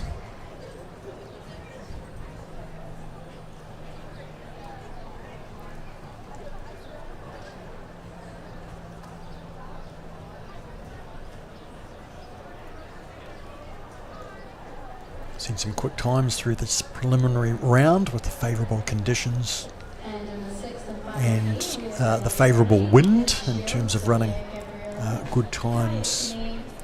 Maya Masters running strongly in lane number 6. Mia Bentley out in lane 8, turning second. Lane 1, Maddie Early has made up good ground on the inside as well to be prominent here. Maddie and Maya pretty comfortable over the concluding stages there, Brianna. Yep, that rounds out our 200 metre heats for the senior girls. Another sub 25 run to finish those heats. And you can imagine by the time we get to a final 8, should be a fierce competition come Sunday. Yeah, well, if these heats have anything to say for it, it's going to be a fast final. Just gone 4:30 here on the Whakata Māori streaming channel, and the boys 200 metres were due to take place at 4:05, putting us about 25-26 minutes behind time at this stage, although we were even further behind earlier, so we have made up a little bit of time on the track. But we'll be doing some overtime. Not that we get paid overtime, Brianna. So 7 heats here. And again, we welcome our overseas competitors, number 8. James Lowther off the inside, the personal best 22.62 out of St. Peter's and Cambridge, who have brought 51 athletes here this weekend. Ethan Hole out of Geraldine, very quick South Canterbury runner. There's a PB which he set recently in 22.20. And Dominic Dube, John Paul College out in lane number 7 with a quick PB as well. This should be a fast competitive race, I'd say, with those personal best lineups. And Dominic Dube tuning first, and will come through and win over Richard Sulafoa. 21.74 for a relaxed heat.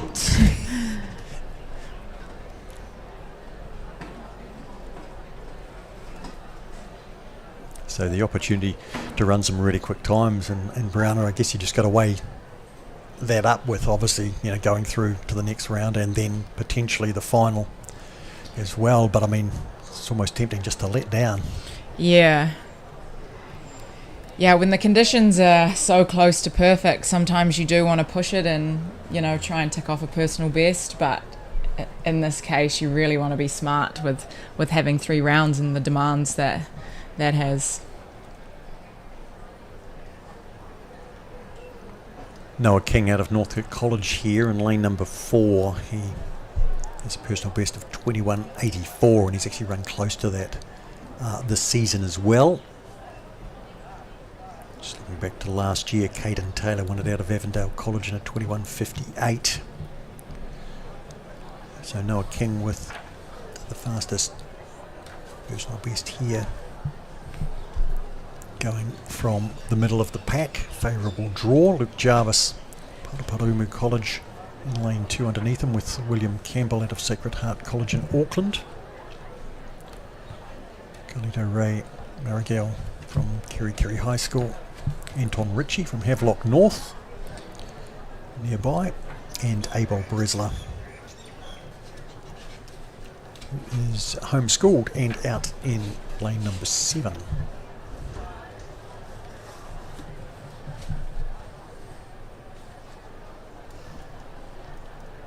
Six competitors. Tangata participants underway.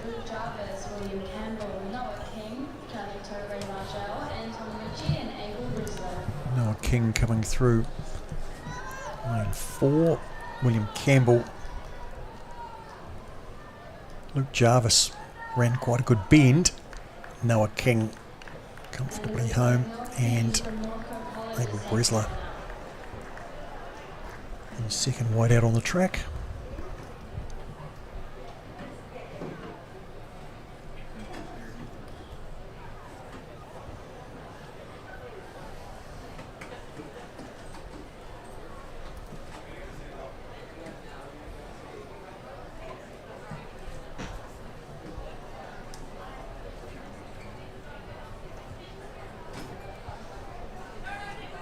Turning these around quickly, Brianna, in an attempt to make up ground.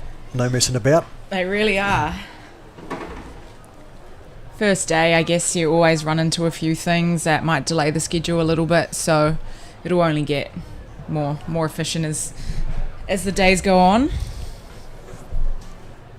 All feeling our way here today, and 2 more full days to follow, starting 9 o'clock tomorrow morning. Once we're through this afternoon, there's plenty more action for you this afternoon. This being heat number 3. Scanning through some of the PBs here. Lucas Stevens, Christchurch Boys High, out in lane number 6, 22.13. This season's best, 22.85.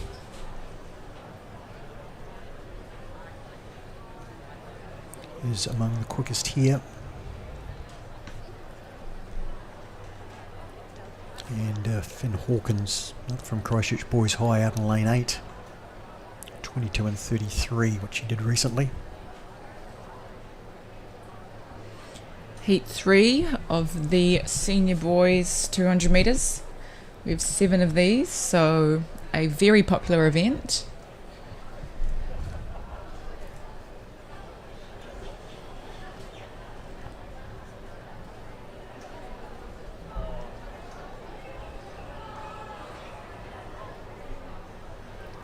And away first time. Finn Hawkins out in lane number 8. Asher Boyd running well in 7. Dylan Williams coming through. Burnside High. Strong run from lane 8. Yeah, Finn, he just kept on going. Finn Hawkins. And didn't come back. He's run a 22.33 this season. He comes into the Nationals in really good form.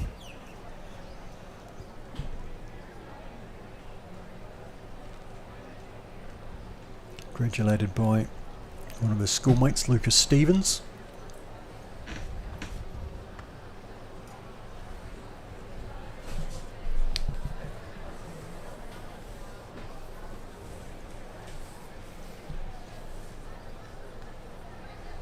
And quick turn over to heat number 4, and clean starts always helps too, Brianna, and it's tough these days at the start. Used to get a few goes. Yeah, now it's one and done. That's it. Yeah, the start is so important, especially for those shorter races. Maybe you can get away with it a little bit, say over a 400 or maybe a 200, but it all helps, obviously. Setting yourself up for that acceleration phase really enables the rest of the race and the speed that you're able to generate. And I guess how you come into a heat, if you've got one of the fastest times, you can possibly just be a little bit more cautious at the start, potentially, or is that a dangerous game? You probably can be. I would always kind of operate on the edge of caution and that just start explosively as you usually would and taper and relax towards the end of the race. It's going to be harder to try and generate speed at the end than at the beginning. So Finlay McDonald from Tauranga Boys is in lane number 2. He's run 22.10 recently. Ash Attree from ACG Tauranga in lane 3. Simeo Likabuka from Fiji in lane 4. Tane Keruwe-Taia lane 5. Josiah Tia lane 6. Thomas McEwen in lane 7. And Oliver Barnett in lane 8. Who's run sub 23 this season. Inside outside with good recent times. Oliver Barnett at lane 8. Josiah Tia coming through in lane number 6. And was it lane 5? 22.86. It was 1172. Tane Keruwe-Taia, my apologies there, from St Paul's College, coming through in lane number 5, taking the win. Oliver Barnett close up in lane 8.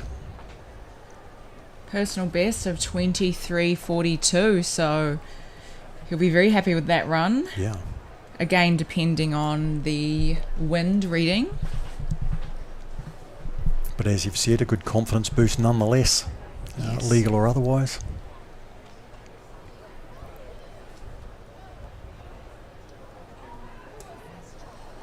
Three more heats here in the senior boys 200 metres.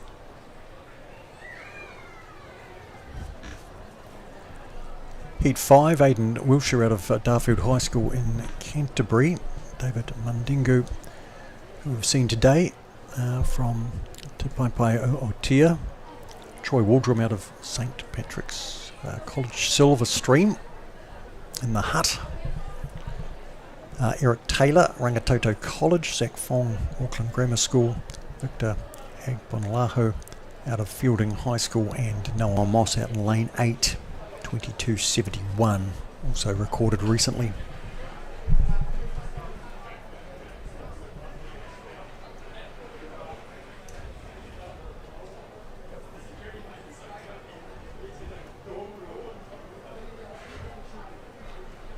To the blocks for heat number 5, senior boys 200 metres.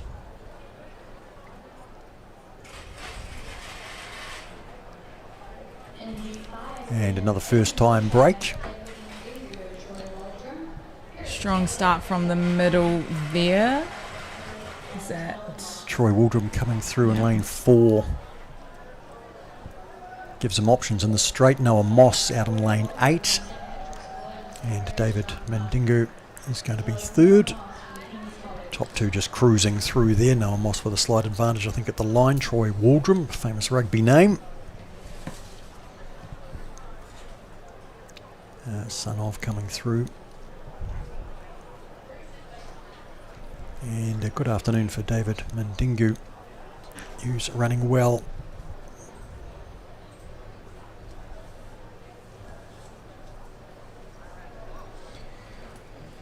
So based on the way some of these athletes are running in terms of easing towards the end, I would think the progressions are first 2 and next 2 fastest.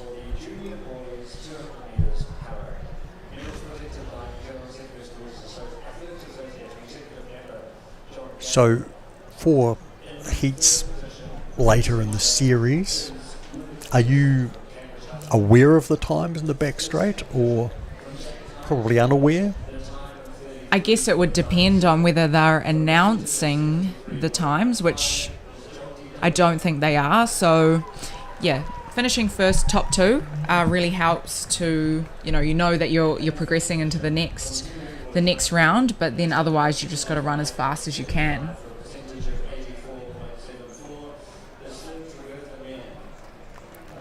Zach Kimmins has a personal best of 22.10 here. He goes on lane number 4.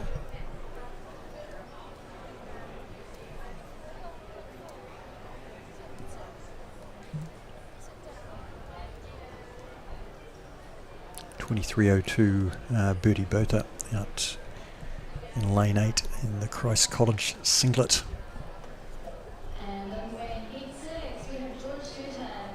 As they get underway, and Bertie Botha out wide, running strongly, and in lane number 4 Zach Kimmins coming through underneath him, and he'll be comfortably qualifying, but gee, good line up behind. Zach looking good though. Nice relaxed run from Zach there. We'll see him again in the 100 metre prelims tomorrow. And he's run a 10.87 this season, so he's in good form at the right time. Moving on to the final heat of the senior boys 200 metres. Remy Symington out of Kristen School has lane 2. Joshua Buckner, Niue High School in lane 3, another of our overseas competitors. Terrific to have them here. Ollie Collier out of Tauranga Boys College. James Savage from Haraparumu College. Lucas Bishop from Whangarui Collegiate. Charlie Brown out of Burnside High School. And Zach Nanastad from St Peter's College in Epsom. A few St. Peter's, one of them caught me out earlier. This one though, based Epsom in Auckland, the St. Peter's College.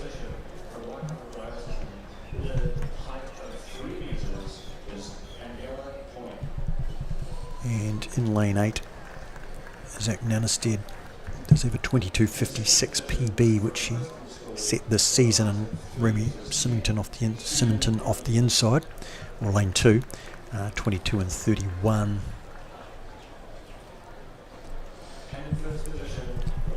These will be our final sprints for the day before we have the 4x100 metre relays later on in the evening. The New Zealand men running tonight as well, so I'm told. Yes, I saw Lex Revel Lewis a little earlier on. Not that he's happy with his form, but I'm sure they'll haul him through. Shay Veach running, John O'Maples, I think. Yes, and Hayato, is it? Ryland. Oh, Ryland, possibly, yes. yeah. So coming to the straight here, right down the outside, Zach Nanestead is running well, and Remy Symington closer in, and through the middle, lane 5, James Savage. Close finish for those three. Yeah. The Paraparaumu College runner through the middle there, making things interesting at the end.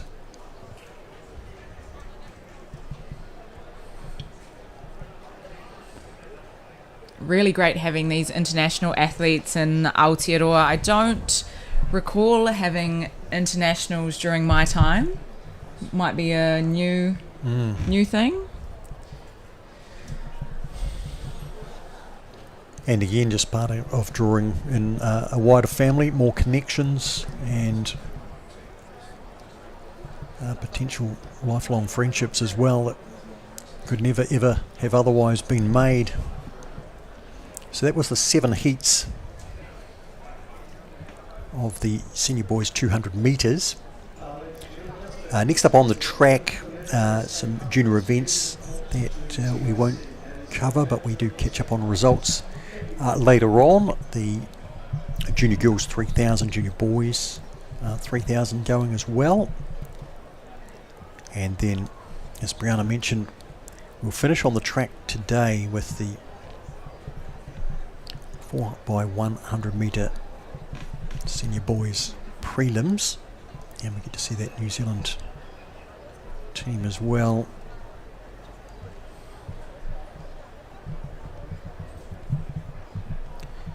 And looking across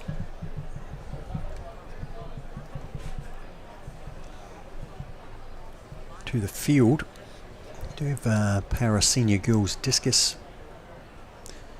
currently underway, and a para senior boys discus as well.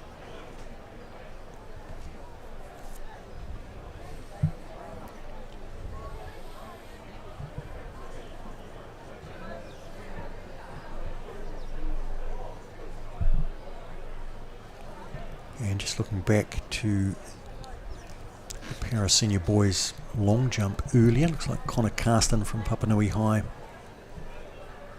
with 4.66, and James Brown from Waimea College, he jumped a personal best 4.21. So congratulations to them both.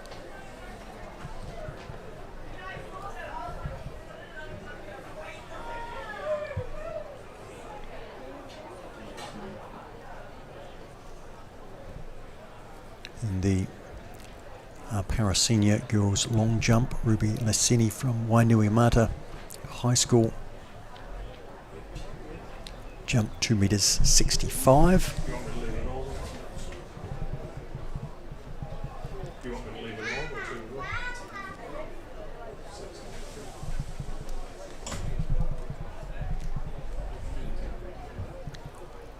And just looking for one more result here before we take a break. The junior boys shot put, that is still ongoing. So we'll take this opportunity to thank our sponsors. First, of course, we have to thank Whakata MāORI for bringing this live stream to us free of charge and accessible no matter where you are And we're grateful for the support too of Bailey's Real Estate, Caltex, Nativa and Apollo Projects. And their sponsorship enables us to share this event with you and your whānau.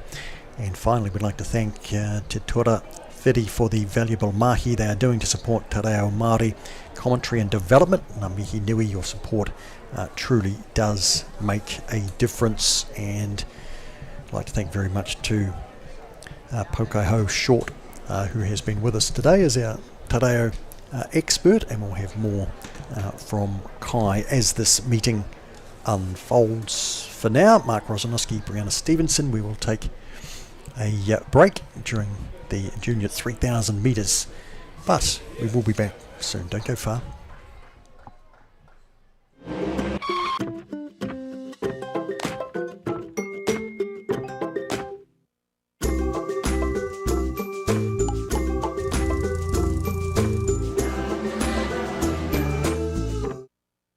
Funding is a real challenge. We know that a lot of schools face that ongoing, and the reality is if you go to a lower decile school in New Zealand, you are less likely to be able to afford to participate in sport. Obviously, having come through it myself with kids and being one of those kids myself who played sport, I know how much it defined who I was. And now being able to go, I can't fix it all, but we can help and try and give to those people who are going through really tough times. It's a real privilege, but you know, for us, we want to see others get involved in this. This is not a selfish thing for Apollo. This is about how can we get, whether it's construction or other businesses, to get involved in this. There's a lot of things that kids miss out on, and so to have businesses step up and want to be involved and to help is a game changer for schools. It really is.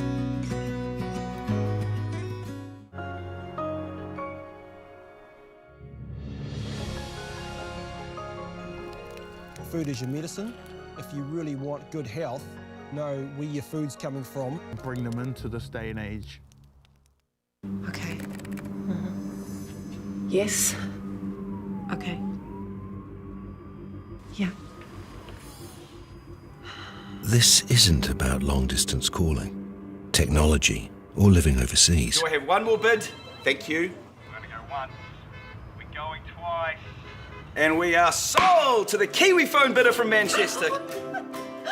It's about Bailey's finding buyers that others can't.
Should never have been taken off the steep hill country that's eroding, and it makes absolute sense to afforest those hills. What we're doing here is using the exotics to help that process get established. We're looking at a managed transition process where those pines are progressively thinned as the native understory establishes. We're trying to do several things here. Soak up carbon, establish native forest, and we're trying to improve biodiversity. You're achieving an awful lot with one program of activity.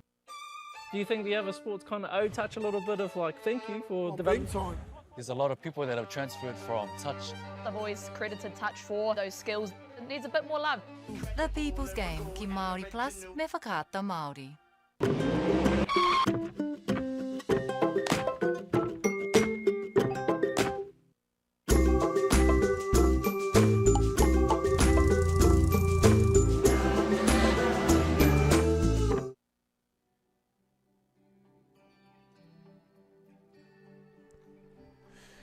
No mai hai ki mai, and welcome back to our coverage of the New Zealand Secondary Schools Athletics Championship, the 52nd edition here in Rarotonga, Hastings.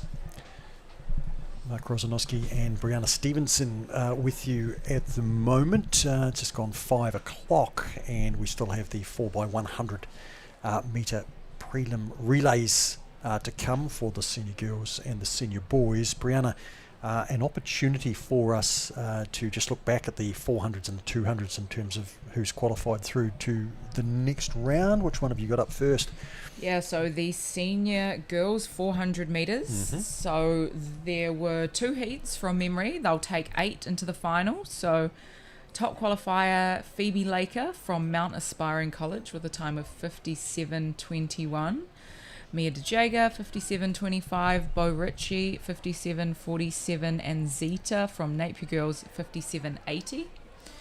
Emma Very from Palmerston North with 59.17. Ruby Simon from Christchurch Girls with 59.96. Hope Bella from Rototuna High School 1 minute 37. And our final qualifier, Tilly O'Sullivan from Rangiruru Girls 1 minute 94. And a couple of personal bests in there, Hope Bowler and Ruby Simon. Hope Bowler from Rototuna High School out of Hamilton, and Ruby Simon from Christchurch Girls High with personal best to make their way through to that 400 metre final. Then to the senior boys 400 metres, and Daniel Mandingo at the top of the list there with a qualifying time of 50.01, and that was a personal best. Great way to qualify. So these boys will go to a semi-final. Looks like we are taking 24 athletes, so that semi-final will be tomorrow. Yes, in second qualification-wise, Harrison Day, 50.27, quite a few in the sub 51 second range, the top 8 there, all the way through to 54.93 for those top 24 senior boys. So as we said, they will have tried to conserve some energy, so you can definitely expect those times to drop over the next 2 rounds. And James McGregor was the 24th one in there from Whanganui High School, 54.93, as Brianna mentioned there, into the semi-finals. The 200 metres that we called a little earlier, and the senior girls, and we saw some pretty quick times with some favourable conditions here, Mia, but with a Brianna, but Kendra Scally 24.16, I see that was with a plus 1.3, so a legal win for Kendra. Yeah, pretty much a perfect win. You can't get much better than that. So yeah, a great way to start Kendra's New Zealand Secondary Schools campaign with that time. Top qualifier in the senior girls 200 metres. No surprises to be followed by Mia DeJager, who was also in the 400 metres not long before that 200 metre heat. So super impressive to back that up with a 24.78 to qualify second. 2 more athletes under that 25 second barrier, Maddie Early from Mount Albert Grammar and Maya Masters from Waitakere College. And a PB for Maddie too, with her 24.88. That's a legal win as well, positive 1.8. I said you can't get much better than 1.3 with Kendra, but you can with a 1.8. We've taken how many through to the next round? 26 athletes. 26 athletes.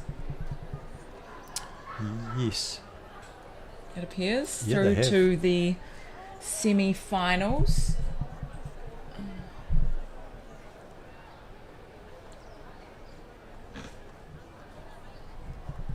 Might be a slight technical it could be. There's some listed here issue there, as as we're not entirely sure. For 3 semi-finals we only have the capacity for 24 athletes. So once those official results come through, we should have our top 24 progressing through to the semi-finals tomorrow afternoon. Certainly those in the top 8, and some personal bests amongst them. Maddie Early we mentioned, Ingrid Stripling out of Bethlehem College, 25.54 PB. It was a 1.3, 1.8 following win for Mia Bentley out of Long Bay College, 25.81, 25.91 from Sasha Kilmeister with a 1.9 metre per second wins. That was perfect for her. And Anzel Gales from St Matthew's College has produced a personal best of 25 and 97, so they look quick to the eye, and they were for many of the competitors. Great sprinting conditions out there this afternoon, so the 4x100 should be super interesting as well. And then the senior boys 200, Dominic Dew out of John Paul College posted a personal best 21.78. Zach Kimmins 22.03 personal best, and Julian Seiben out of St Peter's 22.23 personal bests, all at the top, all with legal wins there, Brianna, which is pretty impressive. Yes, as I said, fantastic conditions to run fast. Obviously, athletes not pushing to their maximal capacity right now, but hopefully we get these same conditions over the next couple of days. And again, we'll await for the official result to come up as to see where the cut-off point is there for our semi-finals. In the background, you can see 3,000 metre junior boys ongoing. Junior girls was on prior, and unofficial result is Lennox Dyer as the winner there out of New Plymouth Girls, 10.01.11 from Sasha Mitchell and Mia Thompson. And then once the boys are finished, we move on to our senior boys prelims 4x100 relay. Looks like we have 2 heats in the senior boys 4x1 prelims. Fiji got a team in there, which is awesome to see that they've brought enough athletes over to get a baton around. See a Mary area school in there as well with a team. So 2 what look to be really competitive heats coming up for that to conclude the program that we're showing you this afternoon here on Whakato Māori's streaming channel.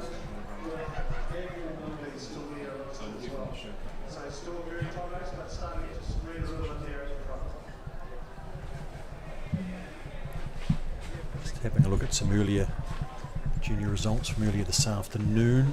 The junior girls pole vault, Chloe Petrie from Mount Albert Grammar with a 3 metre clearance and personal best.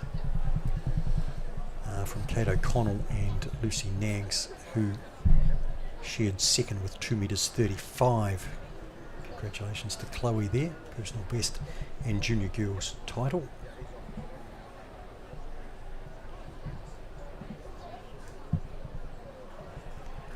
And in the junior girls high jump, Jordan Verjoen from Pakuranga College cleared 175 metres for a personal best.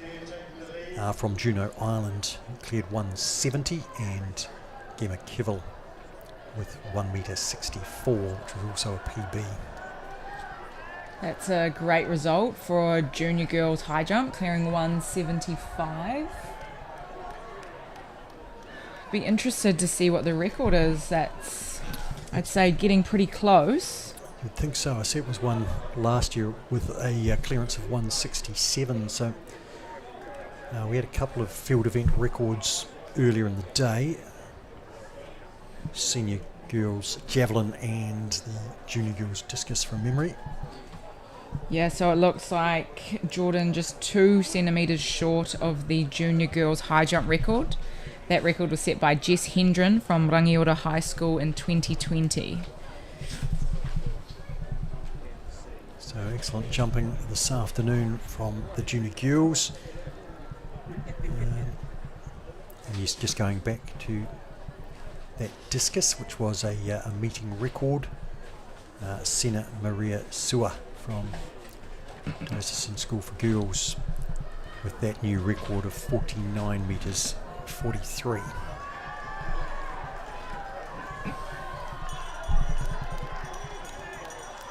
And just recapping the senior girls javelin. If you weren't with us earlier, the other meeting record we had out in the field there was Rebecca Bailey from St Oran's College. She defended her title.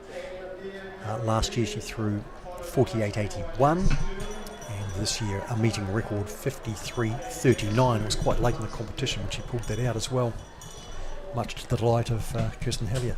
Yeah, I can imagine. That's a fantastic throw over that 50 metre mark. New record, as you said. So, yeah, huge congratulations to Rebecca Bailey. And a really good series of personal bests through that card as well for the javelin throwers. Juliet McKinlay and Charlotte Blake are third and fourth there. There are two young heptathletes coming through as well. So awesome to see them competitive in the individual events, the throws especially. And that may have been the closest finish of the day. That was That was a great finish to that 3,000 metres sprint finish.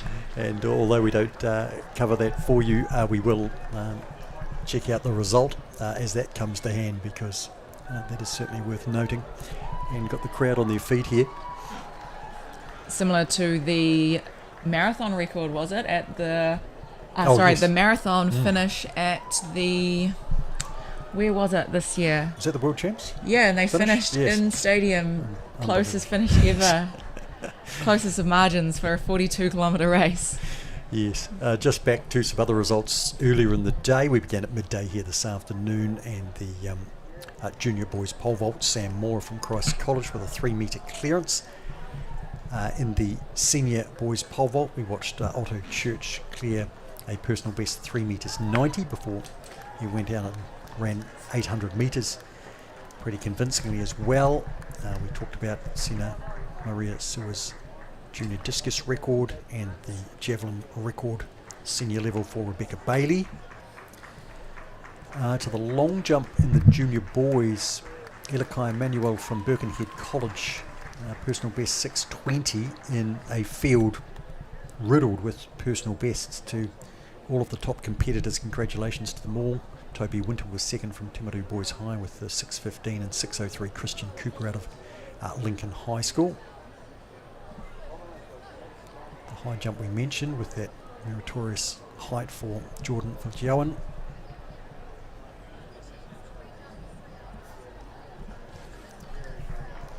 And the junior shot put unofficial result has Adrian Nell as the winner there with a personal best 16:47.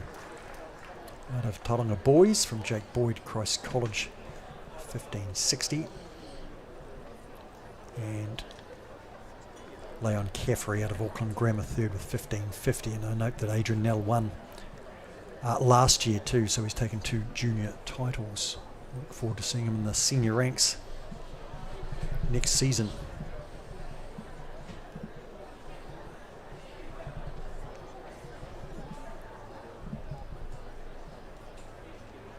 The para-junior long jump earlier today, Charlotte Walker with a classification TF 37 from Geraldine High School in South Canterbury, 2 metres 91.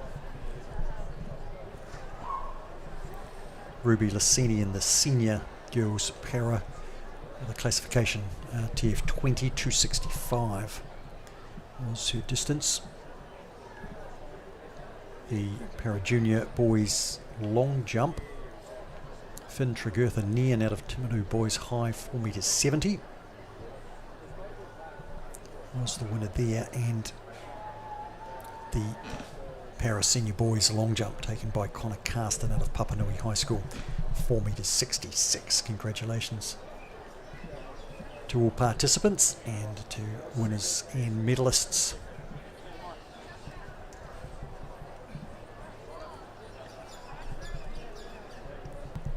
Junior girls. That's a great that's field quite size a field. for triple jump as well. Wow. That's impressive, and that's why that competition's been going for nearly 2 hours now.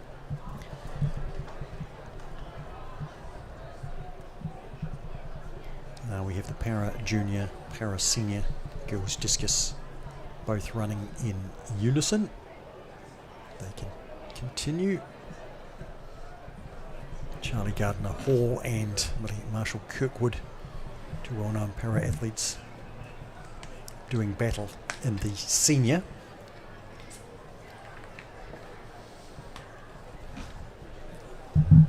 Just looking at their distances at the moment. Charlie Gardner Hall, 23.63. And Millie Marshall Kirkwood's best to date, 19.08.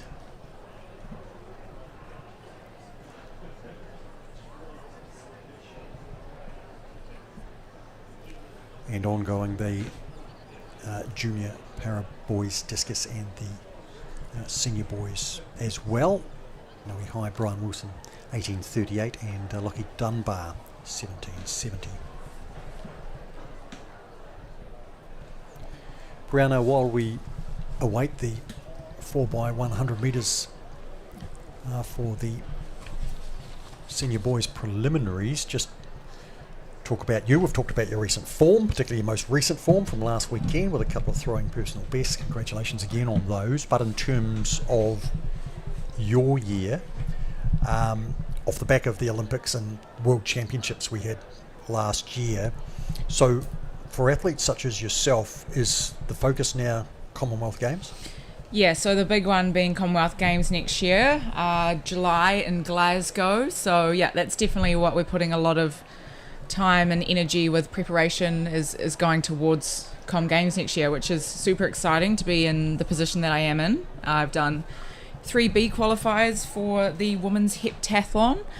So essentially there's a A and a B standard for each of the events, just for those that aren't aware of how the qualification process works. And there are a few policies and stuff that go into it, but ideally lock in an A standard early next year, and they have a team size of 18 for track and field for the Commonwealth Games, and push to get into that top 18 spots, and then all going well, be in Glasgow next year is the plan. You talk about the 3B standards. Are you actually far off the A standard in terms of points?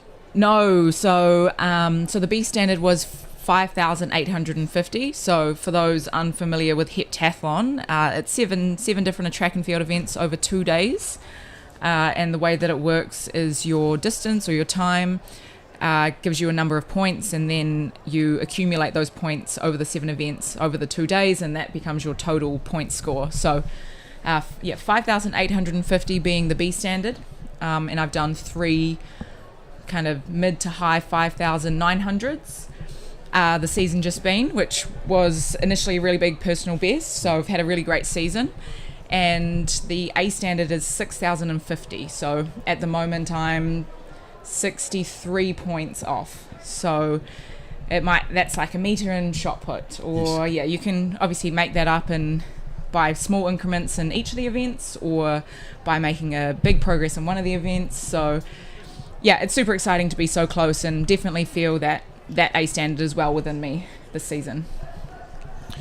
Okay, that's terrific to hear, and I guess because of the nature of it, clearly it's not something you can go out there and try every weekend, so you've got to be very careful about picking your opportunity to try and make that A standard. I assume that you already have that in your calendar as to where you might attempt that and when? Yes, no, it's all mapped out, has been planned out for quite a while now, so my first attempt, and hopefully will be the time that I will just secure it and then not have to think about it for the rest of the season, is January 11th in Brisbane. So the Queensland Combined Events, I've done that a few years now, and it's just a really great competition to run in the heat, and you've got bigger pool sizes, so a lot more athletes, especially in the multi-event space where it's quite a small crop of women in New Zealand. So being able to compete against some of the Australians has been a really great push for me at the beginning of each season. Then the New Zealand Championships, New Zealand Track and Field, New Zealand Combined Events, Track and Field Championships, which is at the end of March, will be my second opportunity to defend my national title. And then the third one will be Oceanias, which is in Australia, end of May, I think it is, off the top of my head. So, as you said, not a lot of opportunities to put all 7 together. And realistically, your body wouldn't handle doing too many heptathlons anyway. So, I'll be scattered around the domestic season, sprinting, jumping and hurdling as well. Okay, tremendous. Well, we wish you well for that, obviously, and we'll take note of your progression. But yeah, hopefully we can get it done in January. Yes, yes, all going well. Take a lot of pressure off you. Yeah. Yes. Now at the moment on the track, we've got the second of the boys 3,000 metre heats. They get seeded because there were so many of them, and so it's a timed final. But like with the senior boys, the fastest runners seeded into the first heat, which is where you would expect the medals to go, and the second seeded heat is now running. Once that is complete, we will have the 4x100 metre relay senior preliminaries, which will be fun given we've got 2 heats and 2 heats of 6 for that matter, to battle off to make the final, and they should be pretty competitive. And we do have a member of a reigning national 4x100 metre relay team, Brianna Stevenson, to talk us through that, so looking forward to that. Across the remaining 2 days, Brianna, is there anything in particular that you're looking forward to?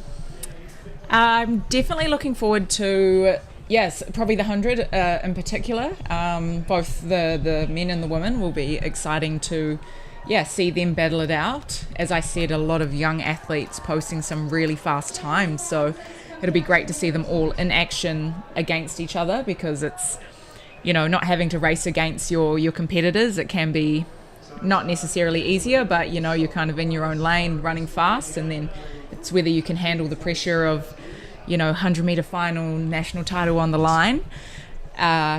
The senior girls high jump will be a great watch as well, as we've spoken about quite a lot. Mia DeJager will be high jumping. One of my training partners is competing this weekend, so it'll be great to keep an eye on how she's getting on. Lauren Barrett-Hamilton in a few of the jumps and sprints. Right. So and as I said, I've been doing some javelin coaching, so looking forward to the senior boys javelin final on Sunday midday. Okay, we'll let you sneak away for that. Yeah. And have a look, which would be outstanding. And if the competition's anywhere up to what we saw today out of the senior girls, that would definitely be something to look forward to. They turned it on for us a little earlier today. 2 full days to come, and 9 o'clock we're underway tomorrow for Raharoi Saturday, and the program beginning on the track with the 110 metre hurdle heats for the senior boys. Something right up your alley, Brianna.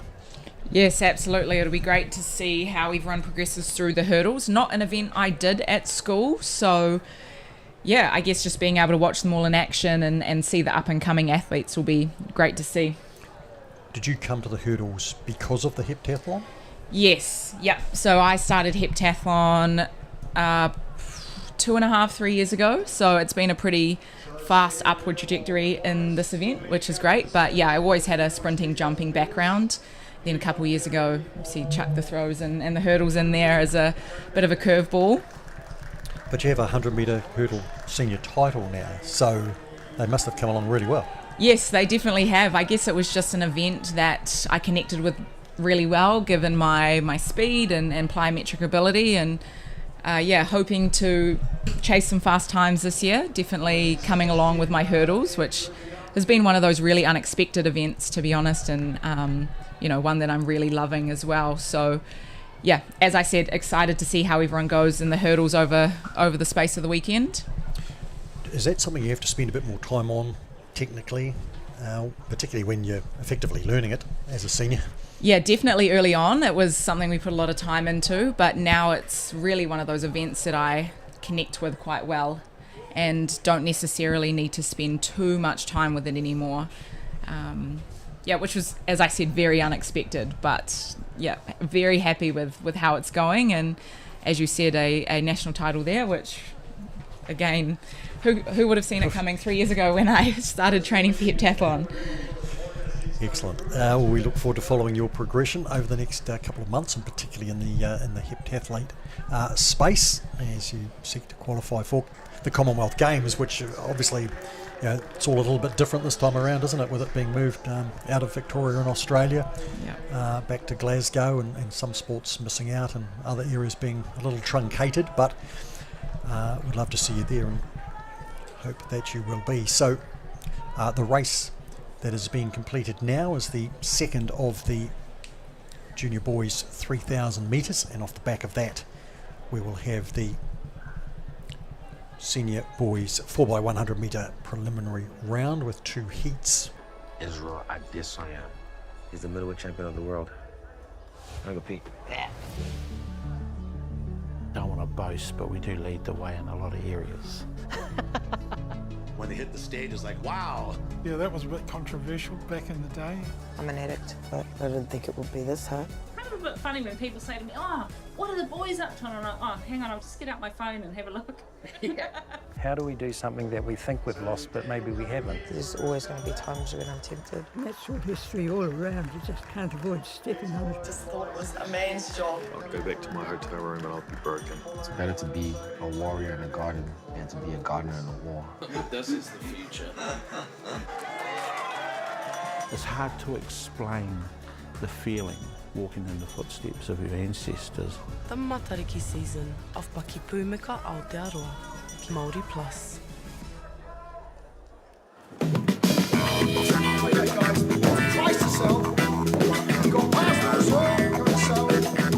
Ladies and gentlemen, This isn't about what we wore back in the day. we're going to go now. Going once, going twice, no more offers. Sold! It's about being trusted to get a better result for our clients since 1973. Global warming is incredibly serious. We need to cut emissions, but we need to also absorb carbon out of the atmosphere.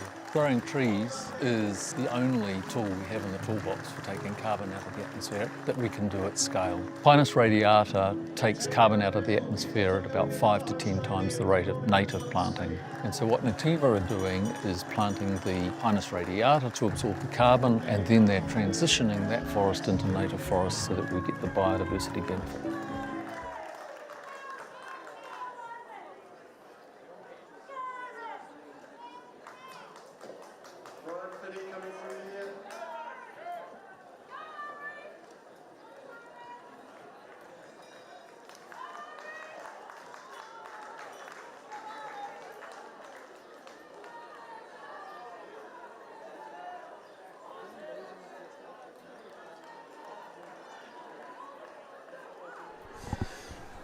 Now, my hoki mai, welcome back into the coverage here from Hiratonga Hastings, the 52nd New Zealand Secondary Schools Athletics Championships. Day 1 drawing to a close. We started at midday this afternoon. Looking forward, though, to Saturday and Sunday, Raharoi and Ratapu. He said, hopefully, looking across at Kai Short, who has rejoined us. Kai, you've been out and about, done some miles. E rapu ana I te mātauranga I tēnei wā. So that was me out there just looking for some more knowledge based on this entire event that we got going on this weekend, as well as some of our young athletes out here. So it's awesome to be out and about and actually be a part of it first, and then come through here being, all settled in, and then thinking that, oh yeah, I do belong here. Yeah. So it's amazing being here with the both of you, with all that you've shared for all the whānau at home. E mātakitaki mai nei, ngā mihi kia koutou, ai, nau mai hoki mai. Well, yes, you're very welcome, and you have done your job big time as our te reo expert. Thank you, Kai. And look forward to you being here with us across the full weekend. We've got a relay to come.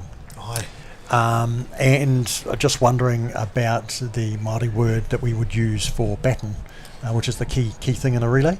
You'll basically just call it a rako. Rako is fine because you'll just be passing basically a stick. That's basically what we'll call it in te ao Māori. So it'll just be pahi te rako, passing the stick along. Koe te putika, yeah, that's the right word to use. Rako. Yeah. See, I'm rolling that on now. Like code, like as if you're saying Coke. Oh, okay. Like ko. Yeah, so rākau. Rākau. Yeah, there you go. Well, righto. We'll get there. He's true fluent right now, whānau. Yeah. One word. One word at a time. One word at a time. One We're getting word. there. One syllable. Nah, pai noi ho. Brianna, how's your te reo? It's okay. Yeah, I felt a lot more confident with it at high school, doing it all through school, and like my nana was fluent and would speak to me a bit more. But yeah, then since leaving school and just unfortunately haven't kept it up, and it's a big confidence thing, I think, for te reo a lot of the time. I don't know, especially as a Māori woman as well, wanting to make sure I speak correctly, and so yeah.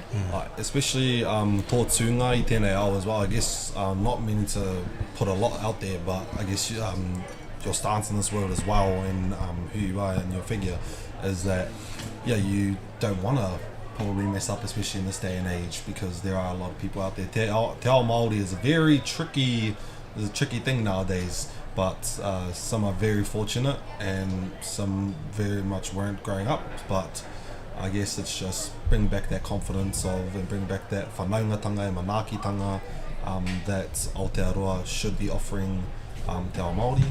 And that's why it's amazing to be here today, to be at an event like this, sharing the reo. This event hasn't been seen much in, I would say, te ao Māori as a whole. So being able to share it and bring it into light, te āwhina, tōku āwhina, helping out and doing that, it's a big part for me. So it's amazing for you to be here as well. You both doing your part in speaking te reo Māori. I'd say that's the privilege of me being here, is that he ahua kai ako, he ahua kai āwhina, a bit of a helper. So it's always a dream of mine. Ai, ngā mihi kōrua. Great to have you. Ngā mihi. Now we've got the first heat setting up their blocks for the senior boys 4x100 metres in lane 2 to Pai Otia. Kai. Fiji, Lakala Bay, good to have Fijians put together a 4x100 team. King's College will be in lane 4, MΑORI Area School in lane 5, Dilworth School in lane 6, and Christchurch Boys High School in lane number 7. Always, of course, takes a little bit of time. Brianna, to set up each interchange. Yeah, so what you won't see right now on the image is that at change 1, 2 and 3 you'll have the athletes getting themselves ready. Usually you would step out your spacing and put a tape on the track, and essentially when the person running into you gets to the tape, that's when you take off, and that's because you really want to optimize the distance that you and your team are running, to make that baton change as efficient as possible and get the rākau around the track as fast as you can. Right. And it is so key. It is key. It's a long time since I've been in a relay, but I recall relays that I ran in and some really choppy changes that just ruined our prospects. It didn't matter how fast our final leg runner was. We didn't get the rākau to him in time. Doesn't matter. All right. So would you say for the whānau at home that are wondering, just the whānau at home, the key point of the rākau and for passing, what happens if you drop it? So if you drop the baton, typically you are disqualified. My understanding, I haven't been in this scenario before, but my understanding is if you drop it and it stays in your lane and you're able to pick up the baton where it was dropped, then you can continue running. But obviously you're then at a huge disadvantage speed-wise. But the whole point is that the baton the rākau can't travel without being in hand. Okay. So if it rolls along the ground and you don't go back, then you'll get disqualified. Basically disqualification, kapai. Yeah. That was for the whānau at home, by the way. 4x100 metre relay. I've got here Kai as Tangarau Mitre. Tahirau Mitre. Tahirau Mitre. Ia o ngā kaioma, they will run 100 metres e whā, 4 people i tēnei wā. Yep. So they'll be passing on 100 metres to 4 separate runners in their same team. Yes, that's it. And so there's believe it's a 30-metre change bay, so they have to change the baton within the 2. So nervous about the change. So I'll be shaking, and my hands behind me, and it's just shaking. Tēnā kua homai, please. Just put it. Ai, tētā koe iera kōrero. I think ko tahi ana ke te wā kua mahia I tēnā. I've only done it once, and this was like before, you know, it was a competition. It was just for fun, and still couldn't handle it, and too much pressure. Reira, moe nei o ngā rangatahi e tū mai nei ki ngā rārangi tatari, all these young ones standing here waiting. Good on them. I could see a few preparing, getting their grip on the stick, you know, just getting nice and prepared for what's to come. To the blocks.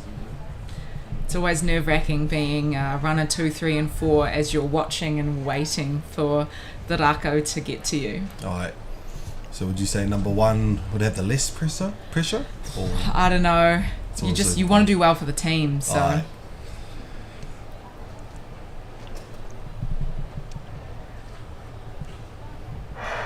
And they're underway in Heat 1 of the 4x100 senior boys. Field of 6. Looking to some smooth changes which we've had out wide. Christchurch Boys High School, Dilworth School going well. Change 2.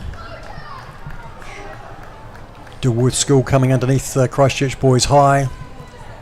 Ko ngana pai te hoatu rākau katoa, all the baton passes have been very well done so far.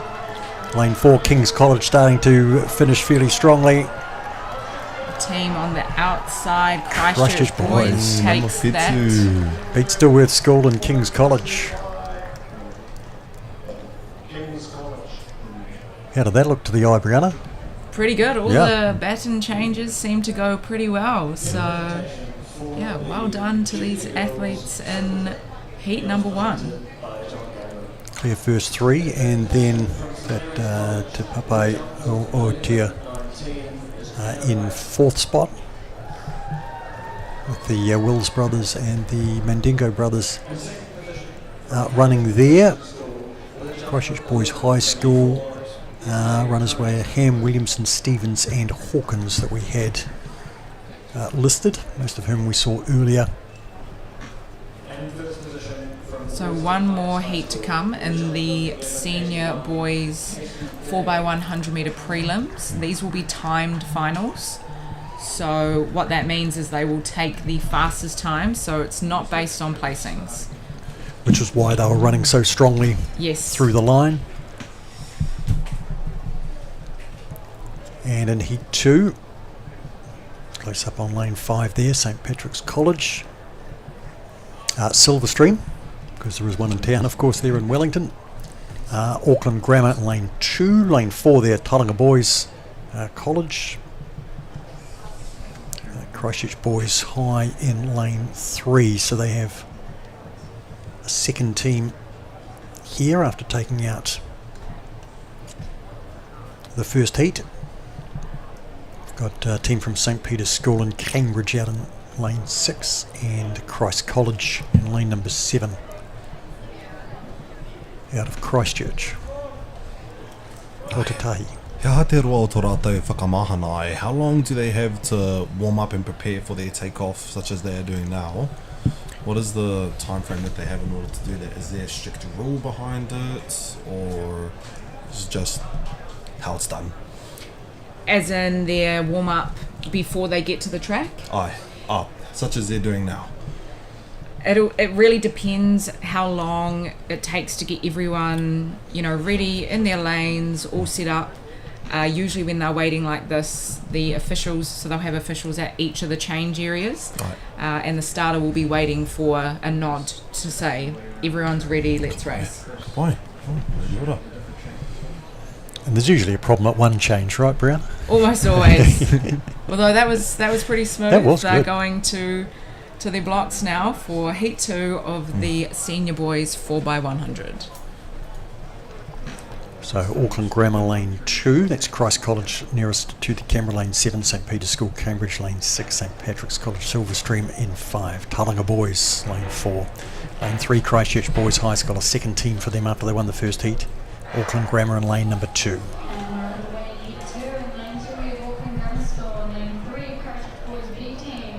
Looks like Tauranga boys making a strong start.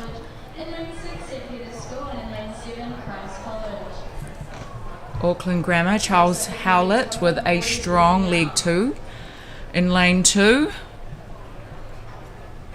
Changes up front appear to be going pretty well. Yep, all battens successfully around so far. One final change. And Tauranga boys in lane number 4 have been strong right from the start here. St. Peter's School giving chase. Through in second, and third to go by Christchurch Boys High School second team. Well, he does not look like he's out of breath from that. No, just a little stroll to finish the day. Jeepers. Suppose you're grateful because the sun's setting down a little bit. Te wera hoki o te rānei, hot day. Ennis, Wilson, Collier and McDonald, the runners there listed for Tauranga. And dominant right from the start. Brianna, I guess an opening leg like that gives the rest of the team confidence. Yeah, definitely. It's when you're, especially when you're, you know, one of the last runners, seeing the baton travelling around pretty fast. It's a good feeling. But you've still got to do your job. You still got to do your job. It's a team effort. Yeah.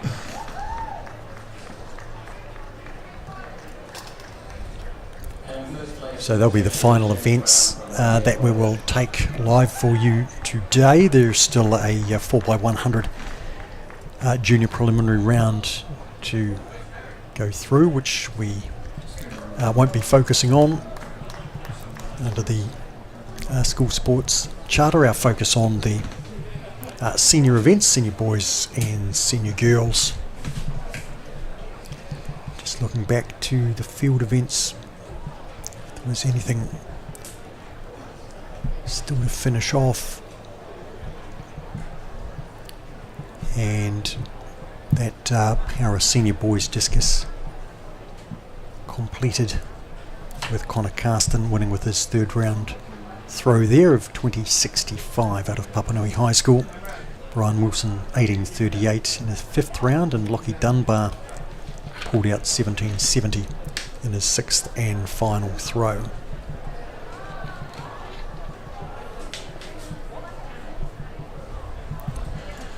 So Brianna, at the end of a hot day, I was going to say a long day, we actually started at midday, the other 2 days are much longer. So for an athlete now, what process in terms of recovery? I would definitely be going to get in a pool or an ice bath or just something to cool off, relax. Yeah, it'll help the muscles to recover as well. So that's definitely the first thing I'd be doing. And then, yeah, get some good kais, making sure you're hydrating, getting ready for another 2 full days, as you said, today being a half day. So, yeah, that's what I'd be doing to prepare for the rest of the weekend. Were you around when we were talking about Kai's plunge pool? Yeah, I was about to just bring up the fact that I have a cold plunge myself at the Airbnb. Tino hari koe. I need a, you know, after all this hard work today at Te Whānau, we're keen to go for a cold plunge. all this running that I've done, I'm definitely kidding at Te Whānau. Koutou ngā rangatahi e oma nei, e peke nei te rānei, yous are definitely well deserved to have a good cold plunge, a good swim. Yeah, swimming helps the muscles a bit. Yes, swim works too. Just like a cool body of water. Yeah. Will there be a few on the massage tables this evening? Yeah, those that have access, that'd be awesome as well. Right. Yeah. I'd imagine you could find a physio in the vicinity. I wasn't looking at Ben Rogers, the director, for any specific reason, but if you're offering, got a bit of cramp in the calf. I'm sure there'll be some athletes looking for some TLC from their parents or their managers. I know I always would lean on my mum for that kind of stuff during athletics competitions. Bit of midi-midi. I think people would argue that I never ran fast enough for a massage, but I was very lucky to know a boxing trainer who was magic with his hands and used to work his boxes, and so he used to do me. Oh, really? And that was just the best. Just looking to see if any times come through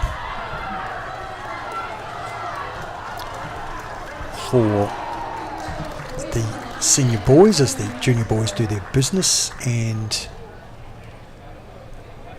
Tauranga boys Looks like there, we have Brianna. the unofficial result. Yes, got to run Wait through. for confirmation of that. Sometimes with relays you can get, a few protests and making sure all the changes were safe. So we'll wait for that official result to come through. But, oh yeah, as you said, if all going well, meeting record for Tauranga Boys College. Great way to start the prelims. Yeah. Let's hope that gets the official tick of approval, 42.43. This is the unofficial result, but if that stands, a meeting record, so congratulations to the 4 boys there, Tauranga Boys College, Innes, Wilson, Collier and McDonald.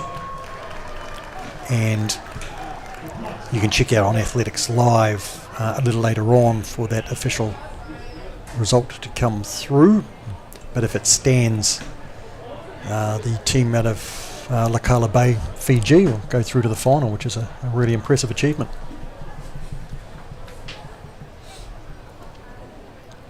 And just back to the